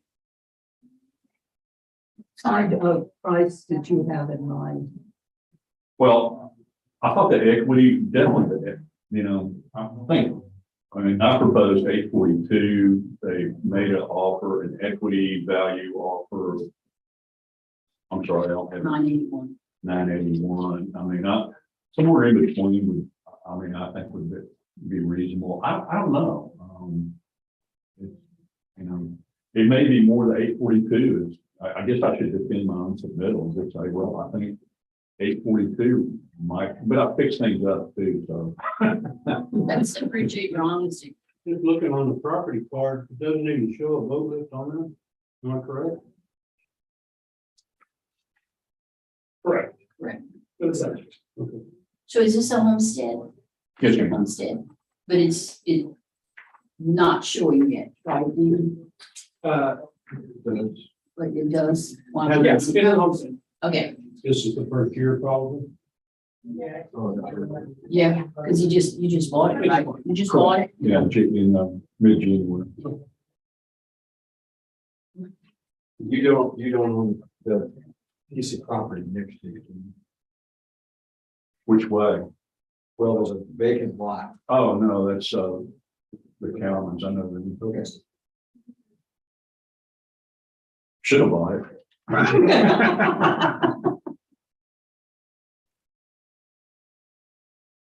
Yeah, I mean, the way things calm down on the equity grid. 20 South Point's a good one because there's the sales as well as equity. Mhm. And comps out to 20 South Point comps out to 1,051,000. There's others that might have been better to focus on an equity standpoint. That's wrong. What? Equity. Yeah, Yeah, that's where I am too. He brought up a good point though, about, somewhere in the middle, but, I think I'm gonna have to go with the equity that the county's showing. That's where I'm at. The 981. 000. Is that okay? Or you want to put 500, 300, 600? I think 981. Okay. Yeah. Yeah. Okay.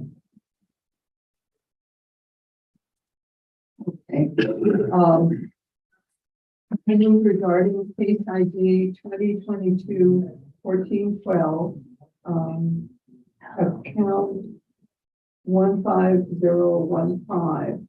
After listening to the appraisal district's evidence and the only evidence that we reduced the current value of the house to 981.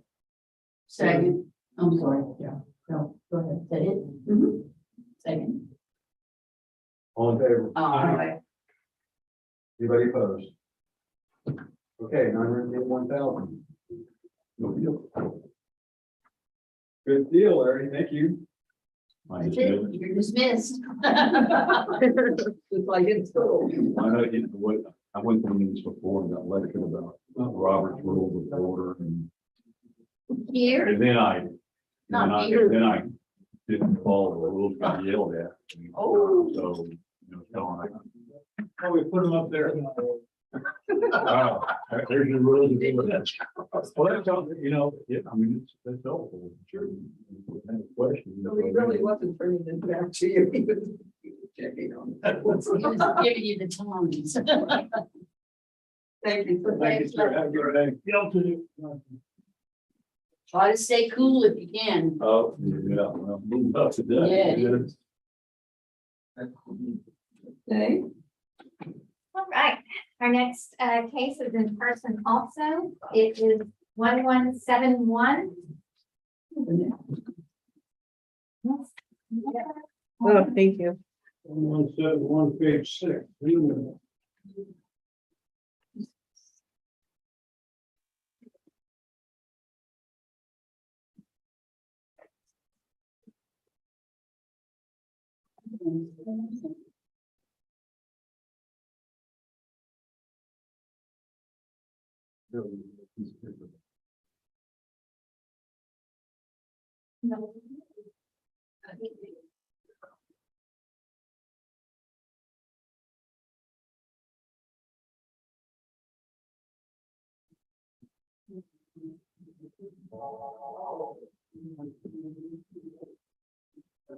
Guys ready? Yes. Sure.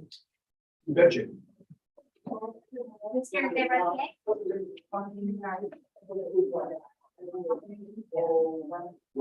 You can have a seat right there. This is Gary Deborah. Hello. How are you? So my biggest, we're looking at this tax center. Wait, he's Yeah, got- we have a whole bunch of. You didn't want me about. Sorry. You want me about it. Yeah, we'll get to all that. It's kind of stepping through things. These are different, okay? Okay. Don't worry. All right. Okay, so we are opening a hearing on case ID 2022-1171. Cap number 66052, which is 2001 Mathis Street in Rockford. And this hearing is being recorded and streamed live on YouTube. We'll verify exact votes on the protest. This is an online submission, so. You want to mark it down, Craig. Okay. So we are the appraisal review board that will be hearing your protest today. We do not work for the appraisal district. We are permitted to perform an independent review of the protest. At the end of the hearing, you may complete a survey. Got it? Okay. You may complete a survey regarding your experience. And the survey may be completed using that form. Or one that is included in the determination package that will be mailed to you after the hearing. Or you can take it online, and all the information about how to return it is at the top of the form. Okay. And the survey is entirely voluntary, but we always appreciate any feedback they want to offer. You also have the right to appeal our decision, and appeal information is also included in the determination package that will be mailed to you to document our findings in the hearing. In accordance with tax code section 41.45H, all written material and evidence that has not been provided must be provided at this time.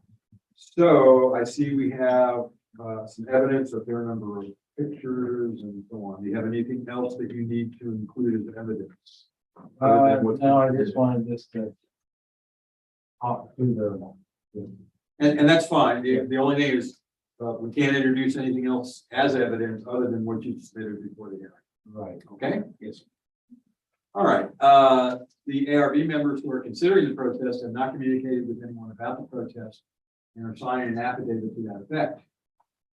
I, Scott Wagner, do solemnly swear that I have not communicated with another person in violation of tax code section 41.66. I, Joanne Ferguson, do solemnly swear that I have not communicated with another person in violation of tax code 41.66. I, Ron McCann, do solemnly swear that I have not communicated with another person in violation of tax code section 41.66F. I, Peggy Bird, do solemnly swear that I'm not communicating with another person in violation of tax code section 41.66F. All testimony from all witnesses must be given under oath, so you'll be asked to swear in right now, and they'll do that. I, Gary Gregory, do solemnly swear or affirm that the testimony I shall present to the appraisal review board for the Aransas County appraisal is true and correct. I, David Burke, do solemnly swear or affirm the testimony shall present to the appraisal review board, the Aransas County Appraisal District.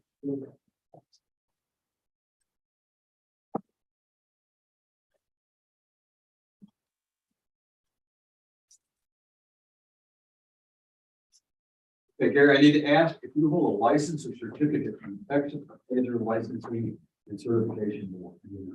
Okay, that's fine. Over on your left hand, there is a little chart, it's also up on the wall, which shows how we're going to be running here today. Takes one of two forms. One is if you present first, or the second is if the district presents first. Both have equal amounts of time, regardless of who goes first. Okay. But you get to choose which. Okay. I will first. That's okay. Give you a go in a second. All right, you have 5 minutes. Okay. Start now. All right.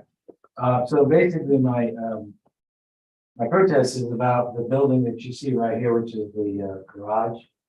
We'll call it garage or shop as what they called it before. It's included into the square footage as living area is 2802. When in truly the upstairs and downstairs of the house, we'll get to that here. On record is 1632. And so I'm being basically taxed on 2802. I'm being taxed on a garage. It's not livable, basically. It's probably should be taxed at a different rate. So that's what I'm coming here for, because that house right there is total square footage upstairs, downstairs. It's 1632, but I measured this morning, the downstairs is actually 576, it's 23 and a half by 24 and a half. So the total square footage of the house is 1488. And if you base it on square footage, I mean, I'm paying well over $300 for a foot. That's okay. So my protest is to get the garage out of the, retax it as whatever garage should be taxed at, so that my livable square footage will come down. And then if I could, I mean, it's 150 square feet difference while you're downstairs. I don't know where that happened. I went back and looked at the tax records and noticed that there was a big jump somewhere about 2 years ago. I know they put the pool in, but that shouldn't have made that significant of a jump in the amount of the way the taxes went, tax history. But anyway, the square footage is inaccurate basically for the house, and the garage is being put into that. So my question or my protest is that you get reevaluated as far as you know, it's currently coming out $163.25 a square foot. That's if well, that's what it currently comes out with, the 2802. But like I say, it's not. I've got less than 1632 level space. So that's why I'm asking the board to look into to adjust that. That's all I have.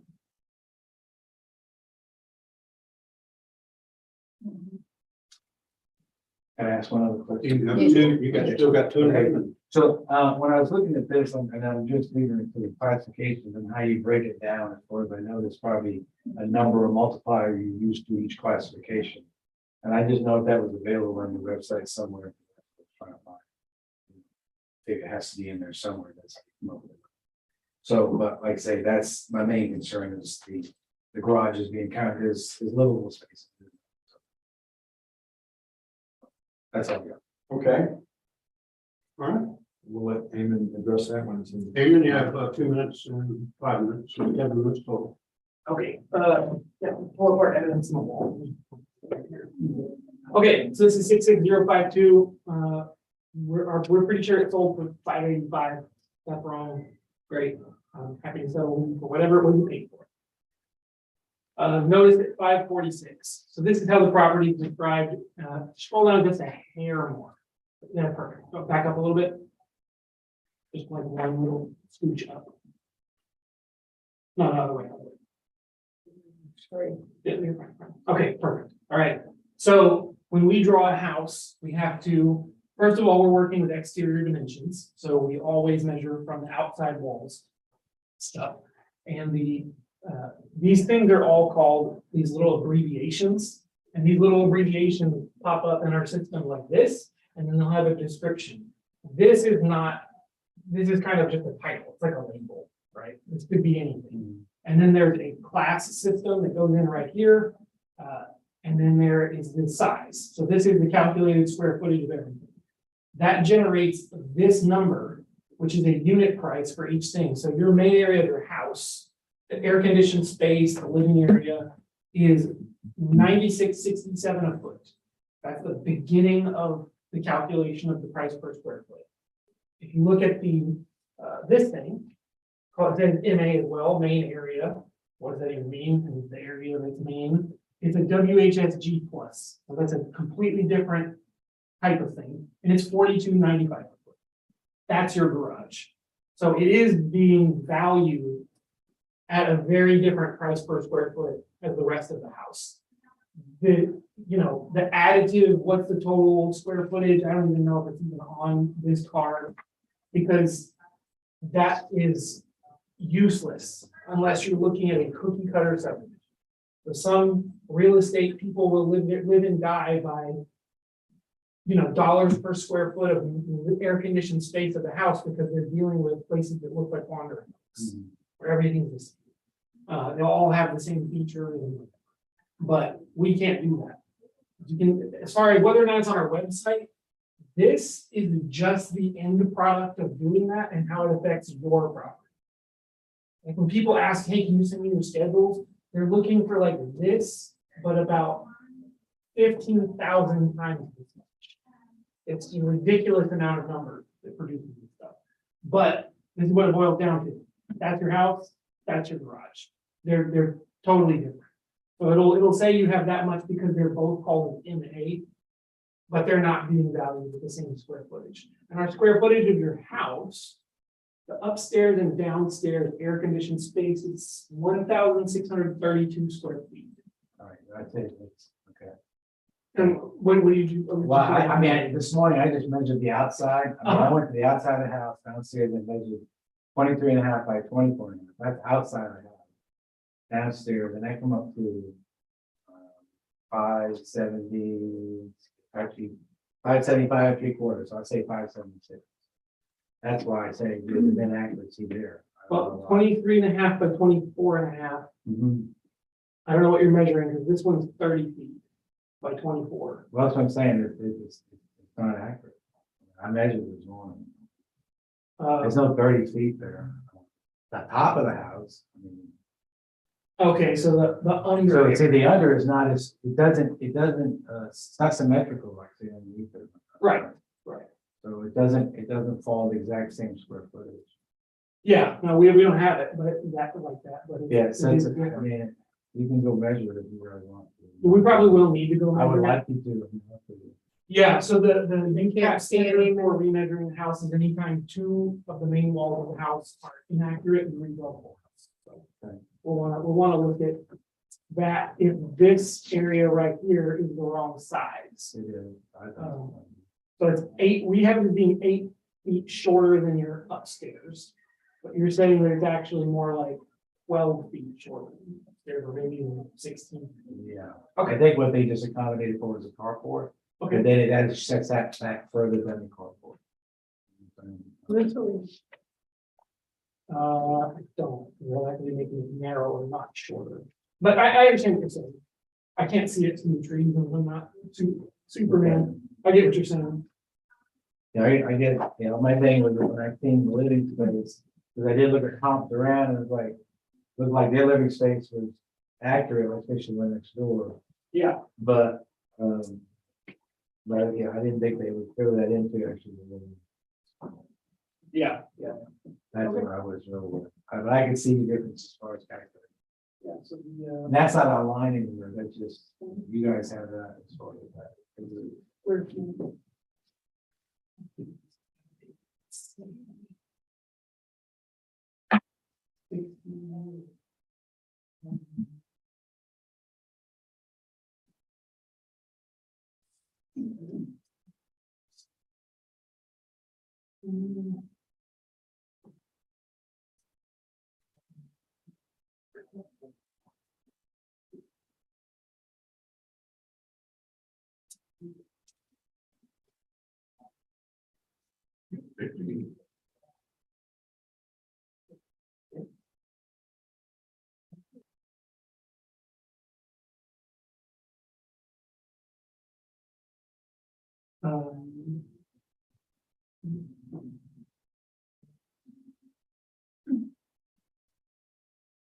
So that's right at about $25,000 rounding. For the value of that. If this is actually 500 square feet. Right, that was just 500 square feet for the downstairs. Yeah, so 5, 75.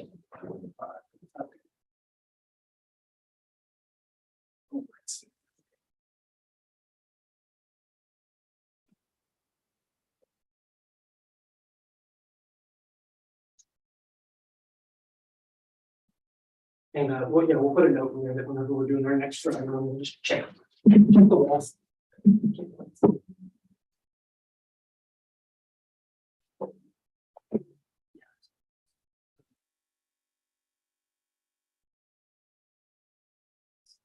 Now I'm really sorry that I turned the beeper on. I know.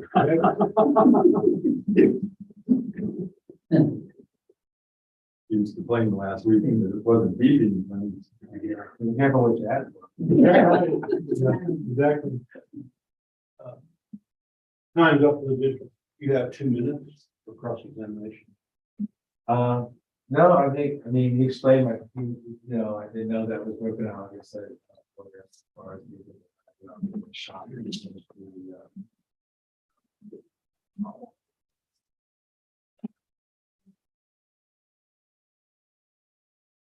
We can blow it up if you like. It's an eye chart.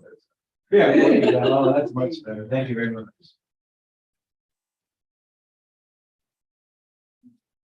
Okay, so it's at 42. So you're- Yeah, so you're less than half, okay. And then there's, so you got the main under, so which you talked about earlier about reducing, you got an 87 right now. So where is this thing available, this stuff that you have to ask for this if you want this information? I was just curious. For the most part, if you just want to, this, Yeah, you can see most of this on our website, not all of it. Okay. But if you call up anytime it's not this time of year, Okay. nobody will just, But that's description like right there, is that available? for your property, you'll get, we can send you, this is a property card. Okay, yeah. Exactly. All right, I know. Yeah, but what the MA, PC, and that type of stuff, that's. No legend. No. The best you can get, I think it's for, well, it can vary a little, okay? The best thing to do is to, since it's a small enough district, is just to call and we'll tell you about your. That's what this is.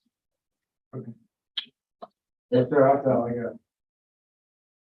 Is that 2 minutes? I'm good. I'll get it back Very here. good. District has 2 minutes for rebuttal. Okay. You have 1 minute for closing. Nope. Okay, thank you very much. District 1 minute for closing. Cool. The ARB now has 5 minutes. Okay, so if the numbers are correct, you said 20, it was about 25,000 difference. So my suggestion is that we just take 25,000 off. And if it turns out, and they'll make a note to come out and re-scrutinize and measure. And if it's not correct, then next year we'll catch up. So. That would be 521. What you came up with? I didn't, so Is that what y'all- I'll leave. I think that's what I have. Because I took the 25,000 off of this. That's it. Rounded to 521. I did 521. 521 for a minute.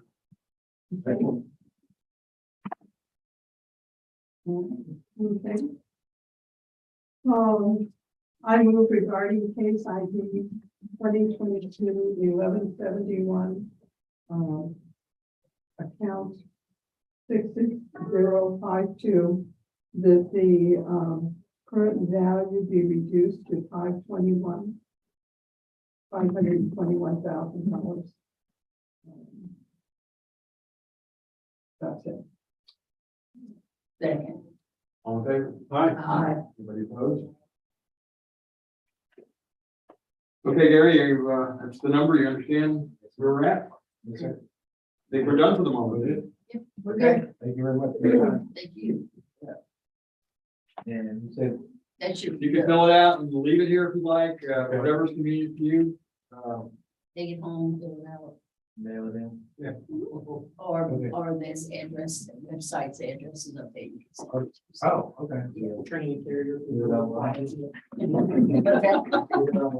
yeah. Yes, yeah. Okay, I'll get you it. Well, thank you so much for your time. Have a great day. Thank you. You're welcome.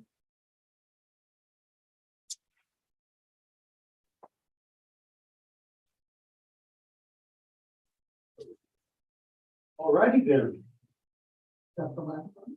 I don't know. There's a lobby. I'm scared to go look. I'm here, people are. You say There's a lobby for a lobby Oh, full? yeah, I'm here.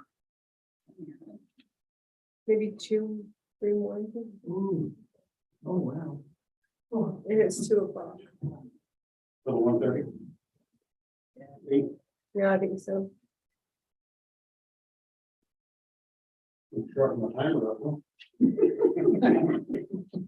you're not taking all that time. Some go over, some don't, you know, it just varies. Some.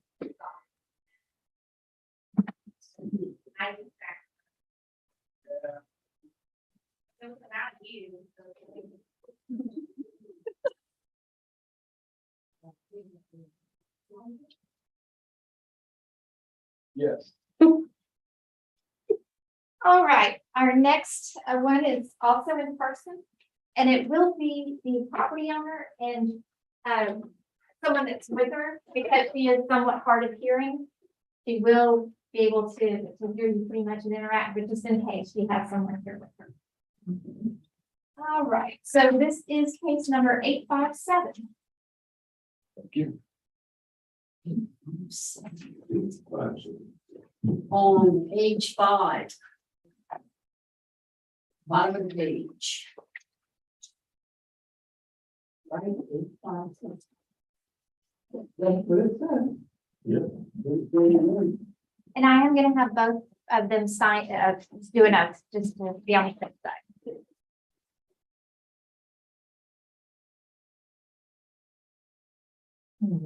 Sure would like something.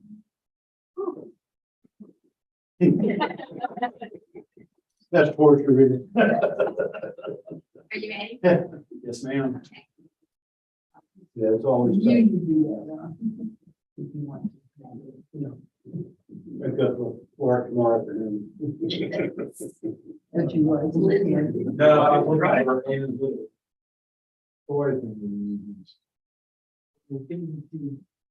Are those, can you get those anymore? Is it all available?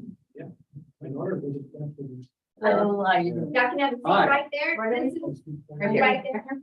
This is Dion Krupa and Diane Tucker. You are. I'm a friend of hers. No, Okay. the name. Oh, sorry. You're Dion. This is hearing impaired, hard of hearing. And I use an app. I try to read lips, but I'm not always really good. And so Diane is, I asked her to accompany me because I don't always hear what the question is. And so I just wanted her to kind of like nudge me if She's not looking at you, she may not hear you. Yeah. And so I also use an app that it's typically pretty good picking up voices. I don't know how well it will be picking up bar voices, but maybe if I don't hear, then one of y'all can. Yeah, we had a hearing last week with a similar situation. And use the voice app on the person's phone to. Yeah, so she will be looking down a lot while you're talking to her. Yeah, She's right. looking down, she's reading. I could see it was just typing away what I was saying. Right. And I missed your name again. Diane Tucker, Okay, so it's Dion and Diane. that is correct. Okay, ladies, I have some administration stuff to work through. And when we need your input, we'll let you know. We are commencing a hearing on case ID 2022-857. Count number 31188. Which is 110 Peachtree Drive in Rockport. This hearing is being recorded and streamed live on YouTube. And we'll verify what's under protest. Q1 and Q2, Okay, appraisal value and market value. excellent. And I see that we're also homesteading. So we are the appraisal review board that will be hearing your protest today. We do not work for the appraisal district. We are appointed to perform an independent review of your protest. At the end of the hearing, you may complete a survey regarding your experience. The survey may be completed using the survey form that's there now. Or a copy is included in the determination package that you will receive in the mail after the hearing, or you can take it online. Information about how to return it is shown at the top of the form. And the survey itself is entirely voluntary. However, we always do appreciate any feedback you may wish to offer. You also have the right to appeal our decision. Appeal information is included in the package that will be mailed to you to document our determination. In accordance with tax code section 41.45H, all written material and evidence that has not been provided must be provided at this time. And I'm just taking a quick look. I see we have a fair bit of evidence that you have provided. Everything that you intend to reference as evidence during your hearing has been provided. Is that correct? Okay, thank you. The ARB members who are considering the protest have not communicated with anyone about the protest and are signing an affidavit to that effect. I, Scott Waggart, do solemnly swear that I have not communicated with another person in violation of tax code section 41.66F. I, Joanne Ferguson, do solemnly swear that I have not communicated with another person in violation of tax code 41.66F. I, Ron McCann, do solemnly swear that I have not communicated with another person in violation of tax code section 41.66F. I, Peggy Bird, do solemnly swear that I have not communicated with another person in violation of tax code section 41.66F. All testimony from all witnesses must be given under oath, so you'll be asked to sign to swear in at this point, and Val can help you do that. You'll read that line. Do I sign right now? And you go ahead and read it first. I'll go ahead and say. Read it. I do solemnly swear or affirm that the testimony I shall present to the appraisal review board for the Aransas County Appraisal District is true and correct. And state your name. Dion Kruger. Do the same thing. I, Diane Tucker, do solemnly swear to affirm that the testimony I shall present to the appraisal review board for the Aransas County Appraisal District is true and correct. I, Emmett Burke, do solemnly swear or affirm the testimony I shall present to the appraisal review board for the Aransas County Appraisal District is true and correct.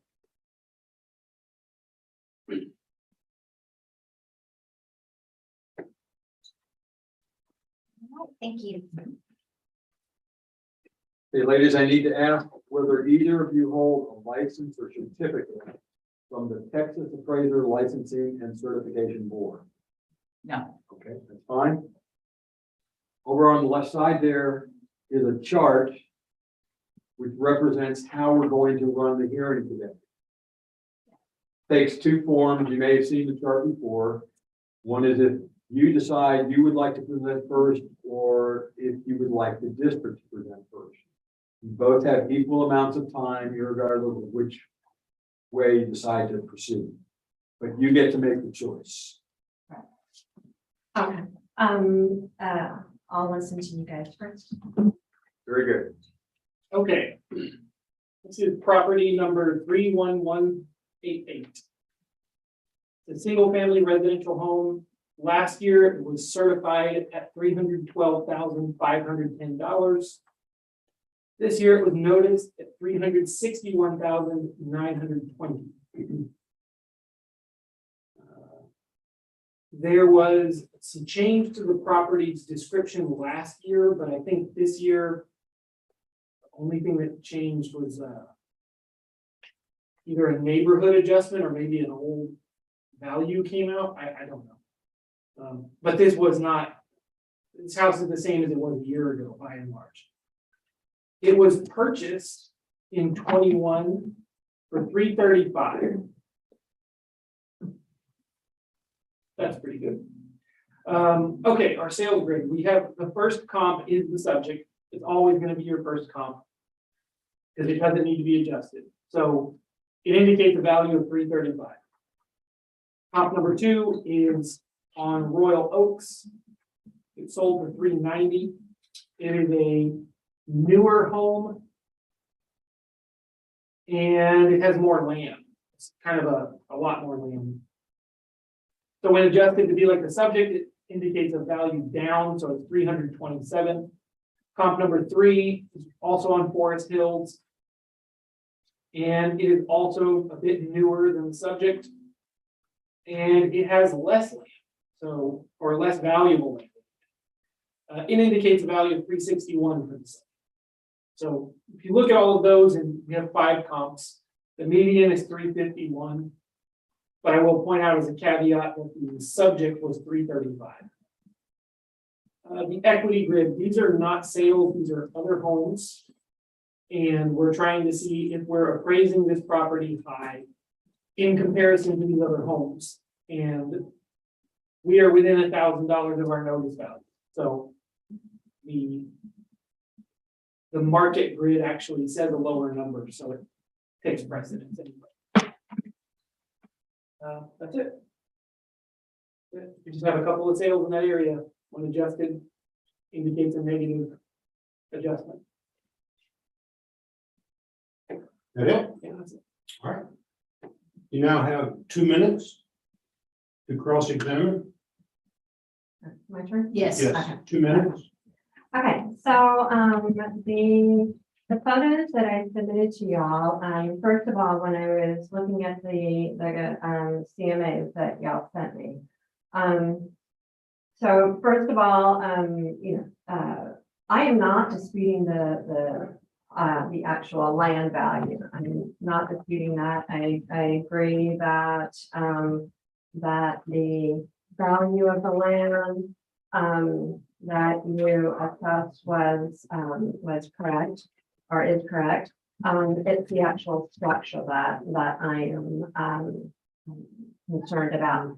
So on the, none of the comparables have, the same age home as mine. All three of the comps that were submitted to me, those homes have all been updated. When I purchased the house, I purchased it as is. So everything that the inspector found, I couldn't dispute. Basically, I either purchase it or I don't purchase it. So at the time, I was living at my other home that I co-owned with my ex-husband. And so there was a court order that we had to, he took me to court to reduce the price of that property on Deer Run Lane. And so the court ruled against me and ruled that the price would decrease to $490,000. And I would have to accept the first buyer. And so my ex-husband said that same day that it was that I was ruled against, he sent my sons and I a text saying that he's pre-approved for $490,000 and I had 45 days to move back. So at that point, I was not pre-approved whatsoever.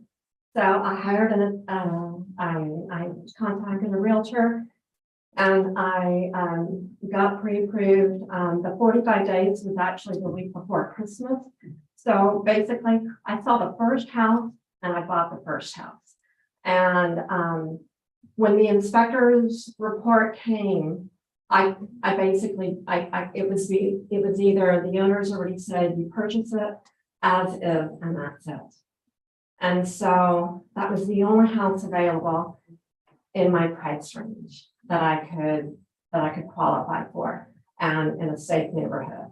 And so I did. I bought it as is, first time as a sole homeowner, and well aware that plumbing needed to be fixed. The stucco was coming apart. These are single pane windows, all original, all interior core doors. They all need to be repaired, replaced. The insulation, the plumbing, the sprinkler system does not work. All three of these other comparables that you sent, I went by these houses and they all had sprinkler systems. And so, the master bath, nothing has been updated in this house. I saw a house that I could give a good scrub down and my sons and I could move in. And so that's what we did. The only thing I've done since moving in January of last year is I had the trees trimmed. And that's mainly because I'm afraid of hurricane season and, didn't want any damage to the roof. And so the master bathroom, it only has a walk-in shower. There's no tub. One of the things that did not come up in the inspection and that occurred within 6 months was, and I noticed it when we were doing a walkthrough, I kind of tripped. There was a tile sticking up and I just kind of tripped a little bit. Well, that tile ended up cracking. And so I did submit a photo of that. Yeah, it's right there. And, I have carpet over it and I have a sofa over that so that, eventually, yes, I know that needs to be replaced, all of this stuff needs to be replaced. I mean, there's, but again, like I said, I purchased it as is knowing that, I was paying too much for it, but again, I wanted to stay place. This is what I have. So when I resubmit, I resubmitted a price, and then you guys came back at 335. So, again, your initial price or assessment at 361, that, again, that was a 16% increase. Your offer was 335, which again, it's a 7.2% interest, increase. And again, since I have done absolutely nothing to this house since I bought it, I can't, and plus, then I have found more, that has come up with the house. But, again, when you buy a house as is, you accept what comes with it. And so, again, I don't know at one point when I could give you what I Yeah. feel. Your opinion of Okay. value, yeah. I feel that, because and I am not contesting, the value of the land. I do agree with that. But I do feel that the house, the structure should be assessed at 2021's price, which was $250,860. So if you add that plus the land market value at 2022, which is $64,800, that would be $315,660.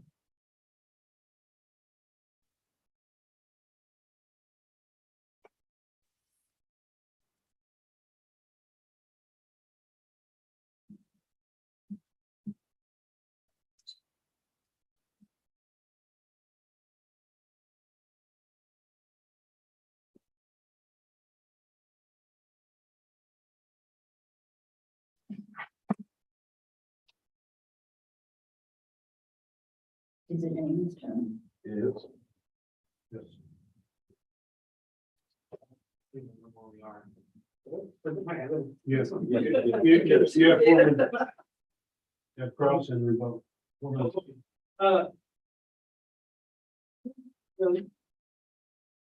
Pretty straightforward. Good. Yeah. There's nothing to like rebut, just showing the property in the inspection report, like, yeah. Okay. You have 2 minutes for rebuttal.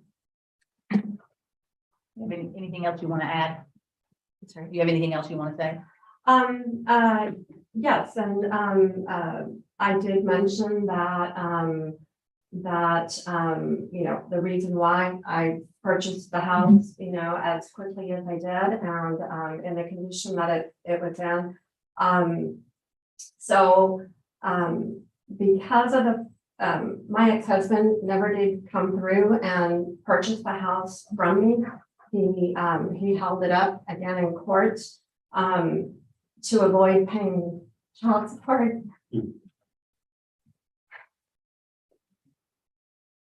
Just take a deep breath.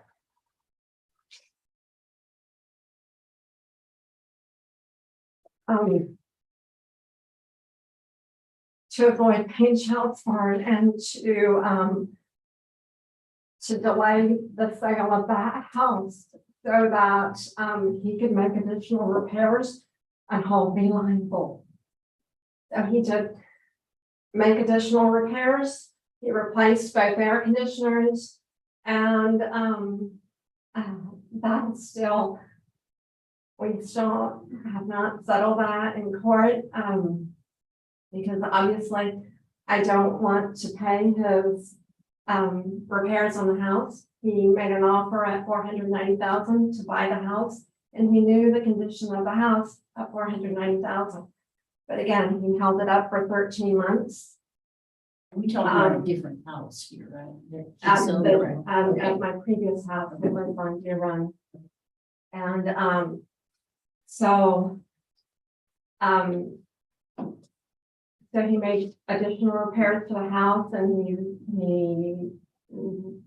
is holding me to pay for his repairs, and at the same time, he didn't pay any bit of child support. And He also wants me to pay his utilities for the last 13 months. So again, I wasn't able to qualify for a homestead last year because my name was still on that property. And I don't know if I can, when I can qualify for homestead, because we just closed on the house, that other house, in February. So, you know. It shows a homestead on this house now. Okay, that was my question. And not that it matters, but you could remove the homestead off the other property. As long as you. Yeah, if and you were- believe me, I've come here, Yeah, well, she wasn't sure because the 16% increase is over the homestead, the original 16% increase. And because I had told her, why don't you, that was the first thing I told her when I reviewed some of the documents for her, was ask her, I said, why don't you homestead it? And that's when she ran into the problem of, she found out because she's still on the old one, so she couldn't be the new one, so. I came to this office, when y'all were still in the portable, and they said that they couldn't put the homestead because my name was still on the other property. District has 1 minute for closing. No, I'm not completely tracking what you're saying about the homestead. It looks like there is a homestead. I'm guessing that's yours, right? Effective for For this, this year. for these Yeah, so you'll 2022 property values, okay? It is her homestead. Okay, good. And, And it just hasn't been applied. It to just the had, cap. there's no cap for the first year. When you buy a property, it's like, the transfer year, there's no limit on that exchange. It's the same property owner has to own it the year prior. It's like that. That's how it works. It doesn't work for previous owners. You don't get the other guy's homestead.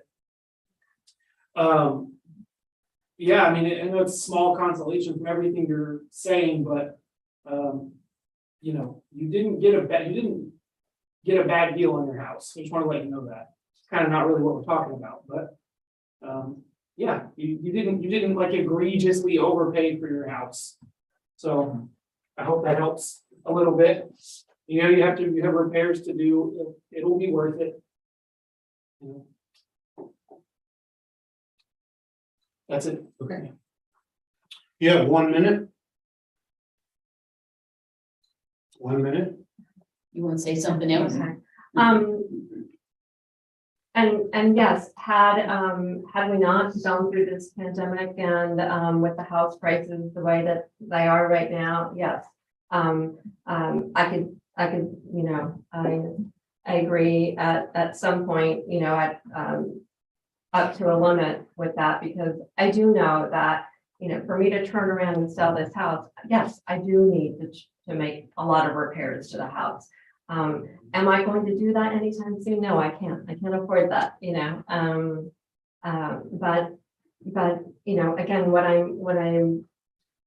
I do agree that, the land market value, yes, absolutely, especially because where the house is located. But I don't feel that the comparables are equal. I feel that it's more of, it's not apples to apples, whatsoever. It's definitely apples to oranges, because my house doesn't compare to those, and the majority of the homes in the area.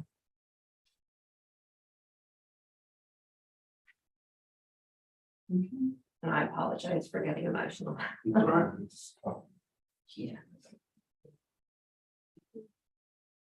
Is that all?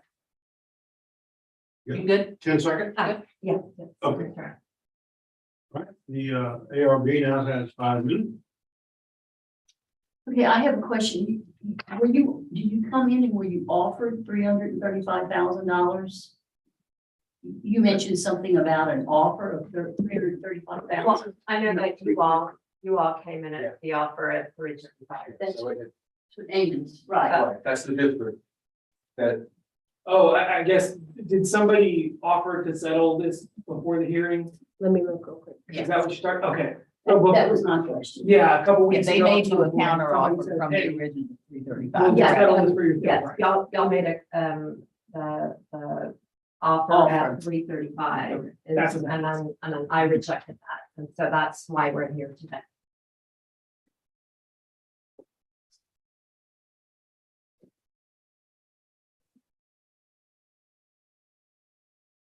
I might consider halfway between the 335 and the 324, which is.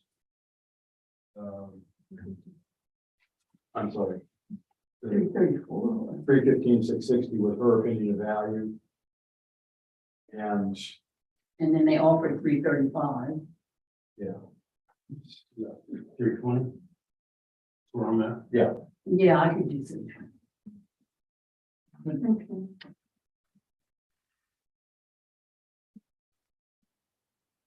Okay. Are you okay with that?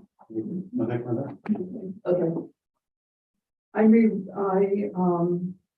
that regarding case ID 2022-946, account number 24957, that the current value be reduced to, I didn't write it down, 300.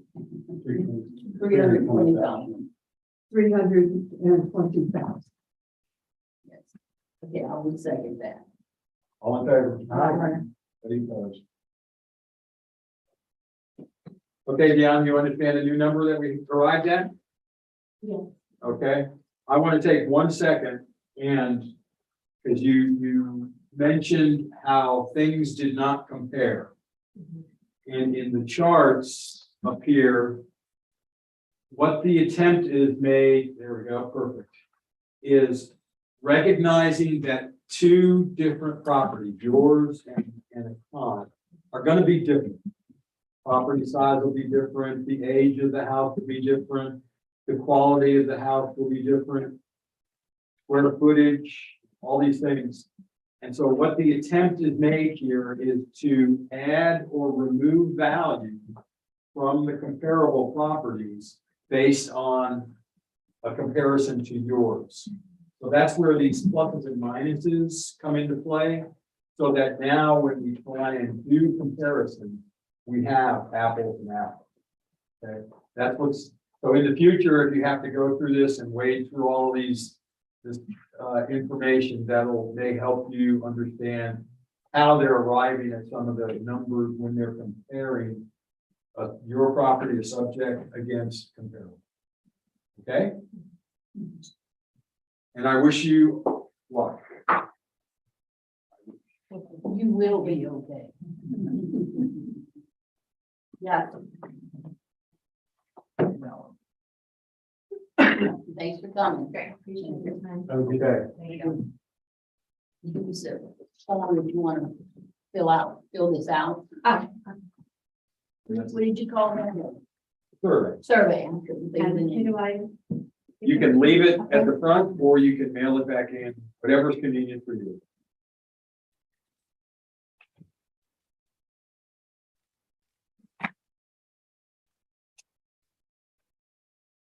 Good luck. Bye.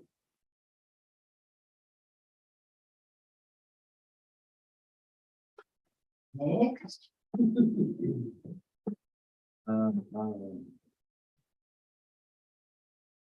It's too fresh, too fresh. Well,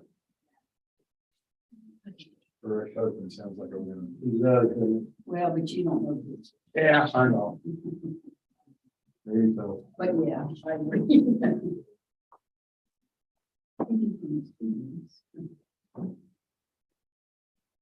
Okay.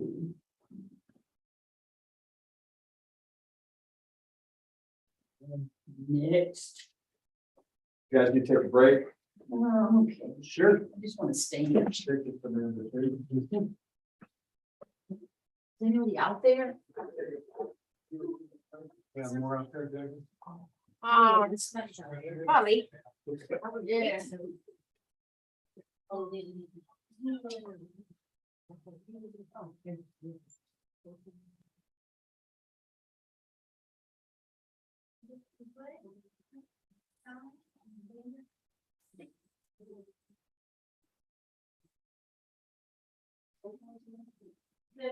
on your right side.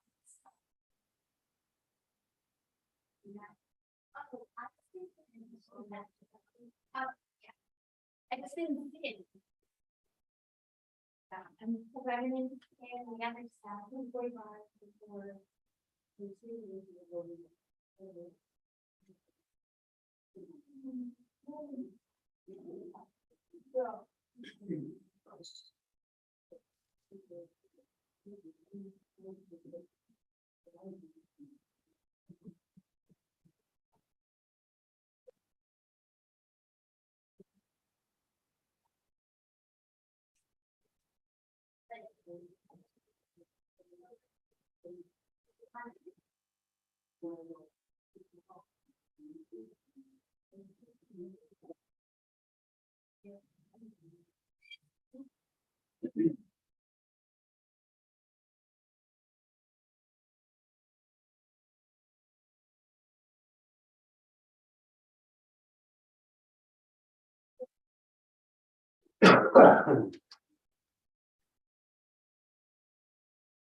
We're going for 3 o'clock now, right?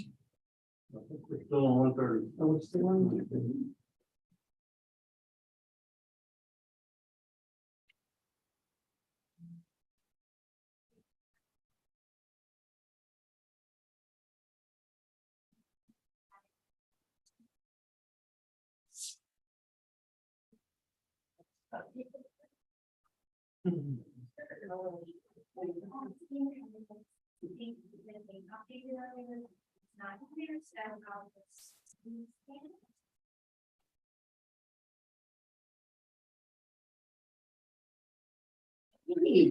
Hey.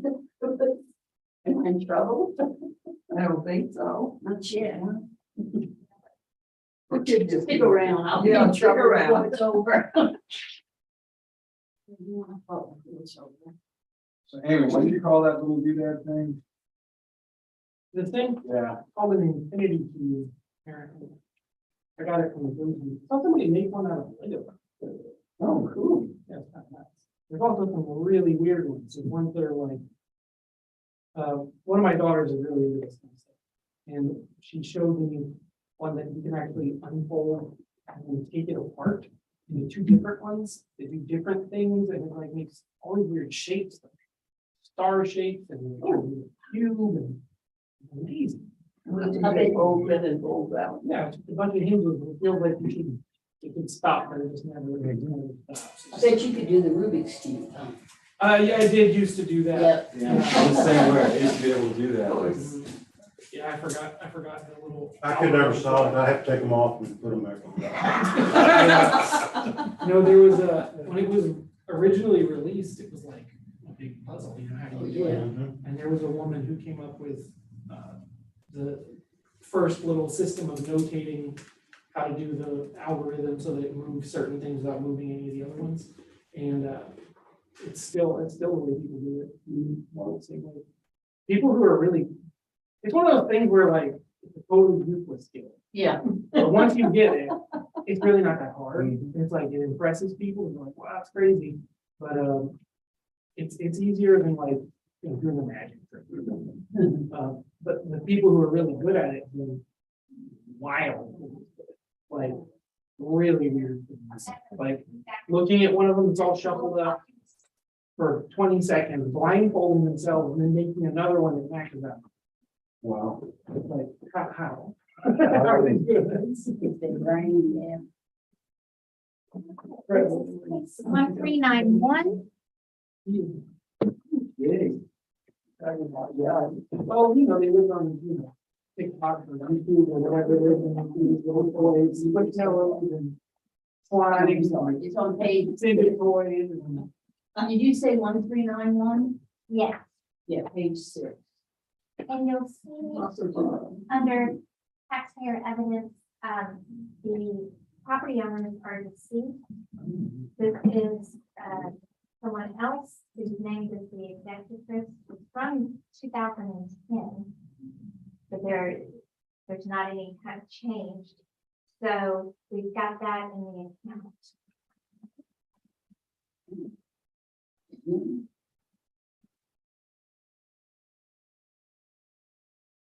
The name on the account is already deceased. Okay. Correct. People in the order. Shackelford. Oh, God. And I did see where we accepted this in 2020. So are they here in person or? Yeah. Okay. Very first.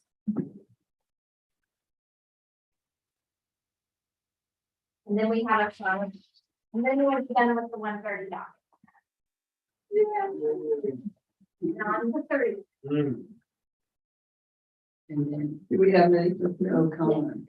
What did you say? No, not that many. She was quick on that. she was. She's not happy. Are y'all ready for me to call her in? Yes.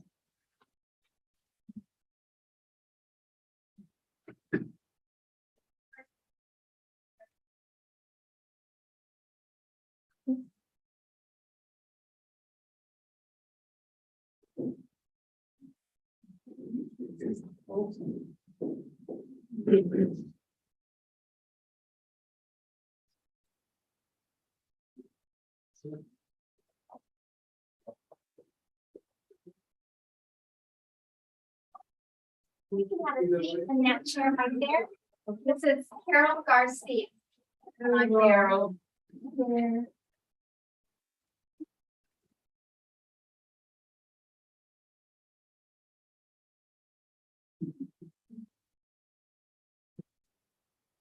Okay, Carol, I have some administrative stuff to run through first. And then we'll go through the details of your case and we'll need your input on something to start with. Let you know. Okay, there'll be some stuff to sign in a second. So we are commencing a hearing on case ID 2022-1391, county number 26615, which is 1801 North Fulton Beach Road.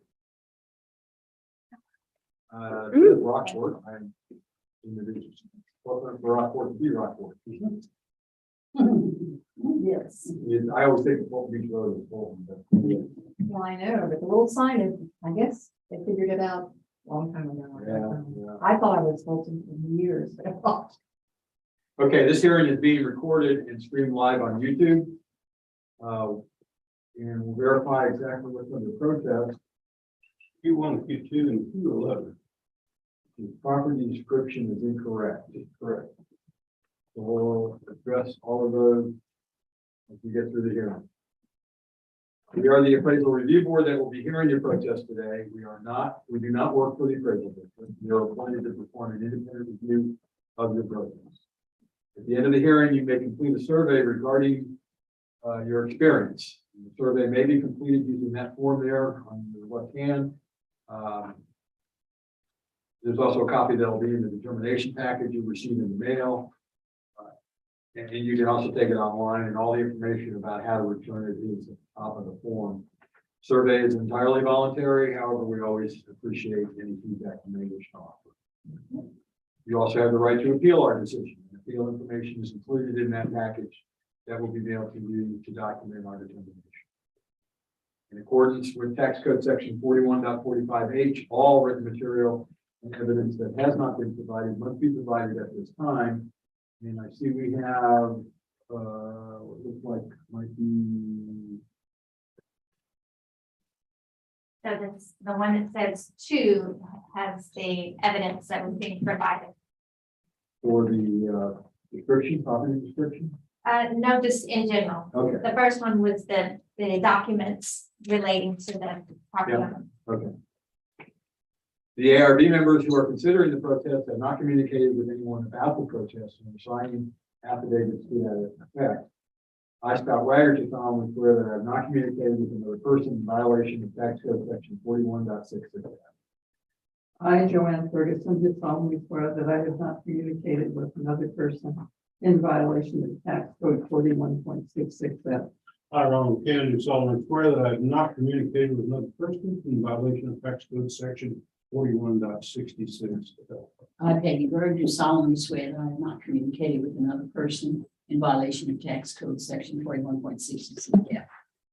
Okay, all testimony from all witnesses must be given under oath. If you ask to swear in at this point, now can you do that? If you will state your name aloud and then read that sentence in its entirety. Okay, Carol Shackelford Garcia, I do solemnly swear or affirm that the testimony I shall present to the appraisal review board for the Aransas County Appraisal District is true and correct. If you will sign and print your name. I, Ian Burke, do solemnly swear or affirm the testimony you shall present in the appraisal review board for the Aransas County Appraisal District is true. and correct.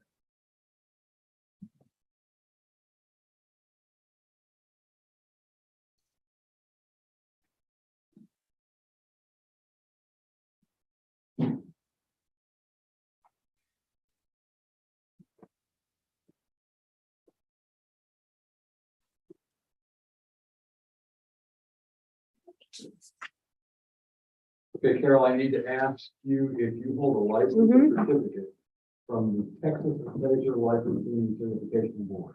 I do not.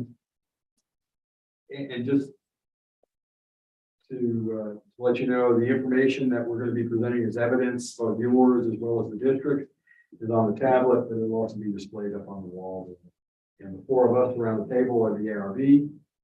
And Damon Burke is at the end of the table who represents the district, as well as Jackie, who is in the back driving the computers.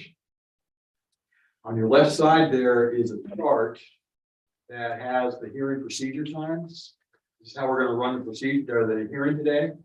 Takes one or two forms. Either you can present first or the district can present first. And you both have equal amounts of time, no matter who goes first, but you get to make the choice. I'll go first. How fun. All right, you have 5 minutes and I have a timer and I talked about this a couple of years ago in a protest, but I didn't have any evidence with me. And maybe it won't make that much difference, but I would just like the house details to be correct. And it doesn't show them correctly on your forms. So that's why I brought the appraisal and I brought some evidence of when the property was sold, when my family bought it, that sort of thing, to show what I was talking about. The house is, main living area is not as large, according to the appraisal, as it's stated on your records. And the garage, it's because the garage is, the building itself, I don't have a quarrel with, because y'all showed me last time up on a screen or the wall or something. So that's fine, but the garage, it says here is 760 square feet. It's a very big garage because it's got all these work area and it's got all the washer dryer stuff and heater and all the I thought I silenced myself. And the date it was built was in 1958, and according to your records, you say 1969. But that's not correct. So that's why I brought the appraisal, which states that it was built, it says 12 years earlier, but it was built at the same time as two other houses along the beach road by the same builder, and they were all in 58. I probably went on the tax rolls in 59.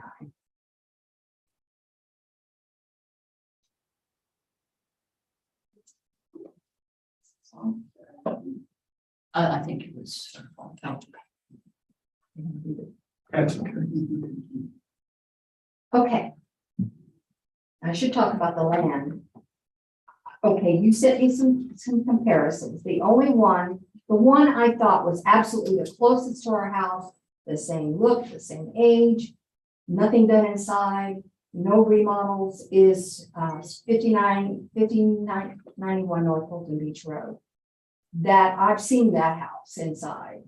And I think my appraisal should marry up more closely with that. What's that That's address simply again? stated. What's the address again? 1591 North Fulton Beach Road.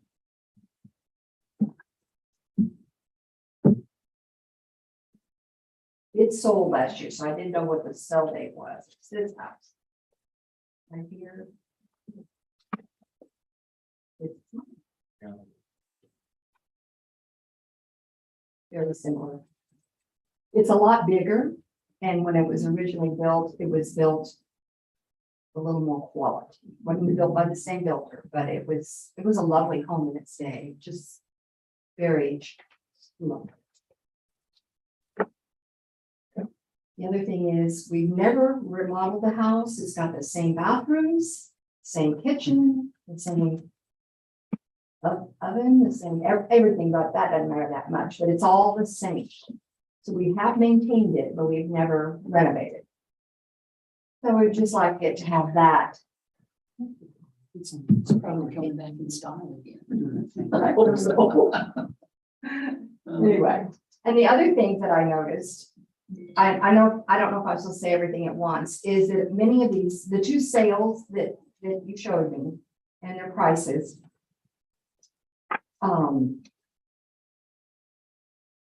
I feel like this house is put up a little higher against those, specifically on 1591. And the 1631. But they were both built about the same time. They have more property. And I just like maybe an equalization for me between those two properties that sold. Let me take a moment and while Jackie is working her name, So this if she could put this should be 29, not 25. Probably. the district evidence, could we display the district evidence for a second? Mark? Just take a moment. Well, property card doesn't have a sketch on it. That's okay at the moment. All right. Because one of the things I noticed that you highlighted was in this report, I might that. You're absolutely correct that when you look at two different properties, yours and what they call comparables, that is very difficult to get an apples and apples comparison. Okay. So there we go. Excellent. So what they try and do in this information here is to be able to compare the subject, your place, to some number of comparables.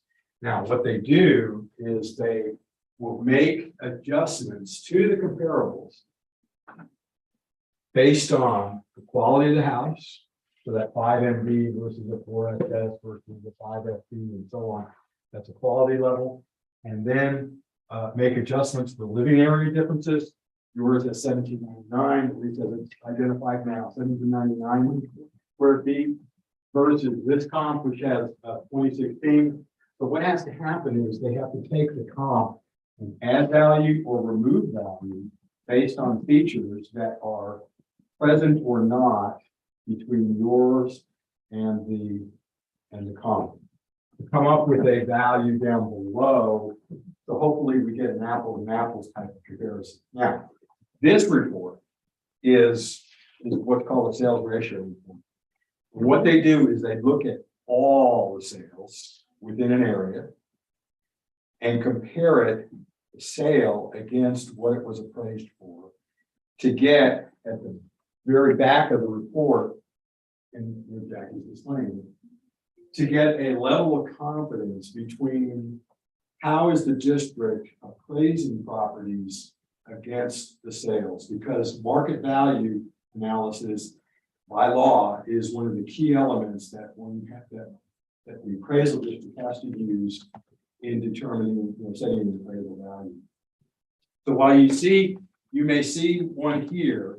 It is not an intention to say that we're trying to compare this sale against your property. It is part of a big picture of how does that sale compare, how does that sale and its appraised value compare to all the other sales in the area.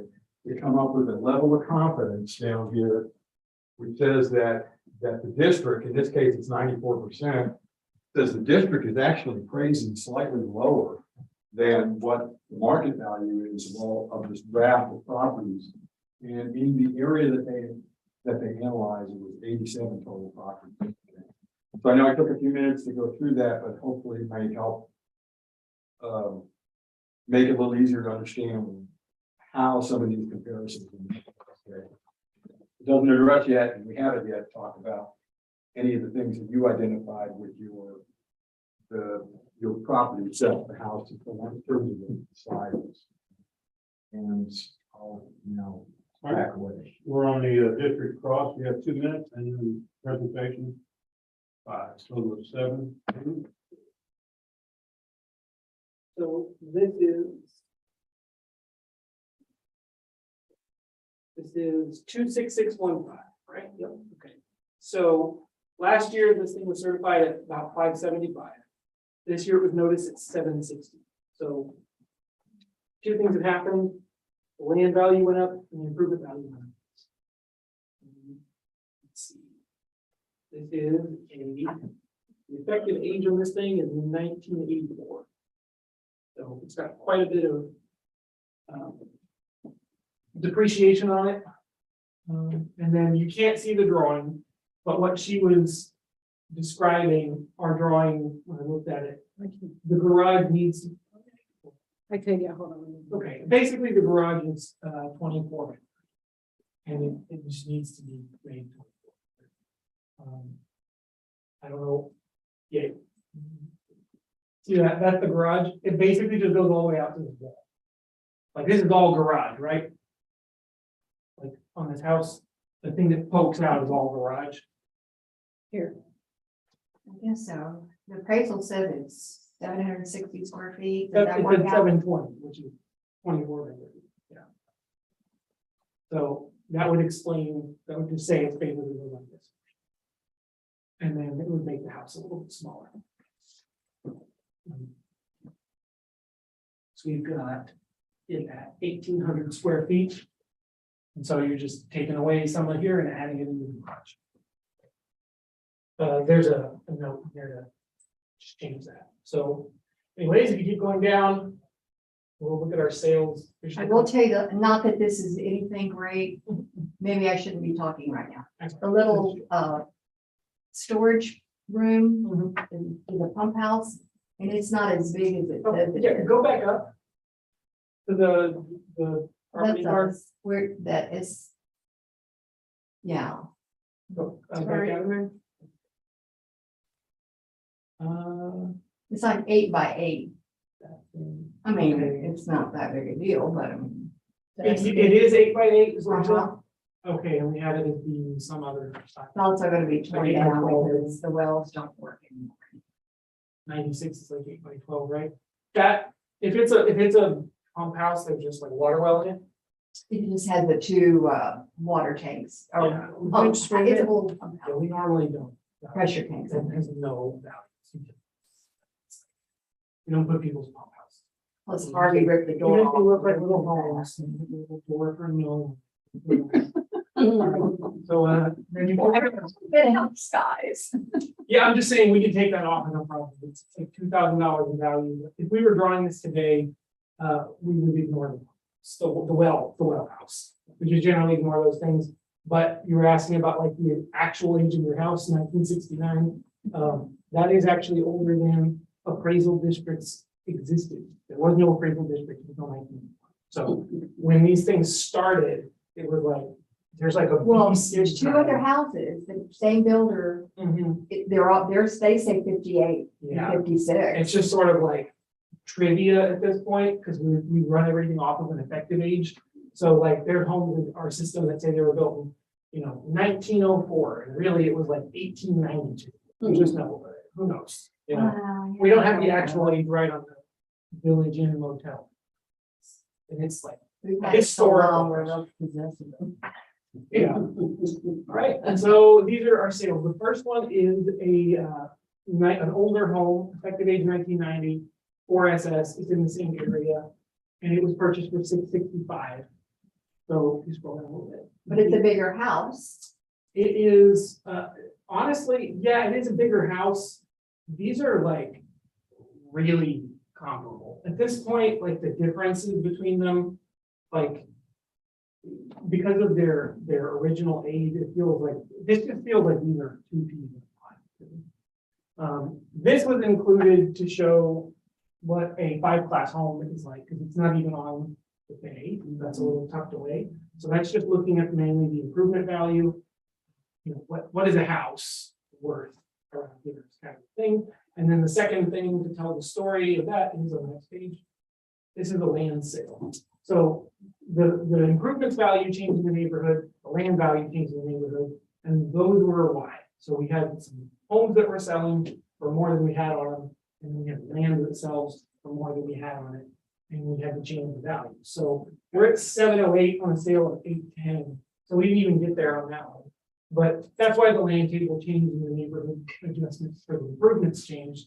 It's just because of what stuff is selling for. You have a quick question. I mean, this helps me understand. Yeah, So this is 1631 was 2.1 acres, yeah. but the land value in 2022 is 708 or something like that, right? 528. Oh, wait, which one was that? So it's so, Oh, why yeah. would it be so much? Why would it be so close to the 1801 when it's, bigger?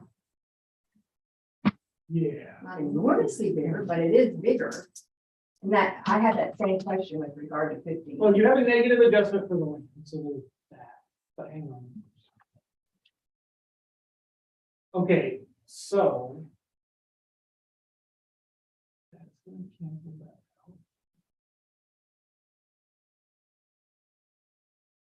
out. Okay, yeah, so Effective this, I was looking at this earlier. Effective size? I did some math. I don't know Well, if my sure, math is all that's right. fine, that's fine, they can have that if they need it, but in principle. Yeah, this does feel, this number feels strong for that one. Saying that the subject should sell for, what is that, $70,000 more than this sale. But it didn't. Feels like a lot, in how this analysis is done. And I would say the culprit this is probably the biggest one. This one's a 4SS, and subject is a 5 MD. And so this would be totally right if all these homes were newer, there were less variables going on. The problem is, if you have a 4-class home from 10 years ago and a 5-class home from 10 years ago, you can tell which one's which. I have a 4-class home from 50 years ago and a 5-class home from 50 years ago. You might not be able to tell the difference, right? So yeah, I would say this one is not, you're never gonna escape this. Like any kind of appraisal that gets done is gonna happen. Is that like, this is it's the problem of going too far out in any direction in terms of size, age, class, anything like that. This feels like probably an excessive adjustment in comparison to how old the buildings are. Like I said, these two are probably super good comps for each other. Number one is more comparable to the subject property, is what you're saying. Yeah, I think it's a great comp. I think it's a really good comp. But this isn't what drove the value for your house for this year. It's not like we didn't do this. No, I know it's a formula. and It's I'm the looking at whole it. Okay. Yeah, we're looking at all the sales in the whole neighborhood and like all the land was selling for more than we had. That's just how it works. We're just doing a mass appraisal, but even if this was to be pulled down, I mean, this is the devil of using medians, right? Y'all doesn't don't, matter. y'all don't factor. We can in change that. the- Go back and what? Do you ever factor in it, that it took like forever to sell the properties? For 8 years, it was over 8 years to sell that one and the other one that's sold. the I think second, it just, I mean, the land's a land, but. wait, which one are you talking about? The first comparable up there. to Yeah, 8 that, years. according to what I got off the internet, it has been on the market since 2014, but that's as far back as it went. So for me, that was, So that would, as an appraiser, I would say that's too drastic. Nothing should be. yes, they were asking a lot, so they were. All right, the district time is up. You have 4 minutes. You have 2 minutes to cross-examine and rebuttal. You have 4 minutes. I have 4 minutes. Hmm? Okay, let's look at 1591. That's the one I feel looks just like us. And now my papers are all being scrambled. And this is on the sales ratio. Yes, part. yes. Yeah, right. So the best we can do there is look at the, Sales ratio, well, the the card. property. card, Yeah. Could you, What is it, 1591, what would be yours? Is that what it is? yes. We only have 1591. It was listed for 599. It's been on the market at various prices for. There's no 1591? Oh, no, it's just a different account. It's totally different thing. You pull it up and you pick pack. It's just whatever it And is. it's 2.5 1591, acres. what would you- And the land is at 529. 26593.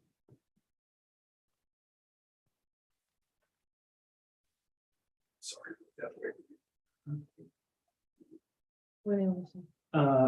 Do we go to? Okay. Okay, cool. No, it's only 21. No, but it's. Oh, no, that was a different one. So, yeah, you can just pull it up, I guess, get the property card or something. What do you want to see on it? I think the property card is the only thing we can use right now to compare against her property. She thought it was a Very reasonable, similar. yeah, similar. Because it looks so similar, and I've seen the inside, and I know it was never renovated. Okay. Things like that. It was lovely and it never renovated. Very old fashioned, but huge, beautiful. Okay. Their garage was 725 too. No, what is it, my police name, their improvement values are 15. Well, see, their 2020, that 2022 value is 612. Well, that's 50% complete. There's 2,000 more square feet. Yeah. One more acre. Yeah. Mhm. Than us, And then, and we're right on the beach road, and they're built in 56 and we're 58. yeah, we have this property as being 50% complete. Is this thing done? They're working on it, I think. Yeah. That's fine. So, yeah. That's why it's not being used as a comp, because it's incomplete property. It's like, it's 50% damage. But its sale wouldn't work in 21. Because it's the sale of a damaged property, how do you accurately adjust for? It's just a whole. Well, it's not. It's not complete. Well, yeah, we're showing that I would expect the inside to have studs. Like, no sheetrock. Well, future wise, it may be, but the land, okay, we can talk about the land. I mean, it's not there yet, but I know they're working on it. Yeah. But the land is at 529. And it's 2.54 acres, and I'm at 517 with 1.5 acres. Oh, that's because, yeah, so the bigger your land is, the less it is per square foot. So if you think about it in an extreme, that makes sense. If you have a lot that's $25,000, and then you were to buy the entire neighborhood, you wouldn't pay $25,000 for every lot. You get a discount, basically, break. You pay less per foot. Everything works like that. It's called an economy of size. It's the same thing with building material, it's adding square footage to a house. It's just an economic that happens all the time. So your, if you didn't do that, you would end up with really insane numbers. I mean, it would be like, you'd say that the airport, the land under the airport is worth $14 trillion or something. It would be ridiculous. So It's, yeah, that's what that's from. The bigger it is, the less it is per foot. It should be more dollars overall, though, right? Is it more dollars overall? Nope. Is it, I'm at, 760 and it's at 612. 760, and it's 612. Is it, But it's not complete. no, she's talking about the land though. Oh, the land. No, the land is at 529, you're right, and my land is 517. So it's 1 Okay. acre bigger. So that acre is being treated as in value. These are the not- ones I looked at, because I don't know what 2022 is for my neighbors, I don't know. Right. There's a mouse in the file. You know, I mean, as far as comparing how we're appraising stuff to other things, your property is just on the same. way. You moved everybody. Your value went up. And it was because everything that sold. in one year. You got 2 minutes. Amy? That's it.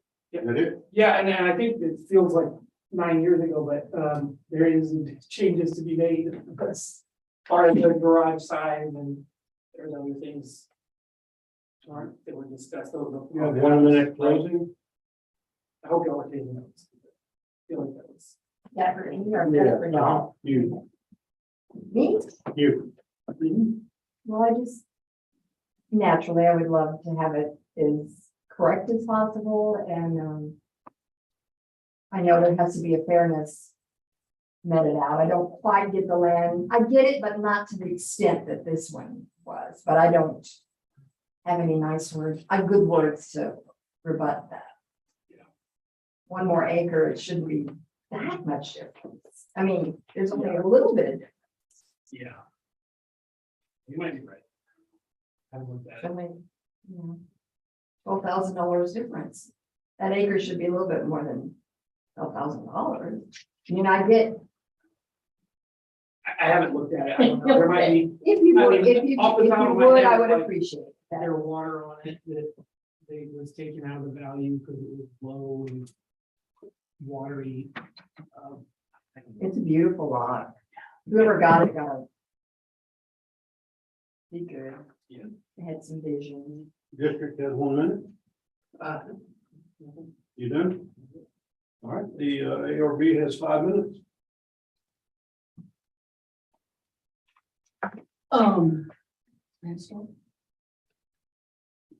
Well, based on the information that was given to us by the district, Damon reiterated that 1631 North Fulton Beach Road was a very good comp. Sales of 733 indicated value.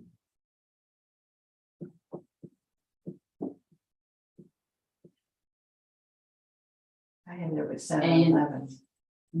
733. As it compares out after doing the adjustments. for Oh, land. with that thing. Yeah. So, Okay. I don't know if that's a value y'all are comfortable with, or if you have something else. Let's hear what else. Well, you know, as I'm whining about Not you. land, it's got more land. It's a bigger house. Not you, I'm sorry. Oh, I That's- shouldn't be complaining. That's okay. It's our turn.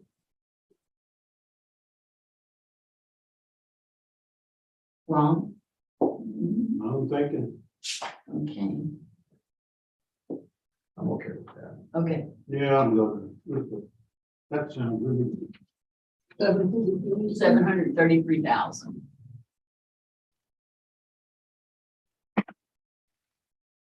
Okay. Wait, if you have an No. objection, Go ahead. are you okay or you want? I'm okay, it's just that at some point. Because I didn't take notes on the structure, the property description and stuff on the sketch. That needs to be adjusted. Yes. And that's not, I mean, we're not gonna do that here now. It's been noted. Okay, thank you. Good. That's the garage size and the pump house, right? Yeah. The garage side, yes. That's gonna have And the pump house. Is it gonna have less of a value, more of a value, be it's probably gonna go away away? or decrease slightly, but it's also gonna be a pretty small amount. Okay, in the big scheme of things, but in whether it helps. Right. Okay. I move regarding case ID 2022-1391. Account number 26615. After the presentation by the board or by the district and by the owner, it has been decided to change the value of the property, current value of the property to $733,000. Second. All in favor? Aye. Anybody opposed? Okay, It does help. that's all we can do right now, I think. And they'll change the other things for going forward. Yes. Yes. She made a note as an account, so it'll get looked at for next year. Thank you. Good job. It's a beautiful, it's a beautiful, I know, it's not easy for us either. It's a beautiful piece of property that you've had in your family for a long time. It's nice. Things we treasure. Yeah. That's how we feel, yeah. And we just want to be able to keep it. Sure. Okay, I'm supposed to do something here. Next, That's This stays here and then you can fill that out at your leisure and Okay. you can. Do it here and leave it or. I'll take do it it home. here. I'll just leave it there so you can Thank you. go to your next. You know, we're up here. well, there he is. Next case is 1935. Still on the 130. I failed. Kick me because I. Page 7. Yeah, page 7. Thank you. No, this is phone here. This is the last one on the 130. Who's that on? That's 3 o'clock. We have a full 3 o'clock docket still to get through, so. What's the number again? I'm sorry. What was the number You again? want the account? Read it. 24854. Thank you. This one is under a different name. We have it listed as a future owner that is doing the protest. So, I haven't checked into it, but what that generally means is they actually purchased the property, but we haven't changed it in the system yet because we run a few weeks behind on that. Okay. We're ready? Okay, this is by phone. Yeah. We're calling Christy Gates.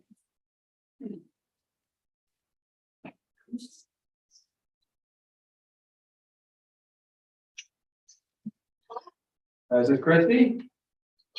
Christie, this is the Aransas County Appraisal Review Board. You're for your protest hearing. Hi, sorry, we're running kind of behind a little. I have some information I need to run through from an administration standpoint, so if you'll bear with me. And we'll ask you for anything as we go along. To start with, okay, so I'm opening hearing on case ID 2022-1935, account number 24854, which is 1883 Bayshore Drive in Rockport. This hearing is being recorded and streamed live on YouTube. And we need to verify what's under protest. Q1 and Q2 appraised value. Okay, so we have market value and equity under protest. We are the appraisal review board that will be hearing your protest today. We do not work for the appraisal district. We are appointed to perform an independent review of your protest. At the end of the hearing, you may complete a survey regarding your experience. The survey may be completed using the survey form included in the determination package that you will receive in the mail after the hearing, or you can complete an online survey. Information about returning it is included on the form. And the survey itself is entirely voluntary, however, we always appreciate any feedback you may wish to offer. You also have the right to appeal our decision, and appeal information is included in the package that will be mailed to you to document our determination. In accordance with tax code section 41.45H, all written material and evidence that has not been provided must be provided at this time. So it is important we have all of your evidence that has been submitted. See a protest form. And okay, so all we have is a protest form. Do you have any other evidence that you are going to try and reference during your hearing? I emailed over on Friday, the 25th, Yeah. the affidavit and the document from the purchase property, 6 pages attached, and I emailed back and said confirmation. Confirmed. Yes, and it should be in here and I will get it into the tablet, under evidence. Okay. All right, so they're moving some data around for us. They're claiming that they have received that, so, Yes. okay. And I am in virtue solemnly swear affirm the testimony to present and bring review board of the Aransas County. Correct.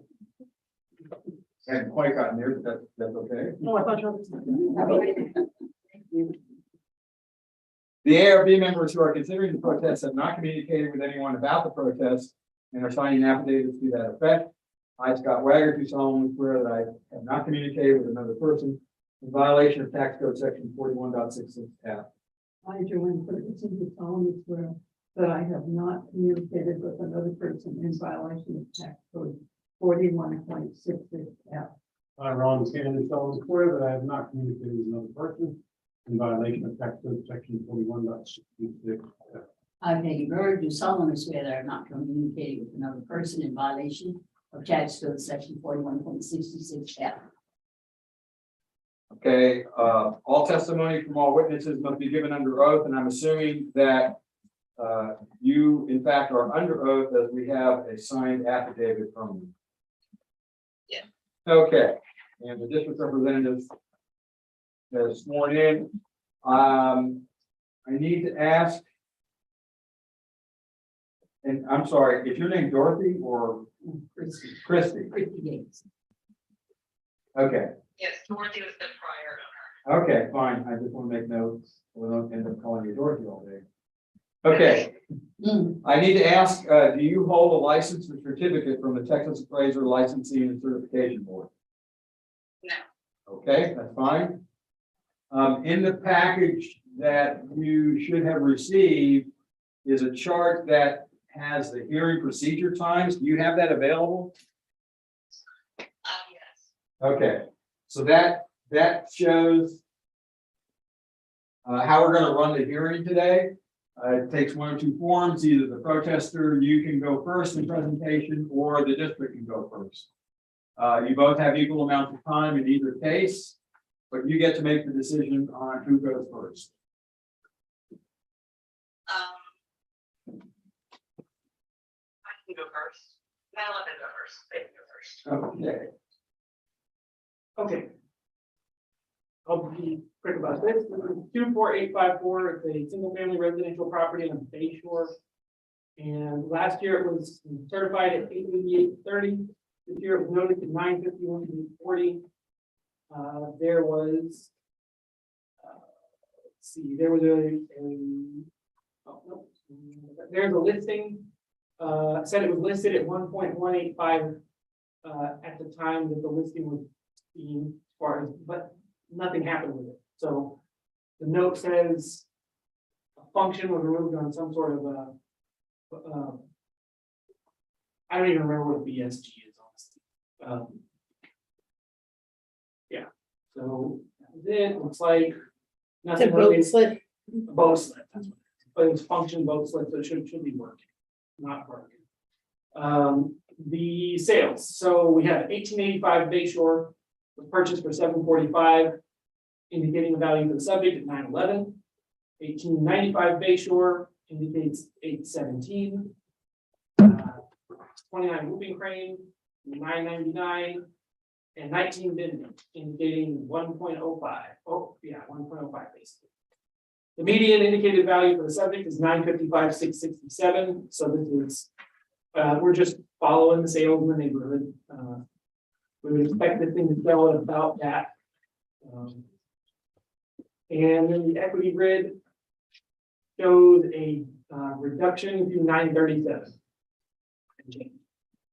It's just been fine for you. That's it. That's all I'm gonna present. I beat it had the evidence, so I'm good. All right.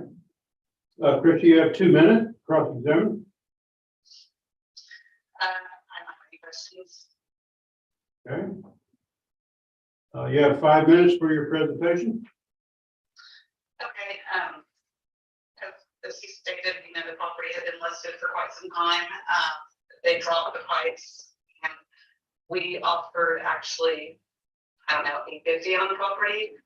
And negotiating back and forth, it came to $880, $500, which is that closing form that I provided to evidence the purchase price of the property. And so to me, that's market value of the property because that's what a third party arm's length negotiations or a realtor yielded as a purchase price. Some of those other properties may be more updated than this one. This one needs quite a bit of work and rehab. So I would argue that the market value of the property is what we were willing to pay for the property, which is $8,500.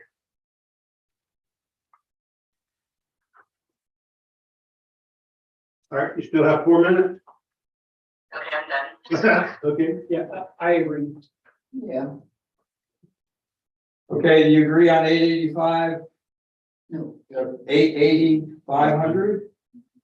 Christie? Yes. okay. Okay, then we will move as such. So just hang loose for a second. Okay. Okay.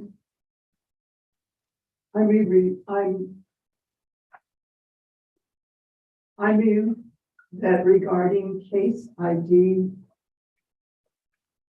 2022-1935, account number 24854, that per the county appraisal district, the current value be moved to or reduced to 885. No, I'm sorry, 880, 500. Yes. And we addressed Q1 and Q2. Yes, we addressed Q1 and Q2. I'll second that. All in favor? Aye. Anybody opposed? All right, Christie. You understand the new value, Christie? Great, thank you. Okey dokey, I think we're done. You too. Okay, thanks, bye-bye. It's. Oh, all of them. That was the reason. Sometimes they don't. Other times, It's just like we're gonna run right time, we believe we have 5 o'clock, I said. You think we'll run late? I'm not sure how many more we have at 3. She said a full job. Will we have a quorum? there's two out there in the lobby. We have a quorum. If we're going beyond 5, I don't think we know. And we'll still have a forum. Yes. Yes, I will. And I'll use the time. Stop. Good luck. Yeah, right. So it's not as easy as it sounds. Somebody recognizes my beeper, so I will turn it off. You look out and in here is, And here, yeah, when you're I in haven't here, it's asked. okay. It's getting stuffy. Has Mike It's like, indicated they're gonna fix this? well, yeah, you have to call somebody, so it depends on when they're willing Can to we come leave out. that door, George, just a little? We don't, We are we done. need a fan, maybe. We were just opening the That's door. not an isolating thing. Yeah. Put a fan in here. Is this a real one? I mean, in Yeah. person? You're getting kind of swirly. Yes, Is it a we real are. one?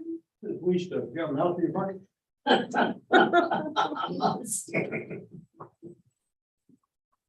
And I haven't had She any. just didn't want you. to- That's the trouble. That's the trouble. Yeah, it's a nice shirt, Ron. Thank you. You changed the subject. It's got. Are you staying away from candy? Is that what you're doing? Are you staying away from it? Well, I have to get blood, I have blood work done in the morning. They tell me that you eat candy, it shoots your sugar up, so. Oh, do you have diabetes though? Mhm. Do you have diabetes? No. No. I don't want it either. Yeah, no. My mom does. 1324. Oh.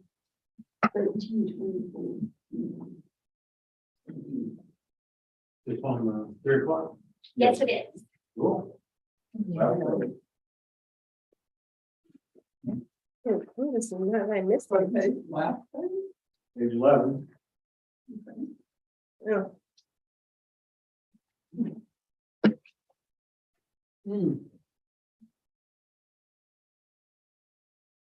Oh, goodness.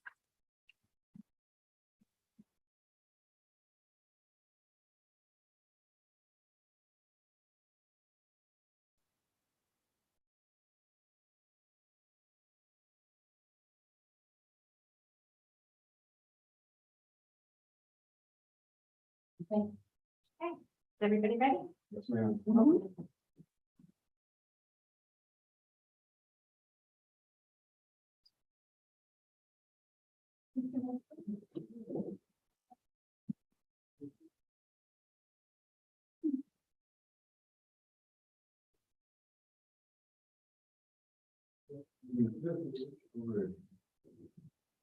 All right.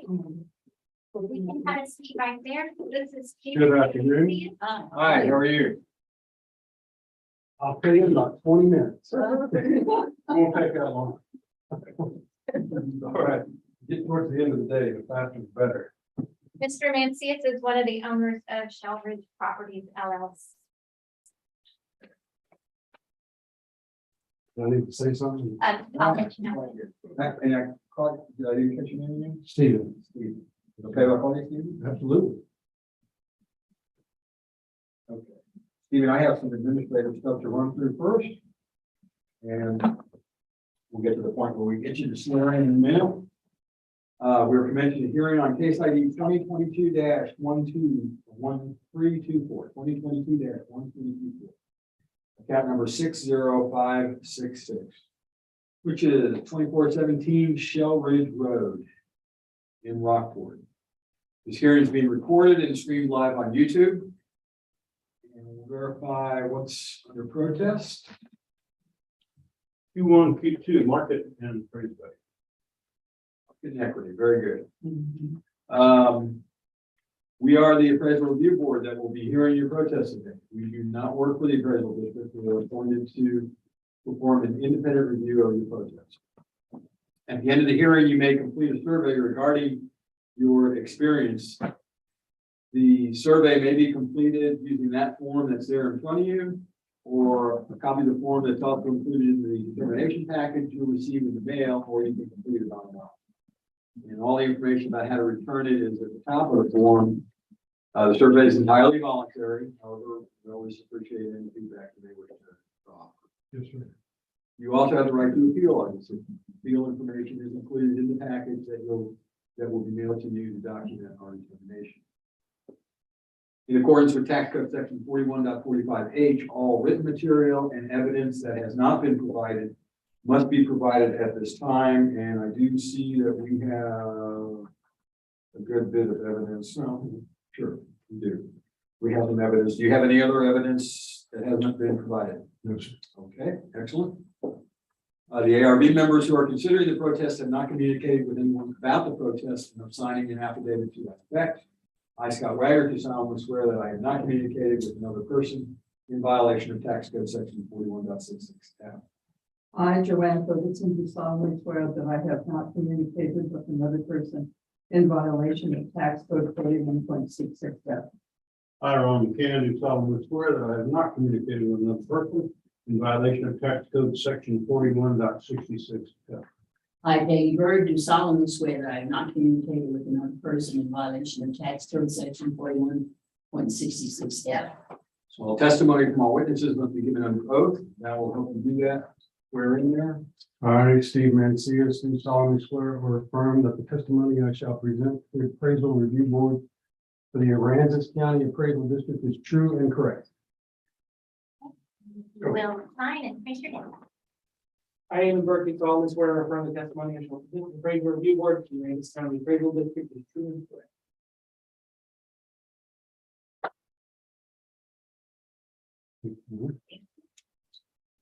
If you need to ask whether you hold a license or certificate from the Texas Appraiser Licensing and Certification Board. Yes, sir. Okay, that's fine. Like you don't. Makes things more difficult.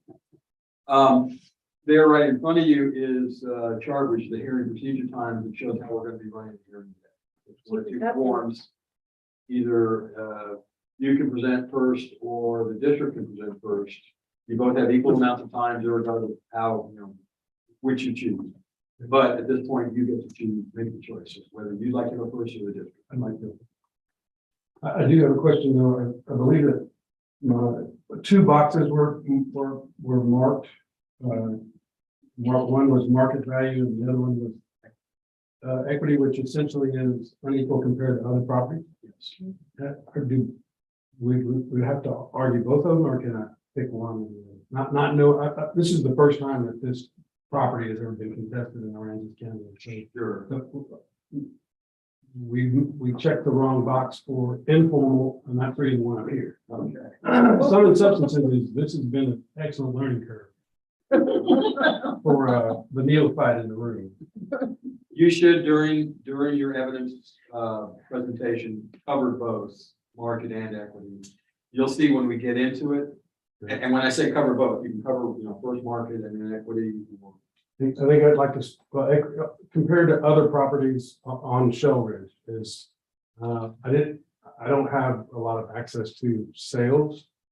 And so I maybe will have the ability to contest if the district brings sales up. But what I'm basically talking about is homes and lots on Shell Ridge. Right. So So what do I, you want to go first? yes, sir. Okay. You have 5 minutes. Yes, sir. So what I found was interesting about Shell Ridge is there of the 30 or so plus lots that are on the street, the district taxes them based on water frontage, based on water frontage east, and based on water view. This particular property only has 2 line items that it's taxed on: water frontage and water view. It doesn't qualify, I guess, for the other designation. It's also one of the smaller lots on Shell Ridge. And what I found is, and all of this information is actually, it's just a reprint of what's actually on the district website. So on the district website, they give you square footages of the lots. They give you the length or and the depth of the lots. Some of them are right on the money, just simple math, the frontage times the depth, and that gives you, some of them, they have other, waterfront east has a different designation, and so I wasn't really able to figure that out. But the bottom line is that this particular property has water frontage and water view that are taxed. And what I did is I went down the street, they're listed 24 different lots down the street. And it appears that the vast majority of them are taxed at about $24.50 per square foot. And whether they were big or little, they were taxed at $24.50. The average is actually $22.88. That's for the all 24 lots, not including the Shell Ridge, our house. Our house is one of the smaller lots at 7875, and it also has, according to the district, it has the least amount of frontage at 2625. Some of the other lots on the street have 100 foot of frontage. Some of them have 75, some of them have 50, and then 60, and there's various numbers. But our lot is taxed at $35 a foot, when the average on the street is $22.88. The lot next door to our house, which is an example of one of the kind of the way I broke it down. I broke it down with ground and house. And on Shellbridge, it's interesting. There's some brand new houses, one or two. And there are some houses that are cinder block that were built, I guess, in maybe the 50s or 60s. And so I tried to pick three houses that were close to our house in age and size. And then I tried to pick lots, or I just went down the whole street because the lots they vary in size as well. There's some 7,000 footers, some 8,000. There's some as large as 15,000. So they're just all over the place. And so once I started kind of going down the street, I was interested in knowing what the next house was and what the next lot was, what that next guy's like. And then there's also there's some bigger pieces that were acreage, so as opposed to a lot. So I found three houses. Two of them are newer. Two of them are newer than our Shellbridge house, and they're assessed right now with the district at an average of 8342. And the information on the district side, it doesn't. Well, it's just it is what it is. They give you what they give you. They give you the address, they give you the age, they give you the size, and that's it.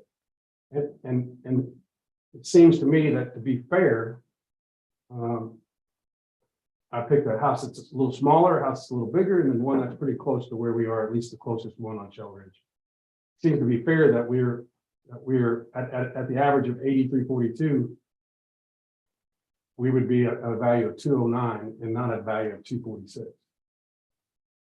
And because the district says we have the least amount of effective frontage for our waterfront at 2625, I found on the street, there's a house at 2209, and I didn't highlight it, but I probably should.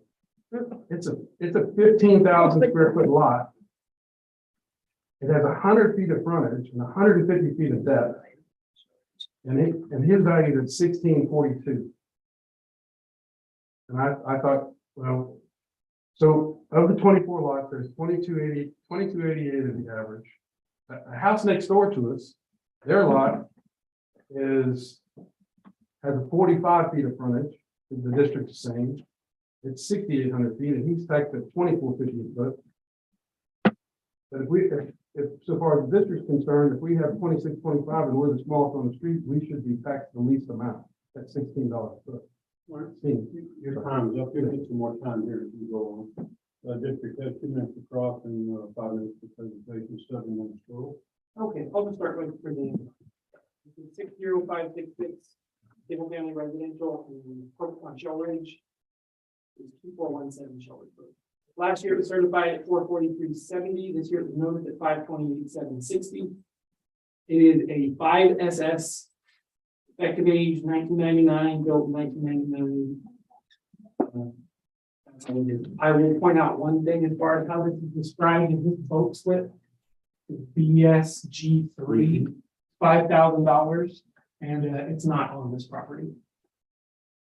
To go to the picto, I think it's like where they pick the like to pick that, put it on this parcel. Yes. So It's not his. well, I mean, I think you might have it. It's not on this parcel. That's not. So it's just an error. What that is a long time ago, somebody saw that, bought that house and put it on there. Evidence. That's not hurting me. It's $5,000 value, so it's, $5,000. Yeah, that's a lot. Okay, that hurt me. That's right. You're taking it. yeah, it's like $90 a year. What it is. The next one.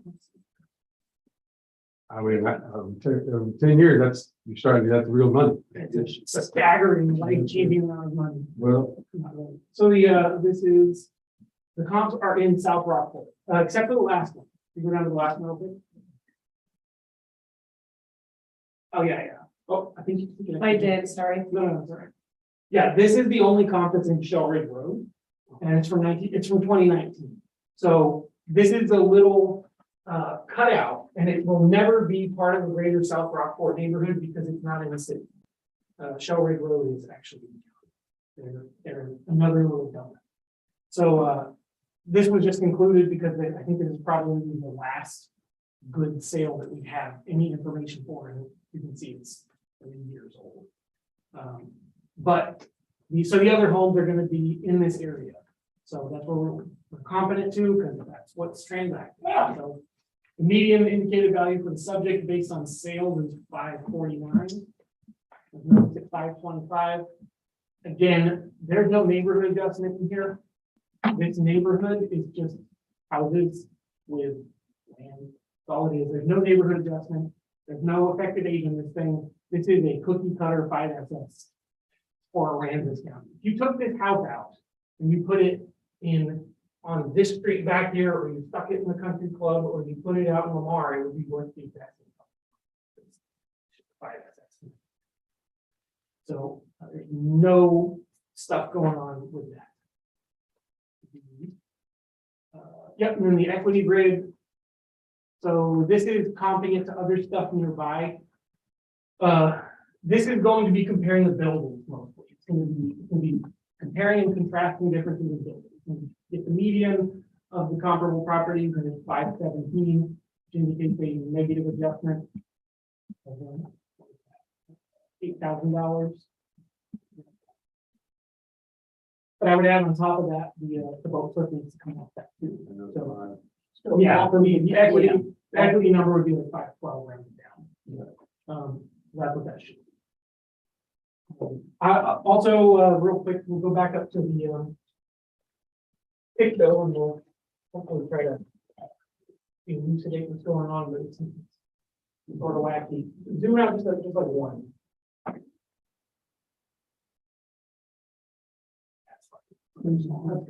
Okay, so the thing is, we all know the ones on the water are worth more. But these things, there's no consistency in here. Like once you get up here, it starts giving a little bit more, making more sense. But even then, you got the shoreline cutting into it. But these things are all crazy shapes. So how you're going to get a reliable price per square foot that lands within 5% of market value is an incredible task. How are we going to systematize this? This is the jigsaw puzzle of property shapes. So this thing doesn't have anything back here. This is contiguously owned actually. This is at a much lower rate per square foot. So if this was, say, like this one, if the subject was like this one, and you averaged out the price per square foot of the whole thing, it's going to be a lower number because there's all this lower value land on it attached to it, right? So you've got like your truck and your trailer. You average the two out, it's 50% trailer. One thing's got no trailer. So that's kind of what's going on. And then like with this one, you got this really funny shape going on. This one is wider. So it's got a little bit more square footage, but it's like the same depth. And they're at 285. And the subject is 278. So the thing is, we have like a dry table back here for the land values for the stuff that's not on the water. And then we have a waterfront table. And then the water view is actually the dry table with a pretty huge function on it, but 25% of the value. Because we would expect basically that thing to sell more per foot than the back quarter of this thing. Concept to explain, but they're actually, all the waterfront is actually $35. If you were trying to figure that out, that's all the waterfront is $35. So the average comes down because there's other stuff attached to it that's less. But this waterfront land table is mostly $35 a foot, but some of them are bigger, and there's even within that, there's like economies of size going into it where somebody has more waterfront. This guy has a tiny waterfront, but it's still waterfront, so the price per square foot is high. It's a mess. It's a mess. There's all kinds of things going on here. So we're doing the best we can as far as trying to create some sort of system that can describe all the different land values. In reality, somebody goes out there and just decides what they want. That's really what happened. It seems crazy, but that's not how it goes. But No, yeah, go ahead. with all due respect to the district, I understand that you're saying it's 35 a foot, but there are comparable sized land lots, including the next door neighbor, literally, that has 6,800 feet, and we have 7,800 feet. That is taxed at 2450. You have 4 minutes, Yes, sir. 2 minutes across. So which one was that? What's the- 2413, there's also 2513, which is taxed at 2450, and there's also 2713. Well, I don't know which one. I think he's talking about the Address. 605, 67. Is that right next door? Yes, sir. Yes, ma'am. That's what you're talking about, No, 605. it's actually the 88100303. Oh, 881003. Okay. No, I'm sorry. I'm talking about 2413 Shell Ridge. Yeah. Regardless, we can't map between the account numbers and the addresses, I'm sorry.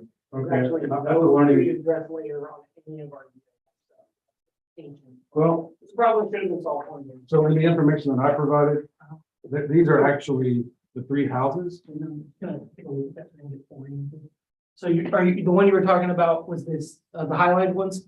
Well, that's 2413, and the district says that lot is 6827 square feet with 45 feet of front. Okay. And, And also, if we can go to the comp set that you, let's see. I was delivered, on the sales stuff, I was delivered 4 sales. okay, yes, Uh, yeah, there's one here. Okay. But just to The be 4 clear, sales, what's interesting about the 4 sales is the first one is 1104 South Austin. It has an indicated sale of 7/20/20 of $473,000, and yet the district is assessing it at $372,660. right, So wait, no, our value on that 522. I looked at according to the district, I believe you have it assessed at 372,660. If you pull up. I mean, you got the 2019 sale on our street Yeah. at 540, and you got it assessed at 528. Right. I don't know what his land is taxed at 2450. He has 80 feet of frontage. What you just. And the pointed house- out is- So the house is assessed at $92, which is less than what the district It's is. not complete. So what you just pointed out is illustrating the point that on average, our numbers are low. Well, what I just pointed out though is that in similar sized pieces of property Right. on this street, in similar sized houses, we are taxed high. Okay. We are taxed, I think unfairly is what I'm saying. If the average of the 3 closest age houses is average of 83 and you taxed us at 98, then 83, I mean, we're not asking to be anything more than fair. That's an average. $83 is the average to lower the value from 246 down to 209 The average of the value of the structure, of the house. that's not how mass appraisal works, not anything. Actually, it's my understanding that when you sell your house, an appraiser walks through it and he gives you a value per square foot. Right, he doesn't do it by averaging the one on your street. No, but that's on a private matter. This is the county is. Right, so if we started And the with contention here is that all the same street. Yeah. The houses are relatively close in age and size. We shouldn't be 20% higher You're in not. tax rate. Again, if your house was anywhere in the county, it would be exactly this dollar amount. There's nothing going on here. This is just your house is a 5, which it is, it's 5. We have it as being wood sided, which I don't know if it is. And it was built in 99 and it has no condition adjustment. Assuming that it's drawn and sized correctly, that's precisely the value that spits out So anywhere. in the information that I provided, I provided pictures of the 3 comparable houses that I'm comparing to. Right. And these 3 houses are all in stilts. These 3 houses are all wood siding. These 3 houses are all, front end driveways. Right. These 3 houses are close to the same age. Okay. And the average of these 3 houses is that the municipality is taxing them now is $83, and we're taxed at 98. That doesn't seem fair. Well, I didn't pick the lowest guy who's $75. The next door neighbor, the house next door to us is taxed at $75. I didn't pick the lowest number. how do you I think picked the average. we're doing I don't know. I don't that? How do pretend we that, I get a don't pretend lower to know. number on- Maybe they've been arguing the taxes. Maybe, What do we do after they have an argument? What would we do to put a lower number? sorry, I don't know your business. I'm just here trying to make it fair. Right, what I'm telling you is, there's nothing, like, you're chasing the ghost, there's nothing we could do. The only thing that would be creating that is if every other house had some negative function that yours doesn't have. Yours is the bottom of a 5SS from 1999. There's no lower dollar per square foot 5SS from 1999. It doesn't have something wrong with it. Yeah, I'm not familiar with the 5SS designation, but what I can tell you is that the house next door to us was built in 2002, which means it's 3 years younger, and it's taxed at $75 a foot. But what I can tell you is the house 1 block down with the same 2513 address was built in 2001, which is 2 years newer. It has a $90, which is 10% below it. Yeah, it just needs to be adjusted for the particularities of stuff. There's nothing funky going on with your house. I'm telling you, like, my house is a Well, 4, my house is a 5. You have 1 minute, though. I just so far as the district's concerned, I'm just trying to be fair. Right. And what's fair is I've given the district multiple examples of where similar houses, similar structures, similar ages has an average of $83, and we're taxed at 98, which I think is high. I'm giving you examples of big pieces of ground, small pieces of ground that are taxed at an average of $22.88 for the land. Okay. And we're taxed at 35.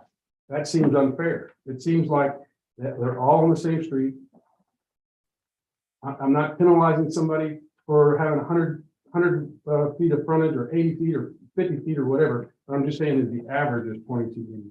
Yeah. Our land should be worth 22.88 because that's the average of these 24 lots, not 3, not 5, 20. You said 22? 24 lots are on this list. So 2450 is, 2288 is the average. We have the district says we have the smallest frontage. The lowest value here is $16. District has 1 minute closing. Yeah, we have to really dig into looking at the different things. You all saw it. They're all made up of pieces, so.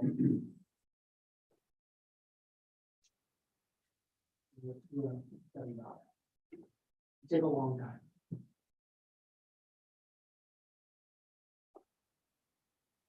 That it? Yeah, I mean, like I said, like getting into that level of reverse engineering the whole thing and figuring it out. It would take longer than the time of the hearing. The goal of our evidence is not to reproduce a fee appraisal in an ARB hearing. It's to find out what's more likely. The number we put on your property is higher than market value and higher than equity or not. And our equity grid says it should be adjusted down. So that's it. That's the whole kit and caboodle. All right, the board has 5 minutes to deliberate.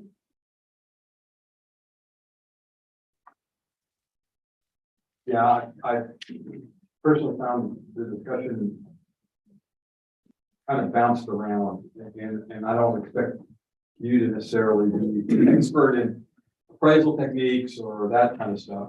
But we were getting kind of wrapped up with challenges revolving around market and equity.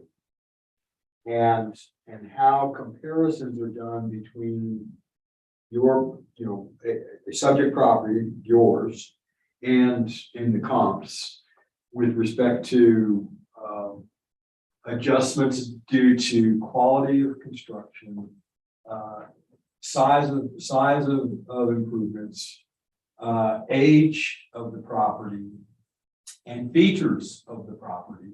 That's just at the improvement level. Okay, that's just addressing improvements. And then we have the other aspect of the land, which is, the size of the lands and whether it's waterfront, water view, and how all that works together. Now, without crawling through, as Eamon had indicated, with your data, there's not enough information where we just can't take a house and look at square footage and the appraised value and come up with a per square foot assessment, appraisal. It doesn't work that way, okay? Because of the granularity that's used with the kind of structure, the quality, the age, the effective age, and the features that are available. Okay. I mean, just look from yours in that left-hand column against the one in the right-hand column. There's a bunch of features that are or are not present in that comparison, in that other comp property. Okay. That comp is 20 years, that house is 20 years, that house is 3.5 years old. I mean, our house is 23 years old.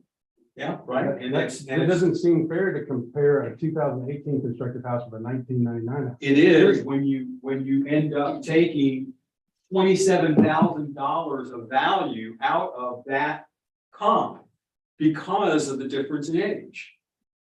Okay. And that's where the comparison takes place and becomes very challenging to do at a line by line level. Okay. It seems to me 23 years would be worth a whole lot more delta than $27,000. 20-year-old house. It has to do with the condition of your house as well. Yeah. I mean, while yours may be 20 some odd years old, it's still in pretty good shape. Okay. So, I mean, to cut to the chase, the things that I saw was the adjustment in the equity grid and as identified in the equity grid, and the removal of another 5,000 for the vote slip, which got us to 512. That's where I'm at too.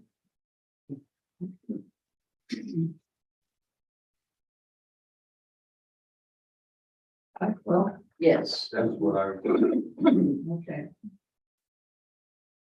I move that the writing case ID 2022-1324, account 60566, regarding Q1 and Q2, that the current value of the property be reduced to 512. Second. All in favor? Aye. Okay. So you guys reduced the value of the house 12,000, of which 5,000 of it is the vote. Yep. So it's $7,000 reduction. Well, yeah, No, 5 of it was an error. it still got reduced. Yeah. And the other one's just a legal loophole that matters. It's getting a free coupon because it's an equity rate. It's not saying your house is actually worth less. It's just pushing you down. But that's telling you that your house is above average for the neighborhood. As opposed to the brand new house that you're comparing it to. Yeah. Their equity rate should put them down even further. Which I think it does. It does. All right. Well, have a great day. Okay, good, thanks. You forgot your case. I would have been back. Yeah. There's a computer. in there. Well, I couldn't have sold that. Thank you. All right. All right, our last three are by telephone. Yeah. And so this case is 731. Account number 2547. Page 9. The one at the bottom.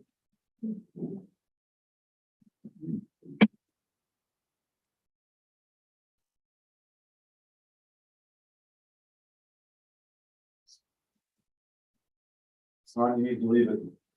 Yeah, probably another 30 minutes or so. We only have one left. Huh? No. Three. Three phones or in person? And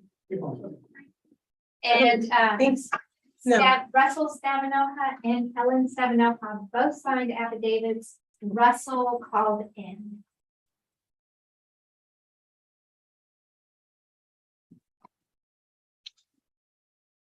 And he is, was appointed as an agent for her. Okay.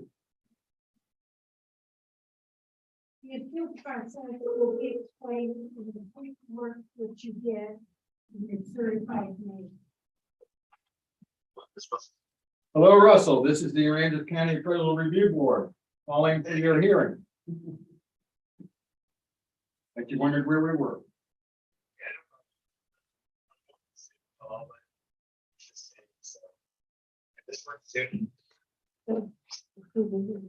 Hang on a second. No, it's a phone. Well, it could be a Zoom. I do remember I had one Zoom this afternoon. Sitting and waiting. No. He's not there yet unless he's trying to get in right now. Have you been trying to get into Zoom? I've been waiting here for like an hour, something, hour and a half, maybe a little longer. Okay, well, It's okay.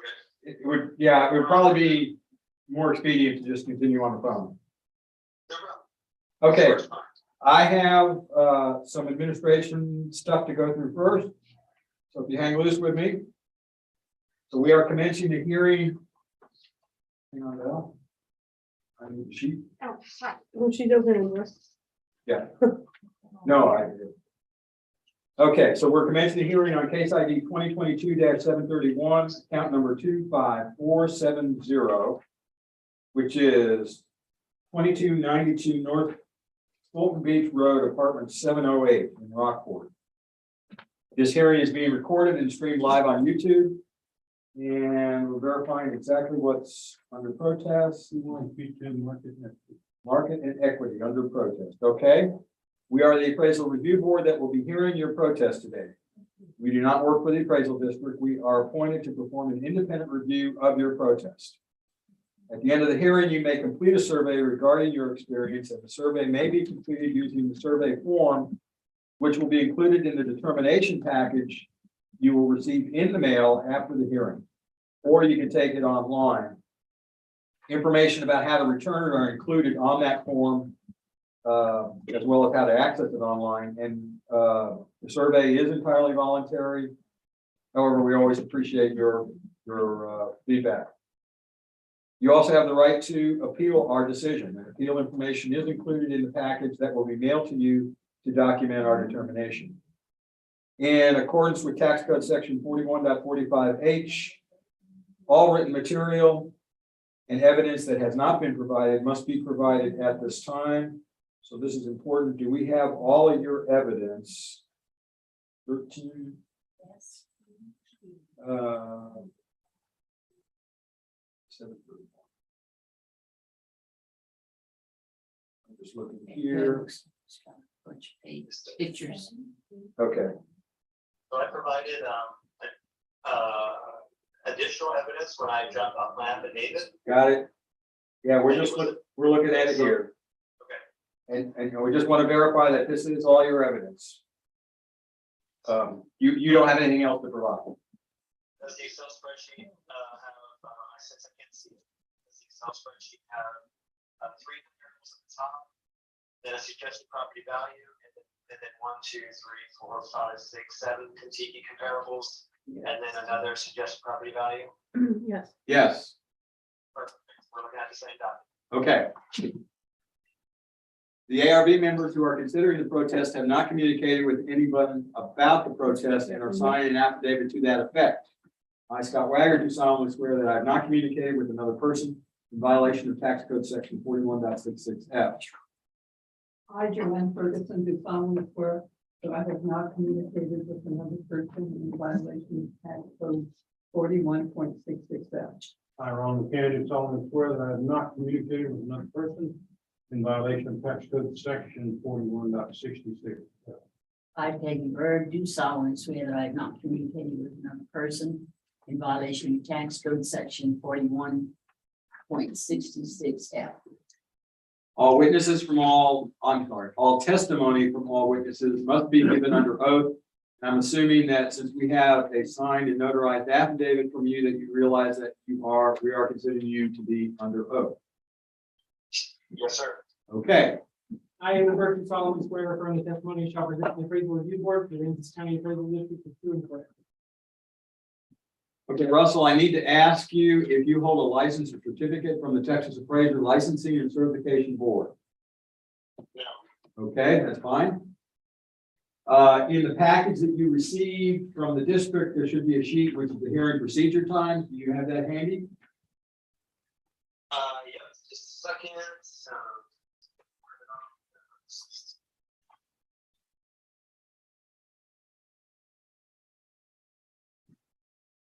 This is 1,500. What else do you want from that? Well, the hearing procedure times is a chart that has two columns, one which says when the protester goes first, the other when the district goes first. And I'm not sure. and that's okay, we'll just step you through it. Basically, you have the choice of whether or not you're going to present first or whether the district presents first. Both of you will have differing opportunities to present and to rebut, and you all have equal time, irregardless of who goes first. But you get to choose who goes first, you or the district. Okay, I'll let the district go first. Okay, You have 5 minutes? subject is 25470. Last year was certified at 155,440. This year was noticed at 246,830. There's a note in here saying that. Yeah, okay, so this is 100% complete. This condo is done. After the hurricane, they got an effective age increase because of the repairs. All right, this is our sales grid. Sales grid is 3 condos in Contiki. Actually, I think the last one is not in Contiki. This is it. The last one oh no, it's 1 in Contiki, 1 in Racket Club, and 1 in Bay House. It is the last one. Mhm. Yeah, so the when adjusted to be like the subject, the one in Contiki there. Let's see, it sold, it's bigger, the bigger one that sold, 307. That indicates a value for the subject at 292. The next is at Bay House. It's also a little bit bigger. It sold for 346, indicating 286 for the subject. And then the one in Racket Club, still bigger. This is a smaller unit, I guess. Sold for 375, indicating a value for the subject at 329. So the median ends up being 292, noticed at 2.6. The equity grid is other 1-bedroom places in Contiki. They are all 246, 830. So that's where they are. They're all the same. And then we have. It's not full. And we ran the sales ratio report. But there you go. That's what it is. The median sales value is 292. We get a lot of sales in condos. I wish we had the condo sales ratio report because this year there was like 150. Good God. I don't know why. That's all.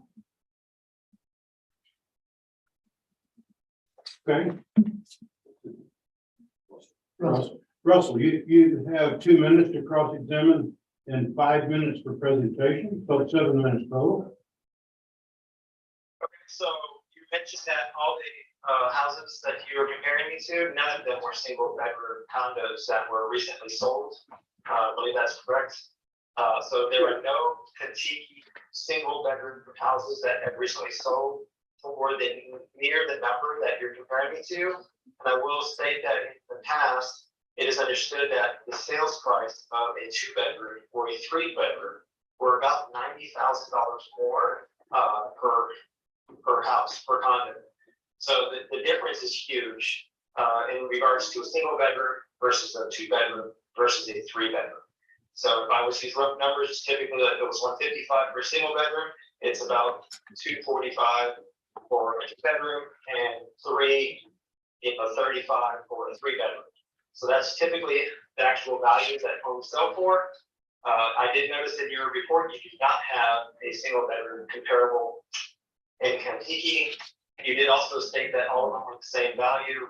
However, in my evidence, I list 7 exact floor plans, exact Kentucky resort houses, exact model, built the exact same year, across the parking lot, in the same, share the same pool, have the same maintenance, have the same insurance for $174,000. So much lower than the appraised value.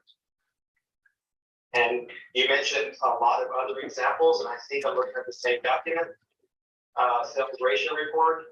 In the sales ratio report, it has a lot of information, not single bedroom condos, which is why you didn't use them as comparables. So in cross-examination, that's my rebuttal to why I'm here today, because that doesn't pan out.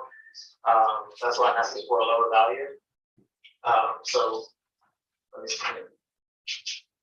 So Scott, what's the next step? I still have more information to cover, but I just want to give them a chance to respond if they were going to respond to what I just mentioned. Yeah, the lack of having comps that are single bedroom Kentucky condos is not a problem. Like that's gonna happen. We're not gonna have perfect, precise comps for everything. Sometimes the entire condo complex will get adjusted.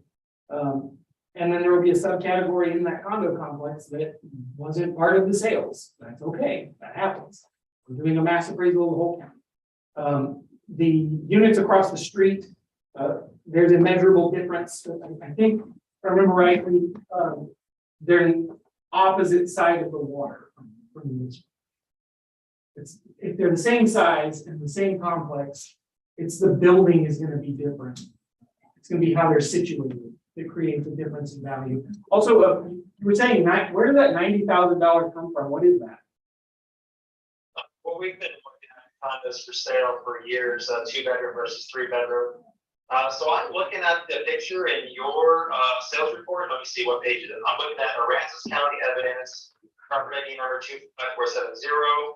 It lists 2021 market value of $155,440, and that's on page 1. Page 2 starts to show property appraisal information for 2022. And then page 3 showed a picture of the Kentucky resort.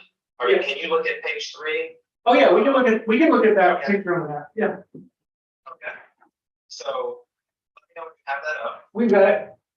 Okay, so you're at it. So the one on the top left, that's where my condo is. Okay. The one I'm talking about. The one on the bottom right in the middle is the other one that I listed 7 condos. I think they're all the same exact one. Yeah, and they're all single bedroom, and they're all worth $174,190. They are exactly the same. It is the same complex. It is exactly the same, and mine is almost $100,000 more. Illustrate this. $75,000 more, which there's no way I can sell the house for $250,000. No way. There's not been a sale, that's why you don't have evidence of one. And in addition, I provided 3 others from a realtor that sold us the property, and the average sales price was $181.96. That's in the evidence I provided. So when I reached out to the realtor, I'm like, hey, is this realistic? And is this home really valued that much? And I said, can you give me some comps? And actually my mother did this, but I'm speaking on behalf of her. And this is the comps he came back with, and I gave you the property IDs to go with that. Now, they're not exactly the same comp list, because obviously it's a different location. But nothing that I found comes anywhere close dollar per square foot to the way I was rated. And then I looked more into this document, more information that he provided. Like you said, there was like 250 items in here. And I believe one of them on page 9, the first line item is a $4 million house. So that's not really a terrible. And I'm not even going to go through all these. I'm just going to say that basically you gave me a whole bunch of evidence that didn't directly correlate with my particular property. Yeah, So let me clear that up real quick. That is a sales ratio report, and that is kind of the bread and butter of mass appraisal. That is every sale in this entire geographic region. The system that generates this evidence and sends it out to you will either pick, depending on the condo, it should generate a sales ratio report of every condo in Aransas County. It doesn't matter if it's comparable to yours or not. The point, this is a house. right. So I'm trying to explain to you what the sales ratio report is for. It's Sorry, I'm saying that that's not applicable information. it's intended to find out if we have any idea what we're doing. Are we crazy here at the appraisal district? Are our numbers constantly wrong? That's the point of the sales ratio report.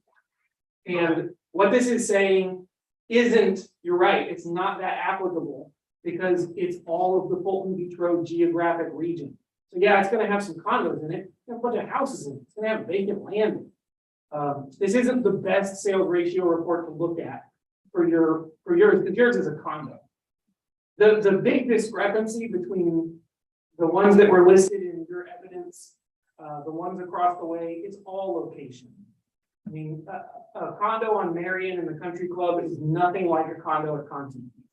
They're not even the same kind of thing. It's going to be wildly different prices because one of them is looking at the bay. And even the one across the parking lot, it really is the view. It's like, you want to look at the end of somebody's houses or an unobstructed view of the bay. That's all it is. There's no, yeah, but those are technically better because you have the boat ramp right there, you have the water right there, you can show the water depictions. Well, you have a great view, those are excellent. We'll find that out when people pay more for them. But if they don't, okay, I'm with you on that, sir, but I'm telling you, you don't have evidence that someone did pay more for the one that's $100,000 more almost. Russell, your time is up. The district has 2 minutes to cross-examine and 2 minutes for rebuttal. yeah, let's see here. So why was the value so different year over year? Let's find out.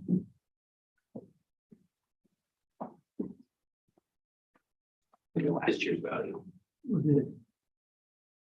What was it? Did they do a 4 jillion % adjustment this year or what? You need to go to improvements and.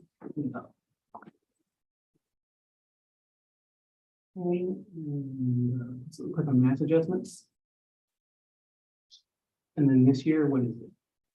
So we're facing the bay, by the way, we're facing the ground to the left, the earth to the left.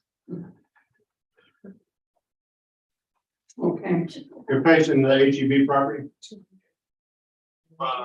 Yeah, we're facing HEB property. Got it. Thank you. Yeah, we're not facing.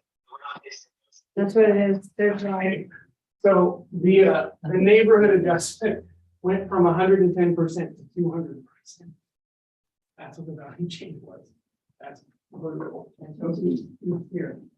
Yeah. Yeah. Savings. Yeah, and that's the off water. This is we have the on water things and we have the off water neighborhood. Oh, yeah. I don't.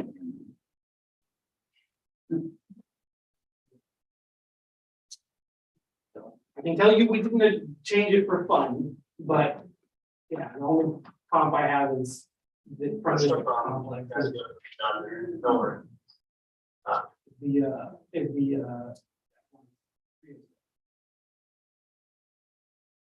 You can't use the 300 building because those face the bay. You can't use the 100 building because those face the bay. Then you have the 100 building, the 300 building. I'm trying to compare myself with the 400 building because we are exactly opposite of each other. And the 400 building is the smallest building on that graphic. The 700 building is the, I don't know, it's exactly across the way, the furthest away from the small building. I guess the least I can, that's the best way I can explain it to you. If you look at that graphic, the 400 building is the smallest one on there. And the 700 building is all the way across the tennis court. You got to pass the pool, and then you finally get all the way across to where the 700 building is. They're exactly the same as we are. Is that in the upper right of? Well, He's looking at that unit. Hold on, let me get you. Yeah, no, his is over here. Go ahead. Go back, sorry. And the ones that he's talking about are these, Where is his? over here. Okay. Okay. So Yeah, I got you. your copy is just a smaller subset Yeah. of that other building.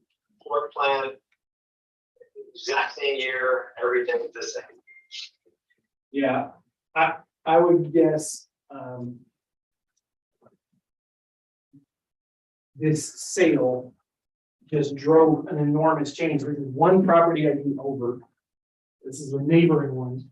So the subject is PID 25470. 25471 is exterior dimensions are identical, but there's a loft in it or something. I think there's lofts in this, but the exterior dimensions are very, very similar. There's 791 square feet. Again, the one that sold had a loft. It sold for 307,000. And I think I'm speculating here that maybe this just didn't get that adjustment out of a sense of restraint. Like, well, maybe this one's really nice, and maybe it does extend all the way back here, but how far do you go with it, you know? Just smack everybody? We're trying to hold back on these people, probably what it is. All right, Russell, you have 2 minutes for rebuttal.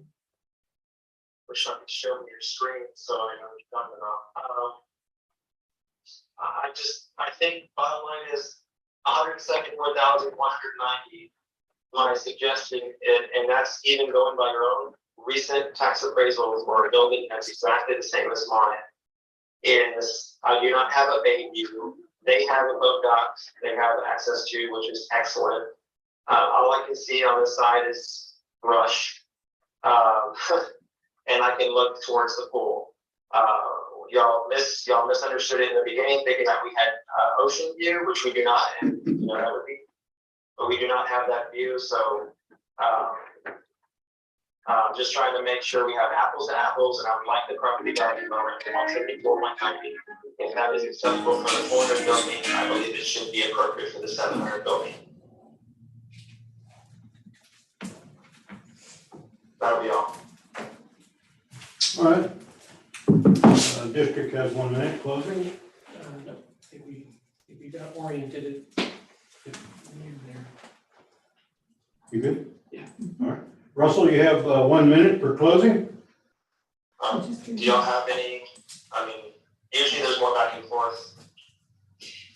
The suggested value, how will I know what the suggested value is? Yeah, he's giving you a minute to say some more things, and then they're gonna have 5 minutes to deliberate among themselves. Okay, I'll just leave up with my evidence packet. And granted, we are on Pier and B also at the Kandiki Resort, and the evidence I provided were based on foundation houses, and they were a lot lower cost. Granted, they were not exactly in the same location, but I had a hard time finding a single bedroom condo that was sold.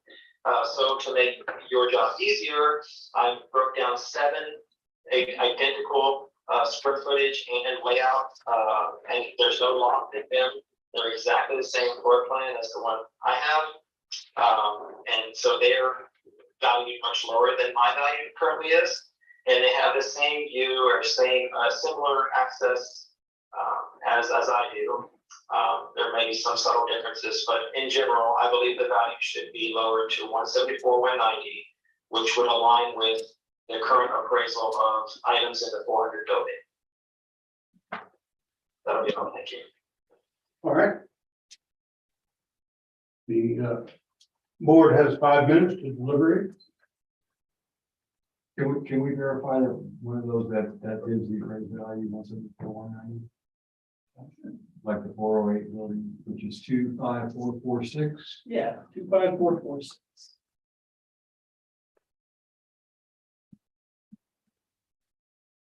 You want the property card? Sure, that'll work.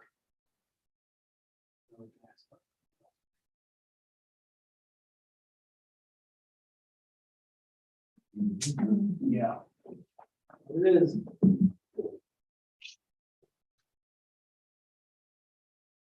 One bedroom.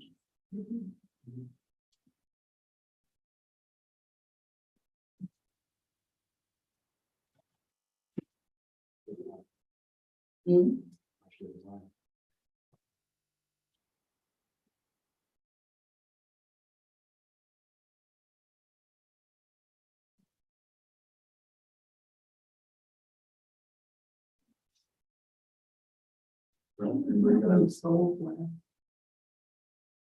No, you're just. equity comp. Oh, it doesn't tell you when the last, when And it this was is- last time. No, he's just saying this one is appraised less. than Right, last. yeah, I heard that. And it's in the same building, No, Well, I'm it's sorry, in yeah. that building at the opposite end. but it's a one bedroom. One bedroom has the same kind of limitations as the other end has. On the other end of where he is. Okay, He's here okay, and they're here. and they have, He's there. Yeah. Yeah, and they're there. Correct. Okay, I'm with you.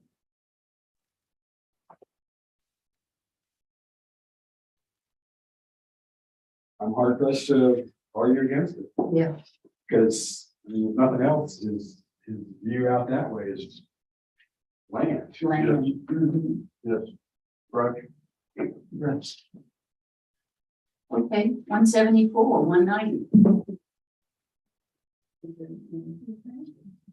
Rochester presented his case. Okay. I move that regarding case ID 2022-731. Account number 25470. After consideration and listening to the evidence presented by the owner of the property and by the district, that the current values be lowered to 174, 190. Second. All in favor? Aye. Anybody opposed? Okay, Russell, do you understand the number? Yes, sir, I do. It's 174, 190. Yes. Thank you very much for your time, everybody. I really appreciate it. Don't hang up yet. No problem. He's the one for the next two. Oh, I thought you said. Oh, okay. Okay. All right, so I think we're done now. Okay, Bye, thank you. Russell. Thank you. Yeah, bye. All right, and my apologies, I was missing a sticky note. We actually have 3 hearings from now, so we have 3 more phone hearings at this point. The next one, and I don't know if y'all need a break, at 5 o'clock, they'll be able to say, I don't want to wait anymore and get another, they'll get a reschedule. Yeah. But if they want to, stay on in line, if they call me, well, no, I'll wait. Are y'all willing? You're gonna do I'll do it. it. Okay. You will, I was gonna go ahead, sorry. If it's okay. Yeah, of course. Yeah. Good luck. Thank you. Okay, I'm 20%, so Ooh, I've already okay. got a different one. All right, and I've got it plugged in if we need it, battery pack. So this is case number 843. I may need one, I'm 11%. Oh, yes. Oh, yeah, Let me page try. 10, top of the page.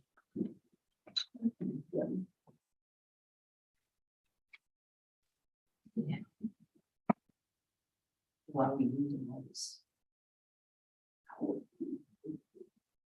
Well, mine only came up to 50%. Oh, that's all. Yeah. So On the that's part of it. 70s, Top of the page, right? yes.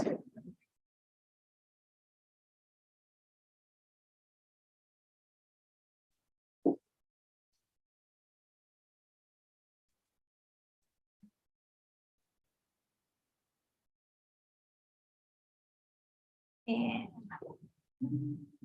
this will be Jerry Rents.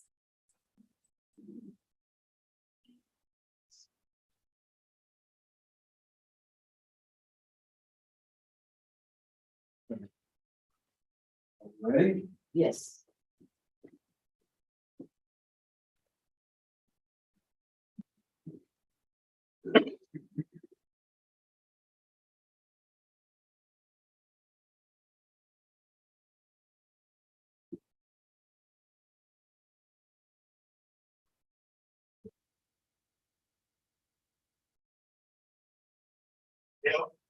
This is Gary. Yes, sir. Jerry, this is the Aransas County Appraisal Review Board calling for your hearing. Sorry, we're running late. I figured you'll be closed by now. Not quite. Wishful thinking. Okay, so I have a bunch of administration stuff to go through first. So if you just hang loose while I run through a script. So we are commencing a hearing on case ID 2022-843, account number 25249, which is 10 Blue Heron in Rockport. I believe that's on the Allegro. Yep. 43. Okay, this hearing is being recorded and streamed live on YouTube. And looks like under protest is market value, incorrect appraised market value, and appraisal ratio exceeding median level of appraisal or equity.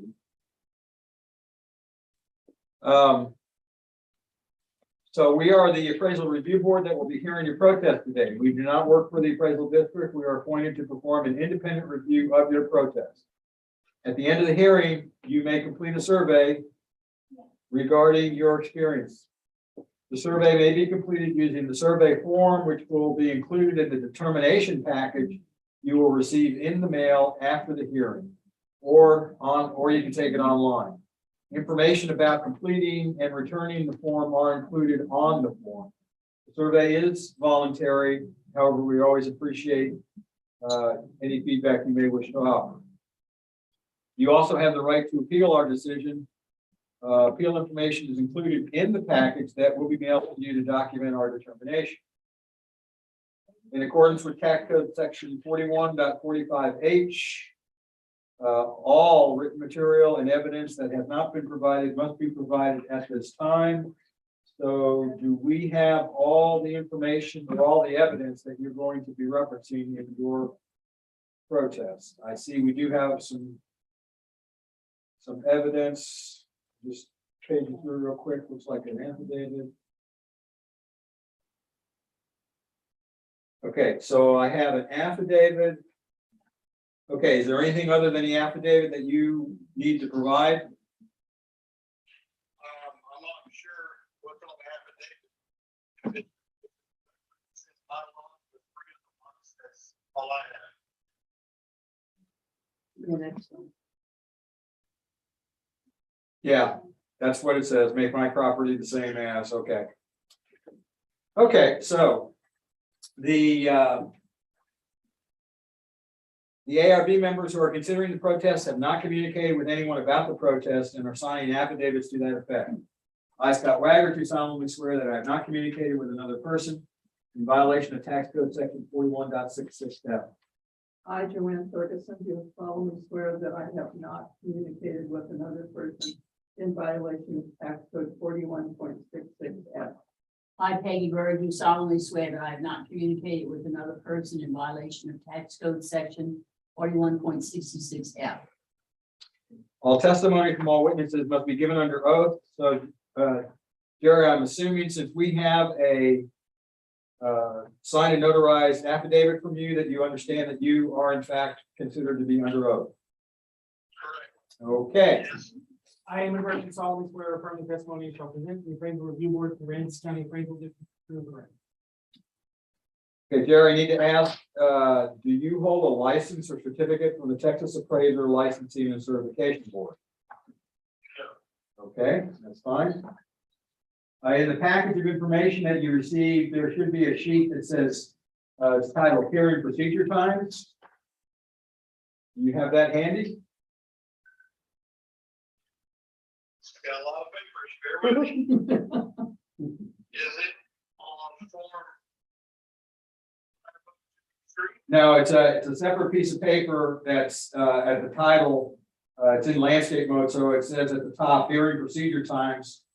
And it's broken into two columns. One is that the protester presents first, the other is that the district presents first. Oh, man, I remember reading something of that. Okay. Don't worry about it. We'll step you through the process as we need. Okay. Effectively, this is how we're going to run the hearing. We have two ways we can go. One is if you present first, or the other is if the district presents first. You'll each have several opportunities to present and cross-examine, and you'll each have the same amount of time, regardless of who goes first. But you get to make the choice of whether you want to present first or whether you would like the district to present first.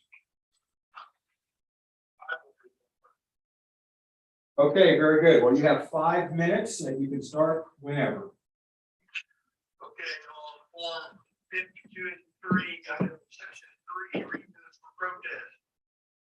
Value is unequal compared with other properties. My property, lot 10 Blue Heron, is $83 a foot.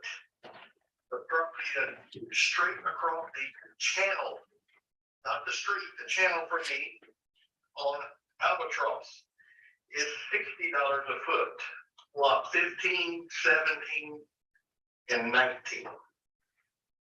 I do not believe that their lot is less valued than mine or vice versa. And therefore its value is unequal compared with others. That's all I got.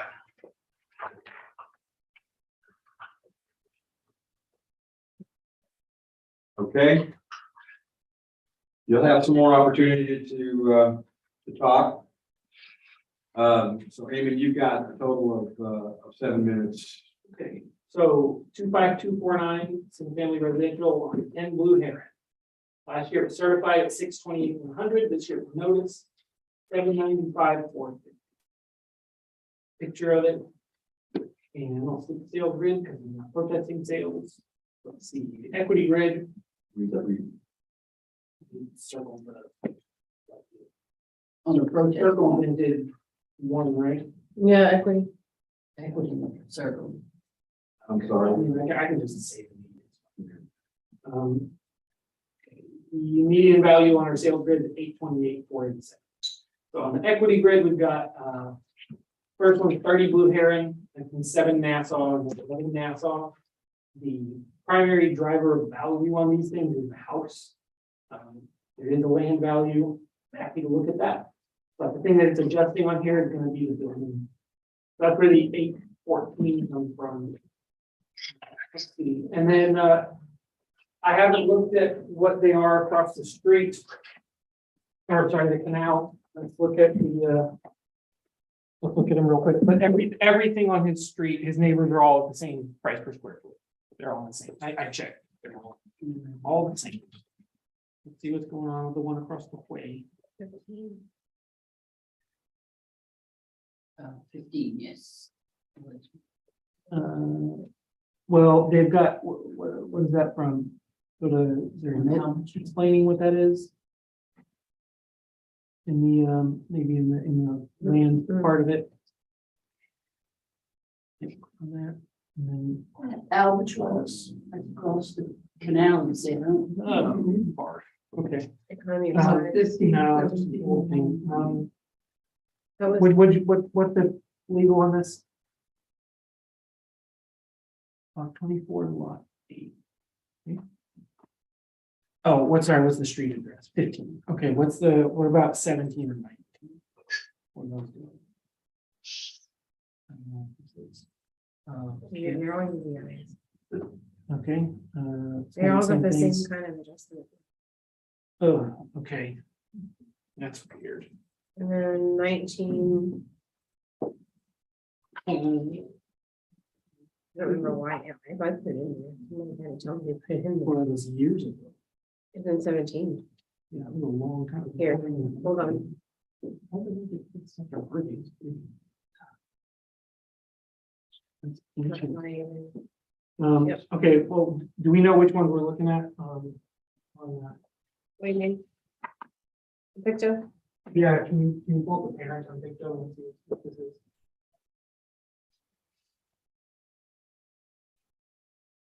It's what's the PID on one of them with the parent? We're looking at this. Oh, no, you're going the wrong way. Right, it's like one of these two. That is the parent account, even. What is it? The 88 is the parent account. The 8819026. Yeah, and 8819032, those are Okay, so all all of parent these, accounts. okay. So this thing. Here's the 26 right here. Yeah, so this got an economy of size because it's a UBI for the whole thing. Yeah. It got an economy of size 5 years ago. And the way it was entered was a flat value for the land, which is flat value. And they don't do anything over here, so that value's been stuck. Somehow. So that needs to get pulled, but they got it because they have a whole bunch of land. And the subject doesn't have a whole bunch. They're at $83, $84 a foot over here as well. So they're the same. This one has a substantial economy of size. Probably. Only 3 or 4 lots. Yeah. And And it's an economy of size based on the land value from 2017. It's flat value, but it didn't recalculate it. It just sits at exactly that land dollar amount every year. How long does it do that? Well, Until you turn it off. Again, they don't have the flat value, but it's not a good thing. to do. But it was a long time ago. Somebody did a long time ago. At a hearing. So. Yeah. Or you don't like to make changes to account in the middle of the hearing, stuff like that happens. It's not part of the normal process, but so if he was not flat value, there would be an economy of size, because he owns a whole bunch of land. I don't know what it would be. But other than that one property, everybody's $83, $84 a foot. Without will. And so he's equity.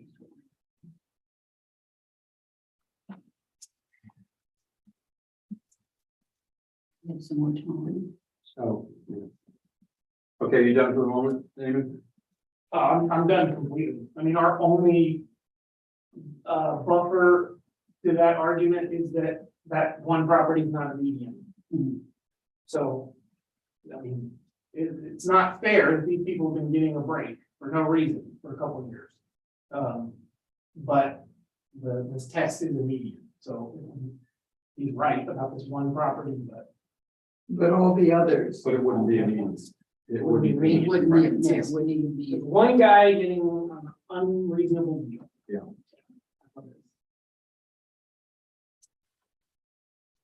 Okay. Okay, Jerry, you have 2 minutes to cross-examine and 2 minutes for rebuttal, so I give you 4 minutes. All right. Three properties, it's not one. Right. Second of all, it doesn't matter how many properties, the section 3 says value is unequal compared with other property. And that's what I'm going by. There's no reason for me to pay 38% higher than somebody that's equal or better than me. So that form doesn't have the exact language on it because it's trying to be readable to the public. What the grounds for protest on an unequal appraisal is that the value of the property is in excess of the median of a similar, of a reasonable number of comparable properties similarly situated and appropriately adjusted. That's exactly what it is. So do you agree that that property is reasonably priced to buy? No, that's not the test. That's what I was saying. The test is a median. Okay. Yeah. So this is my second year of a like this. This is the first time I've taken it to the board because it didn't get anywhere. So if we are not going to adjust properties fairly, then what are we gonna do? Again, the application of the code and how, unfortunately, how the specifics of how an equity comparison is made revolves around the choice of a median of a reasonable set of properties. And while those three properties could have been included in a comparison, there are other properties, like basically all the properties along your street, similar size, similar values, and so on, that would work into the median such that those three properties would drop out of any consideration for a median, a choice of a median value. Okay, so what you're saying is throw out the high, throw out the low. Kind of. You're actually only looking for the one in the middle.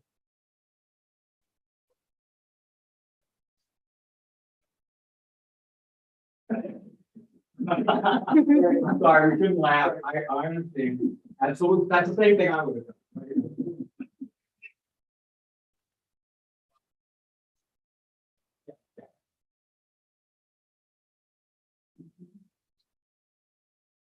Okay, so you have another minute. Do you have anything else that you want to? No, sir. Okay. David, do you have anything else? No, I'll put an extra effort into making sure a note goes into that account. Already That did. flat value out. It's, And Ray already noted it when you talked to him, I think. okay. All right. So do you have 30 seconds left? You did. Yeah, sure. But go ahead.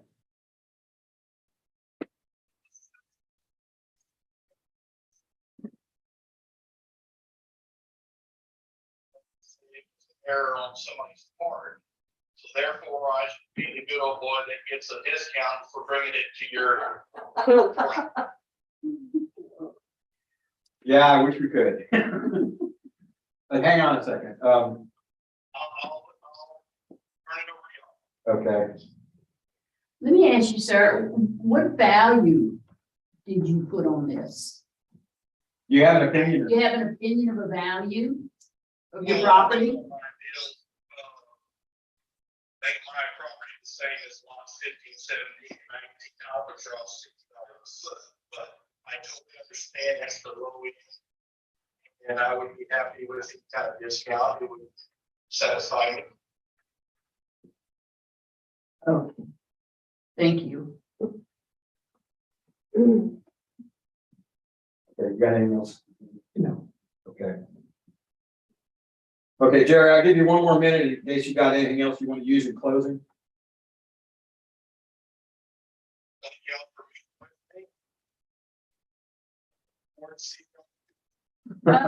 me. Okay, stand by one.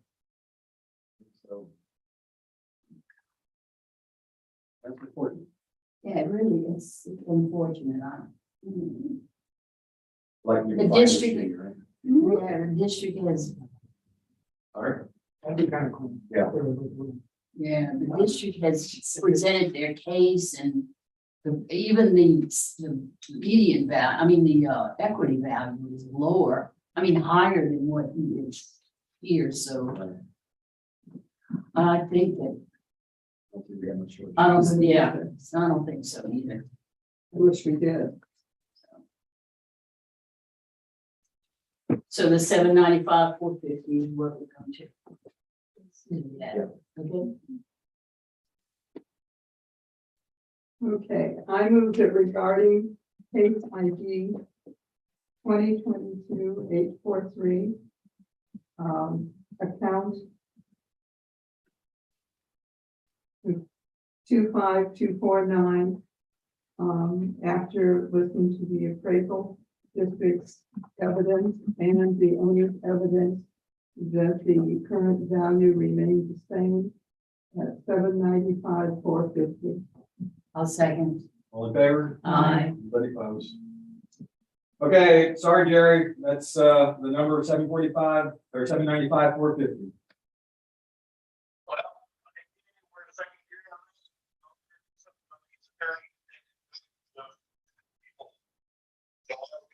now. Okay, you. thank you.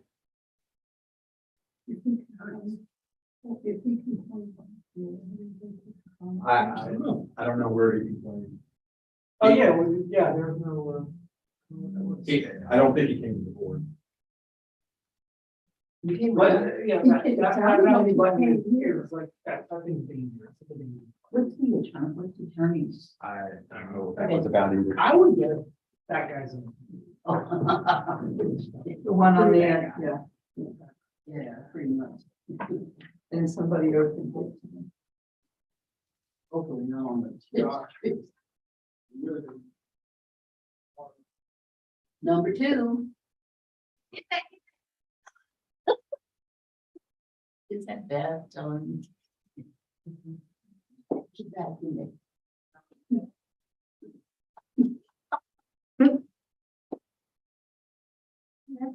Have a USB drive in addition. There is some in the account as well. Y'all, you have a sweater on and you're about. So yeah, now that it's past 5, I'm gonna open up all the doors. Oh, great. Oh, that's not. Anybody coming? Can you flip that computer for Put me? your, Can sweater on. you flip that computer for me? I don't know that we have to. I thought that's what this was about. We don't have to flip it anymore, I guess. Right, there's a name Oh, can tell never you. mind, yeah. There's a little magic button that you use to switch between that and this one. How the heck do you put this in? So There it's we go. case 259. It says no signal. On top of page 9. 259. It's account 17183. I mean, I don't know if we can have a look at the, not everything to be, Cooperating. unless we do.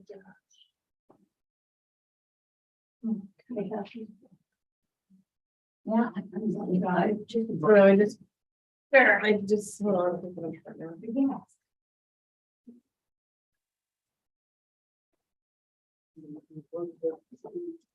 What was the number again? There it goes. I don't know what 59. happened, but it's for game. Account number. Sorry. 183. No, it's the thing again, where I just walk over and it just starts working. Okay, let me remember how to do this. And then it's also about it. It is.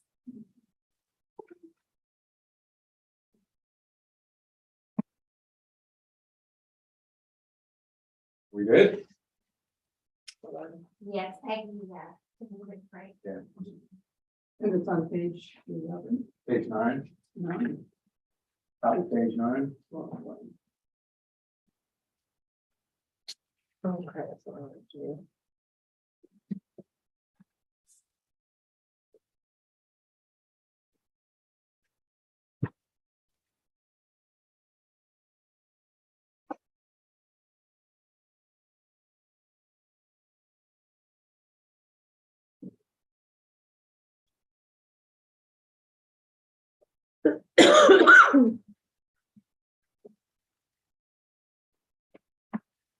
Okay.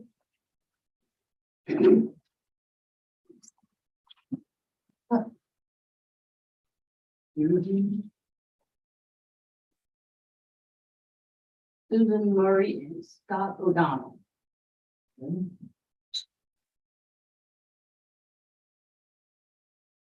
Lakewood, Colorado. Ooh, I wish I was there now. It's nice. Oh, is this, I bet you didn't remember, must be. She did it while I wasn't looking. We just cannot keep up with her. She is so good.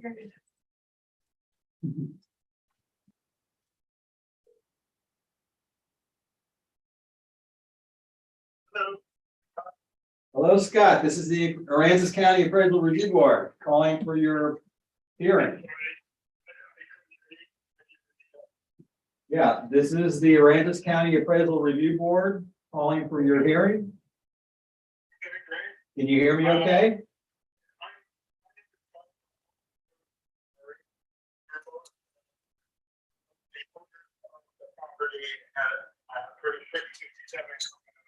Okay, if you want to hang loose for a minute, I have some information I need to go through before we get into the details of your case, okay? All right, so we are commencing a hearing on case ID 2022-259, account number 17183, which is 3657 Copano Drive in Rockport. This hearing is being recorded and streamed live on YouTube. And under protest, it looks like we have incorrect appraised market value and appraisal ratio exceeding median level of appraisal. Is that correct? That's what he said. Okay. All right, we are the appraisal review board that will be hearing your protest today. We do not work for the appraisal district. We are appointed to perform an independent review of your protest. At the end of the hearing, you may complete a survey regarding your experience, and the survey may be completed using the form that is included in the determination package you will receive in the mail after the hearing, or you can take it online. Information about completing and returning the survey are included on that form. The survey itself is entirely voluntary. However, we always appreciate any feedback you may wish to offer. You also have the right to appeal our decision. And appeal information is included in the package that will be mailed to you to document our determination. In accordance with tax code section 41.45H, all written material and evidence that has not been provided must be provided at this time. So I'm looking, we have some evidence that was provided with the USB drive, right? Yes, Okay. and And as well as some pictures and stuff like that.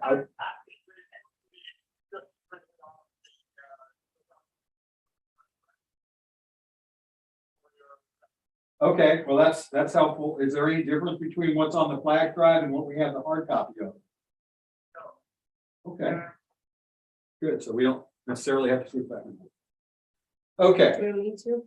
It doesn't sound like we need to. The ARB members who are considering the protest have not communicated with anybody about the protest and are signing affidavits to that effect. I, Scott Wagner, do solemnly swear that I have not communicated with another person in violation of tax code section 41.66F. I, Joanne Ferguson, do solemnly swear that I have not communicated with another person in violation of tax code 41.66F. I, Peggy Bird, do solemnly swear that I have not communicated with another person in violation of tax code section 41.66F. All testimony from all witnesses must be given under oath. And I'm assuming that since we have a signed and notarized affidavit from you, that you understand we're considering you to be under oath. Okay, excellent. I, Hammond Burke, do solemnly swear or affirm the testimony and shall present in the appraisal review board in the Aransas County Appraisal District is true and correct. Okay, Scott and Susan, I need to ask you if either of you hold a license or certificate from the Texas Appraiser Licensing and Certification Board. No, we do not. Okay, that's fine. In the package of information you received from the district, there is a chart, a one-page chart that's labeled hearing procedure times. Do you have that available? It says hearing procedure time.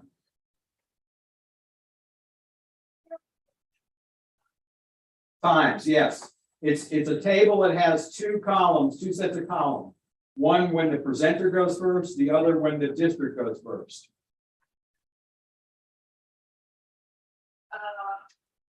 And if you can't find it, that's fine. I'll just step you through things. Okay, so what you see on that chart is this is how the hearing is going to proceed. It could go in one of two ways. Either you can present first or the district can go first. You each have, irregardless of which way you choose to start, you both have equal amounts of time and several opportunities to talk and cross-examine and rebut evidence. You get to choose who goes first. Well, we would like to start first. Okay, that's fine. So I will give you 5 minutes to start, and I have you on the timer.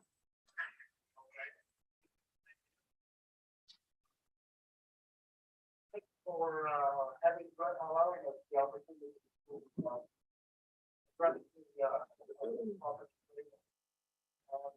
We will follow along in the for digital presentation. Yes. Yes, we have it in front of us now. Great. We believe that the market value improvement is incorrect due to the following points. We spoke with Scott Harlan in our informal telephone conversation on page 4 about the appraised value. And he indicated that the value was based on the recent MLS listing. The MLS listing provides two properties. And we're only, we only are addressing one of those two properties. In the printed document or in a digital document, the area bounded by the red border is the property under consideration. That's in the first picture. And we're only interested in discussing the value of the field piece, not the non-agricultural timber.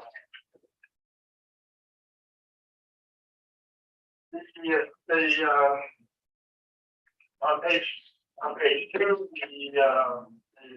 is a view of the front of the house. Just for a bit of history, the house started out as a fishing cabin quite a few decades ago, and have had a variety of piecemeal additions made over the years by various owners. We're in the process of integrating those various additions, and many of the areas are unfinished. The main living area is the single-story area on the right, and it consists of the living room, a kitchen, a family room, and a bedroom. The two-story portion of the house consists of a garage and a workshop and an unfinished room. Hello. Sorry. Hello? Yeah, you're fine. Go ahead. The next photograph shows the living room, and you can see that the floor is rough and unfinished. The next photograph is the family room. It also has a rough, unfinished floor, concrete floor. The next picture shows the kitchen. It is also adjacent to the living room. It has also unfinished concrete floor. The picture beyond that is the dining, is what we're calling the dining room, and you can see from the photograph that the walls are unfinished as well as. The next photograph is a different view of that same room. See the ceiling and walls have a lot of repairs. Huh? The next room is a laundry room, and it also has rusty walls. Okay, you have 1 minute left in this phase. You'll have some more opportunity in a minute as well. And if we move forward to the upstairs area, you can see unfinished walls and subfloor. So we believe that the pictures provided show the unfinished state of the house, which we assume the comparison ones are not to rust. And we determined from Zillow that the average price increase over the previous year has been about 15%. So we feel that the 300% increased value in this appraisal is probably incorrect. And giving at 50%, the house value would be $83,780. Okay, I need to stop you right now, and again, you'll have some more opportunity to talk through your evidence. Yep, hang on. Okay, Damon, you got 7 minutes. Okay, so this is 17183. Last year it was certified at 324,790. This year it was noticed at 559,580.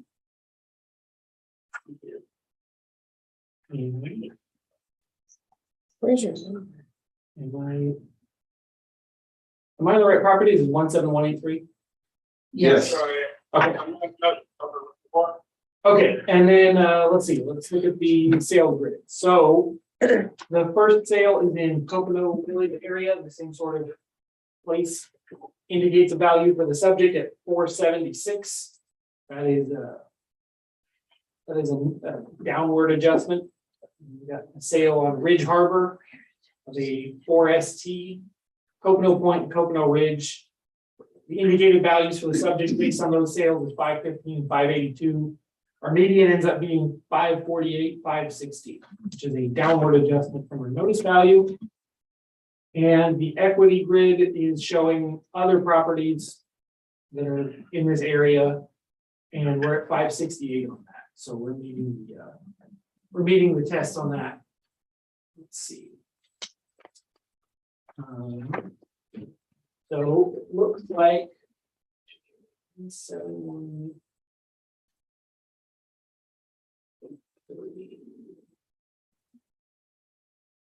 yeah, so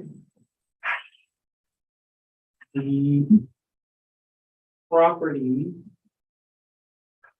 Oh, is this property for sale? Sorry, is that a question for me? Yeah. Yeah, yes, it is. Oh, okay. So this property was updated. It is on the market with the adjacent property. Got it. And that's the reason for the MLS price. The two properties are adjacent and waterfront properties, and our realtor believes that that adds an awful lot of value to the house, or to the properties. Individually, they would not drop at a inflated price. Yeah, I don't think we're at anything close to the asking price, but it was updated due to the listing. When people list their homes, they describe the home and they, show what it's like, and we get to see where it's different from ours. Looks like last year, this thing was only contributing. I lost it. Where is it? 320. Yeah, $72,000 for everything on it that's not land. And that was just not accurate. Yeah. So that's what the cause of the change. It was basically your home was just reappraised. Well, That's it. but the value, that there has been no improvements made to the house in the previous 3 years. Right, so this would be improvements made anytime since 1995. Would be beyond the appraisal, so this thing hasn't been, we're not saying it's that much better, it's not 6 times the house it was last year. It just, the value was far too low. This will happen if we just drive by and notice, hey, wait a minute, that house needs to be looked at. Might not be described correctly, but it also happens when people list their properties. Because they get described, you know. Yes, but you're comparing, houses that are ready to be moved into with our house, and our house is nowhere near that. Yeah, that's true. That's, so a part of getting to market value does imply that the house is available for sale. That's true. That's how we have to do every house. Well,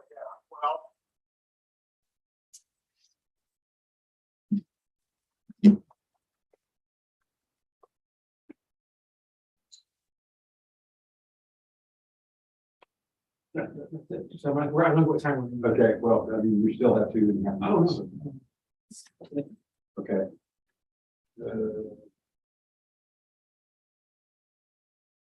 Okay, so Scott, you've got 4 minutes to cross-examine and offer any rebuttal.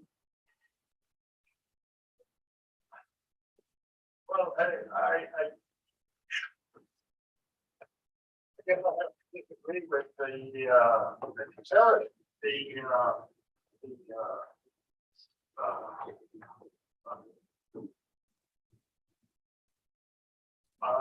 yeah, the houses that are being compared to, relative to ours, I think it is not a valid comparison.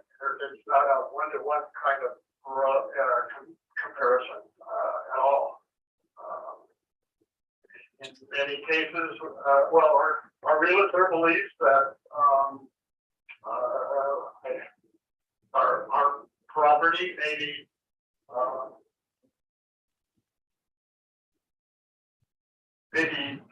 well, the two properties together are the reason for the listing price, and that individually they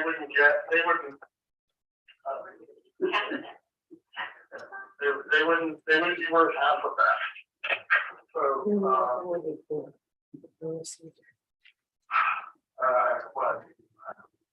it's just the comparables, I don't think are valid.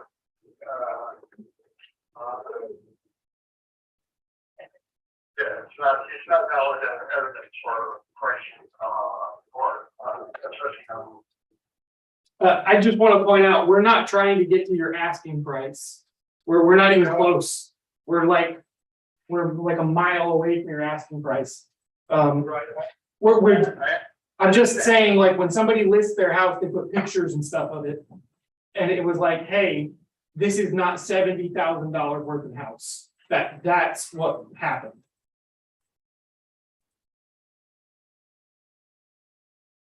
Yeah. I'm sorry, I didn't understand the statement.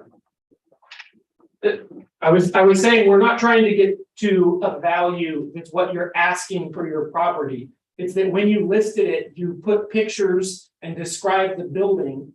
And in looking at the listing, somebody working here said, that's not $70,000 worth of buildings. There's more value in the structures than $70,000. And so that's what got adjusted, was just how it was described. We're still very far away from what's being asked on it. That's not our goal, because it's not a sale. You're just putting it up for a listing, right? You can list it for whatever you want, but it's just a moment of discovery. Like I said, this could happen, somebody just driving by and going, hey, wait a minute, that's not $70,000 worth of house. That's all it is. Your property just got reappraised. I understand that. However, if you're comparing it to houses that are on the market or have recently been on the market and are ready to be moved into. But yours is on the market. Yours is on the market.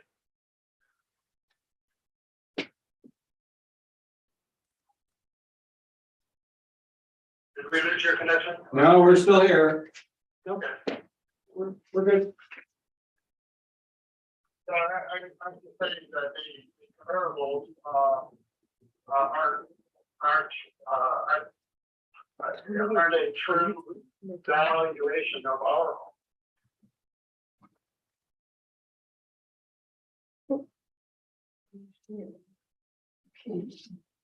Give us a minute.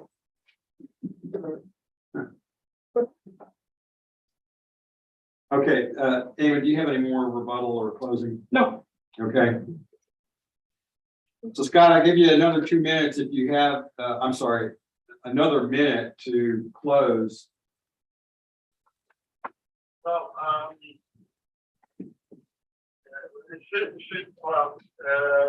Susan and I just feel that the assessment is overstated and we're just hoping you'll consider the state of the house, the condition of that appraisal consideration. Okay. Thank you.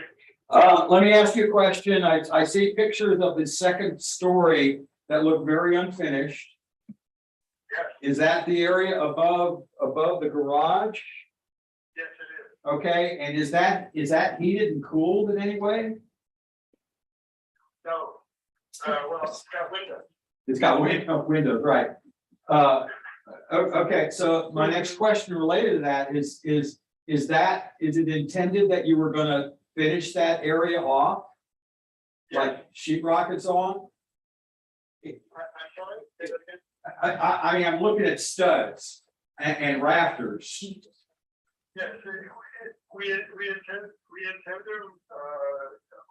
intended to finish that area.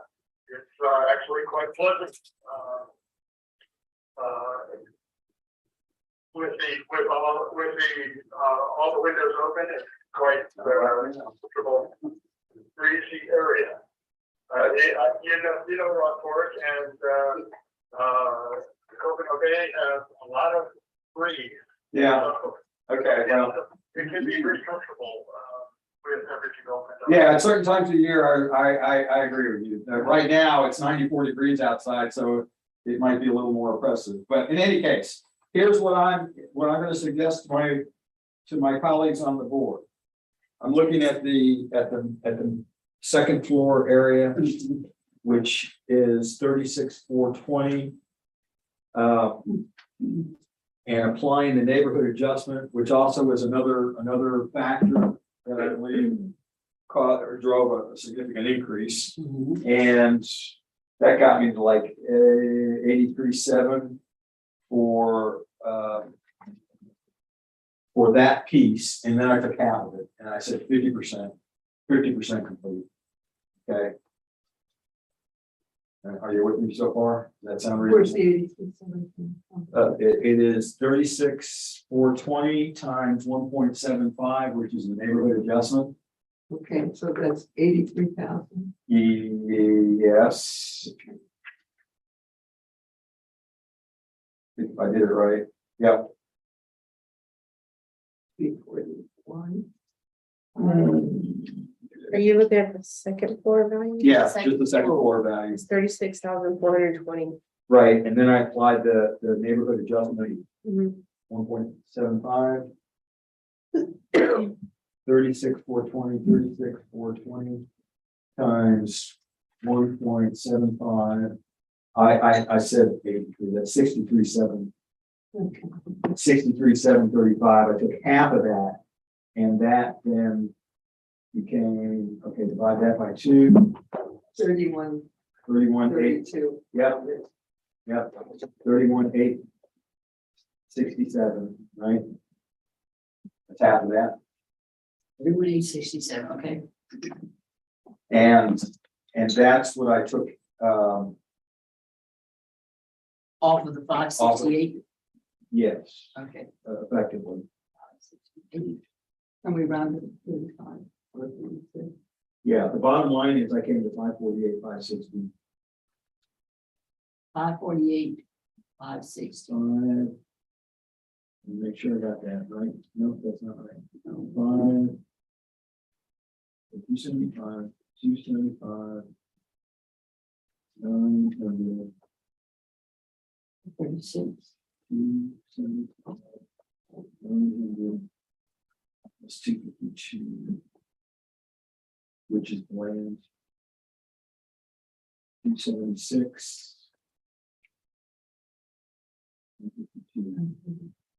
So 536. Yeah, that sounds good. 536, I think, is what I come up with 383, but get there, Scott, I mean, yeah.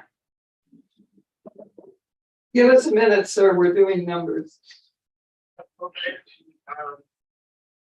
You mentioned, You said 520. 536, right? Okay, Give me a second. 536, yeah, Okay, I mean, that's a yeah, building was thing I went through with you guys. right, 536, because of the condition of the property. Yeah, at least that- that needs that, yes, 536. 536,000, Even. yes. Okay. Do you want to tell them? Okay, so our end result of our machinations is to reduce the total appraised value, the total market value to 536,000. The land. That includes the land, that's correct. okay.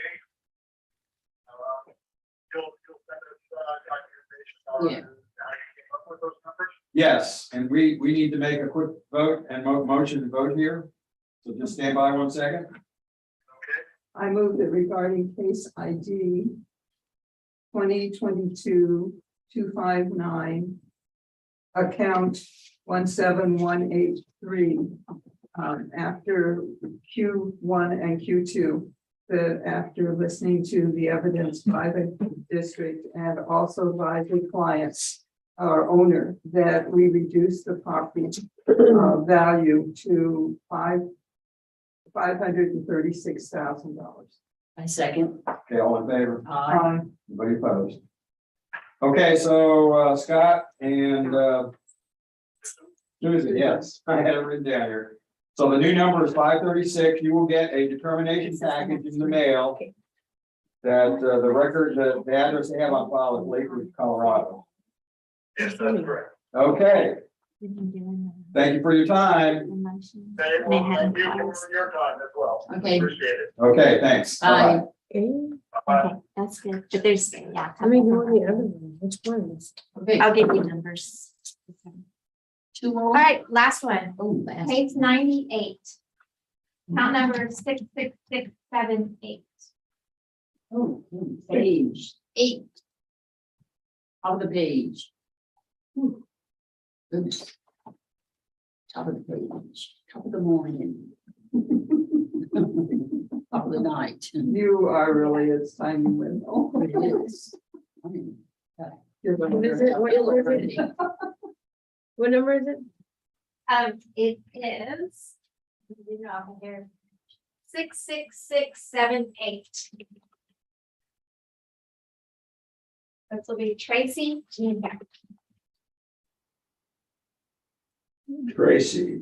And I did speak with her and she did say that she would need to leave by 6. So y'all can talk about it when you call. Okay. We have enough time to. Yeah, we should be able to do Please. it. Okay, are we ready? Yes. I am ready. I'm getting squirrely over here. We've noticed, I know. And I'm, but we love you. oh, thank you. Hello? Is this Tracy? Yes, sir. Tracy, this is the Aransas County Appraisal Review Board calling for your telephone hearing. Yes, sir. Okay. And I understand you have to leave around 6. Well, that has since, I had to move that appointment, so let's just move forward. Okay, we should be able to wrap it up by then anyway. And I'm just catching up here, 98. There we go. Okay, I have some administrative stuff to go through first. So if you just bear with me and then we'll get started on the details of your case. So we are commencing the hearing on case ID 2022-98, account number 66678, which is 1224 South Live Oak Street in Rockport. This hearing is being recorded and streamed live on YouTube. And She checked other on the protest form, on the protest or on the affidavit? on the affidavit. Okay. It says other value is unequal to others similar properties. Because they have them, it's Q1 and Q2. Yeah, I think it's just Q1 and Q2, since it's from the online submission. So the only thing that we have under protest, are we okay? Yes. Yeah. Yeah, you just go by what they protested. Yeah. Is incorrect appraised market value and appraisal ratio exceeds median level of appraisal, which is equity value.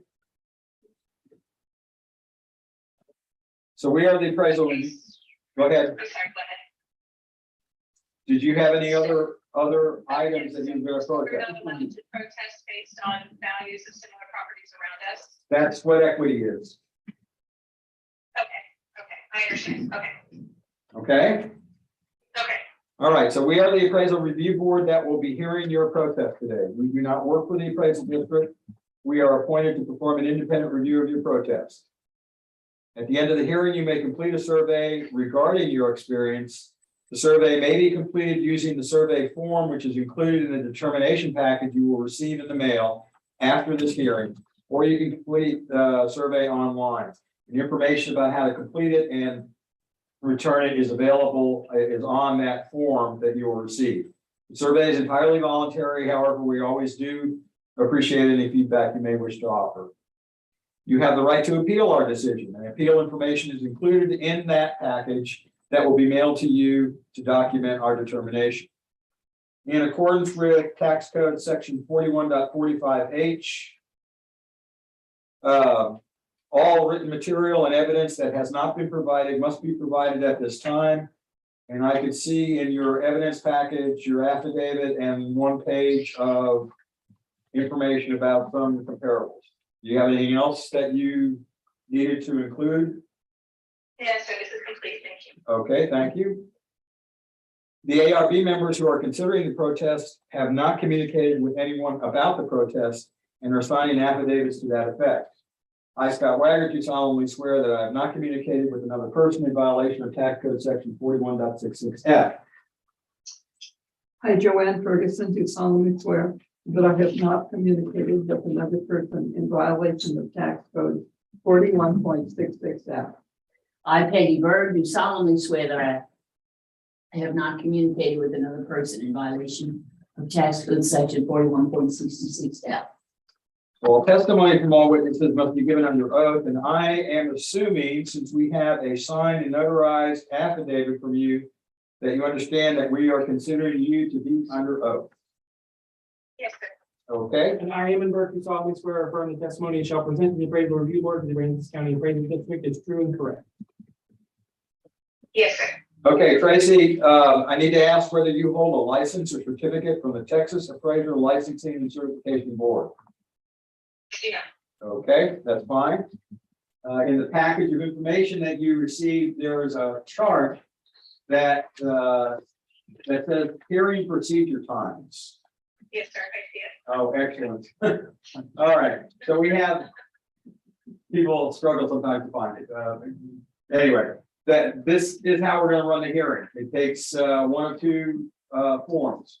Either you can present first or the district can present first. You both have equal amounts of time and opportunity to present and rebut evidence, irregardless of who goes first. But you get to make the choice of who goes first.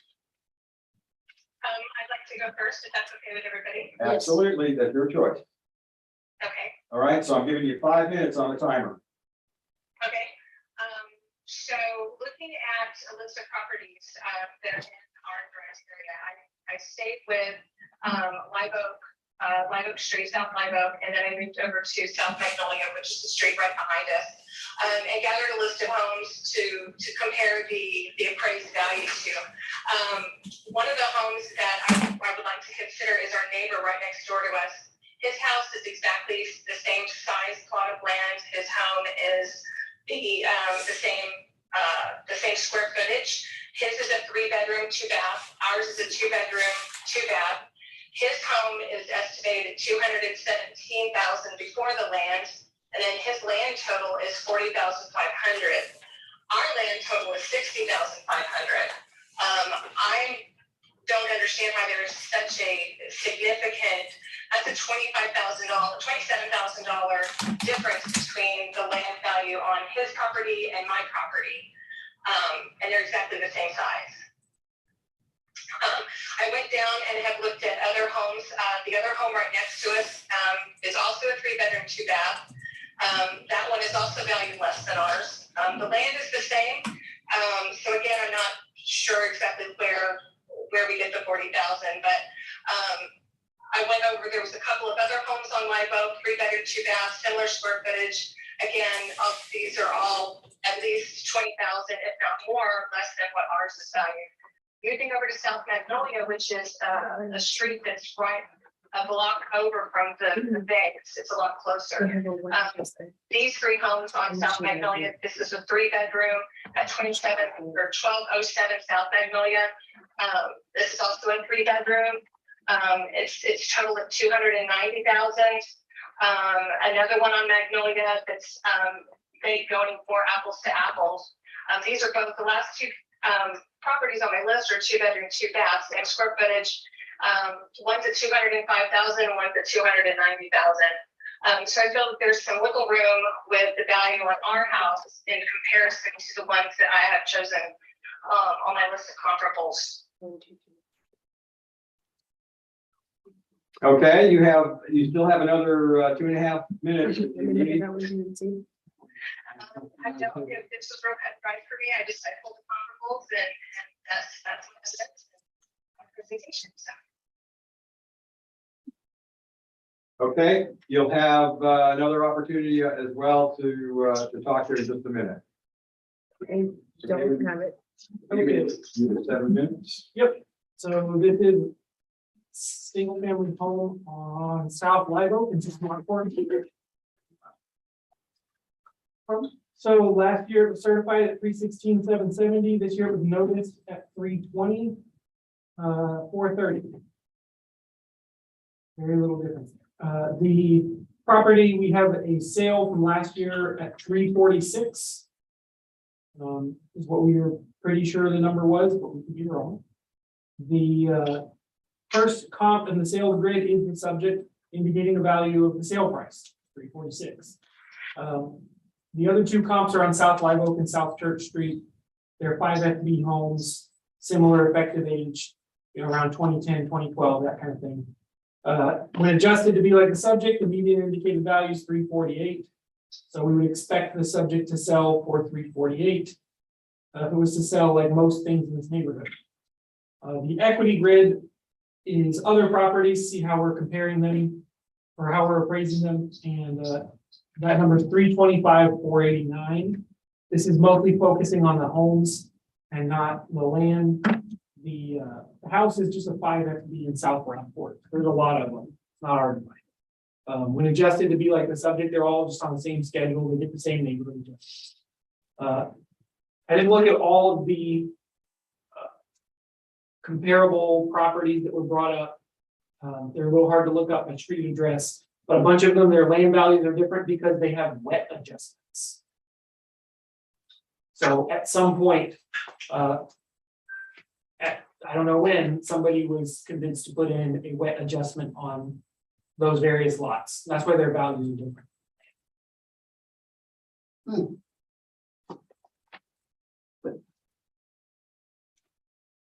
They're not wet. Well, I think everything is wet. That's what I mean, really, that's what I think. The whole thing floods. Floods. About wind. The Okay, I'm whole sorry. neighborhood Okay, is you're right. a foot underwater about You're right. once a year. You're right. So- I thought you meant on the water. Got it. No, yeah, it's wet as in wet dirt, Wet dirt, yeah, okay. not shoreline, right. And we have adjustments in the subject, so. Okay. Thank you. Anything else for them? No, that's it. Okay, Tracy, you've got 2 minutes to cross-examine the district and 2 minutes for rebuttal, so I give you 4 more minutes if you'd like to talk. I do have a couple of questions, if I may. Sure. Considering the wet adjustments that you're speaking of, our property sits between 2 other homes that sit slightly higher than ours. And consistently, whenever it rains, our property floods, covering the driveway into the garage. Which Dennis's property next to us does the same thing. Our backyard floods. Would we be considered for a wet adjustment as well? I don't know, it depends on like what capacity you're asking, I don't know. A definite maybe, I wouldn't. Just because. Because that neighborhood, I mean, his house is like all of those yards right there flood. And Yeah. It's a big problem. And we didn't understand the flooding issues until after we bought the house and saw it for ourselves. Right. And his property, Dennis's property and ours is identical. We both flood.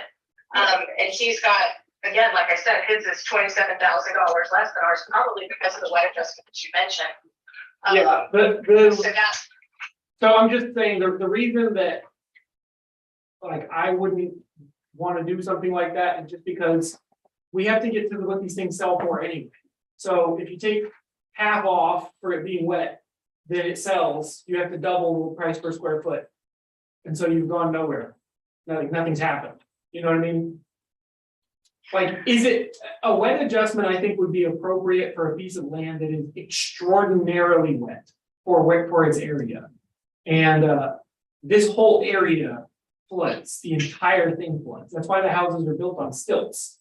It's not just to look at the water. But you're making a valid point. Other people do have lesser land values because they have these adjustments in there. But I'm just trying to answer you honestly. If I ran the zoo and it was just me, I would take every one of them out. But that's not what I'm doing. So I understand. And obviously somebody thought that his property was wet enough to where they were giving him the wet adjustment. So I'd like for you guys to consider that in your deliberations. As far as the market value that you had talked about, I guess we're looking at different comps because the comps that I'm looking at were significantly lower and closer to us than the comps that you've got on your list. You're going all the way to Church Street, which is even farther away from the water. And I'm sticking, with around, like you said, a lot of the houses, I think the term you used was about SB. Is that just similar floor plans? Is that what that means? yeah, we're looking for comps that are like very small net adjustments. So we want the building to be very comparable to your house, even if it's a street or two over. The main thing being compared is the building.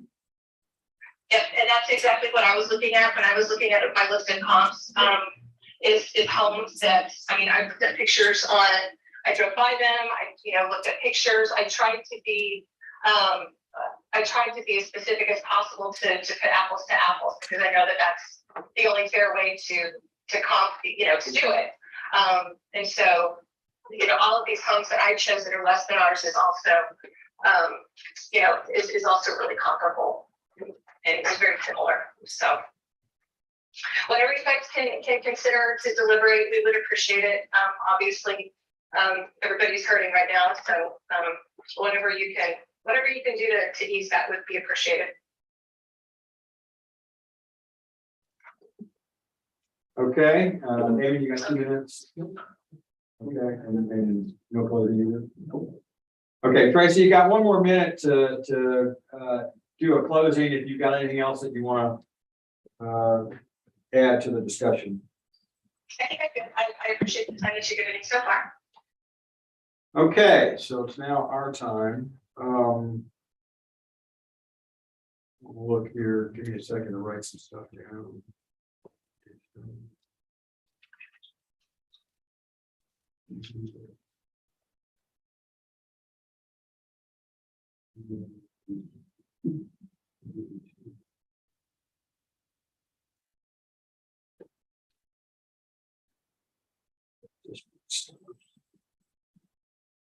Oh, let me ask you, Tracy, did you buy this in October?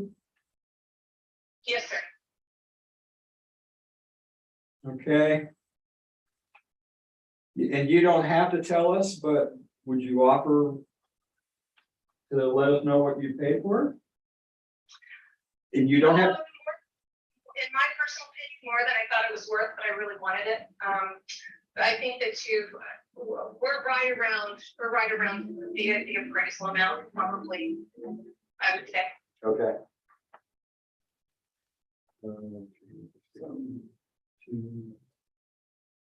I'm just looking at some other stuff that you mentioned.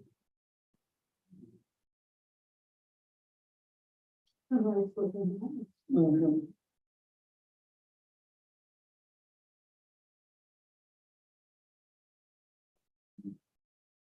Well, according to the district, it's, it's under this, the comparable sale. What is assessed at, and even the equity is 325 and it's 320. It just took a small bump. I mean, I know it's still higher, but I think I'm gonna have to go with the district. What things have been looking for? I'm gonna have to go with the district on this one. 320, 430. You're okay with that? I'm okay with that.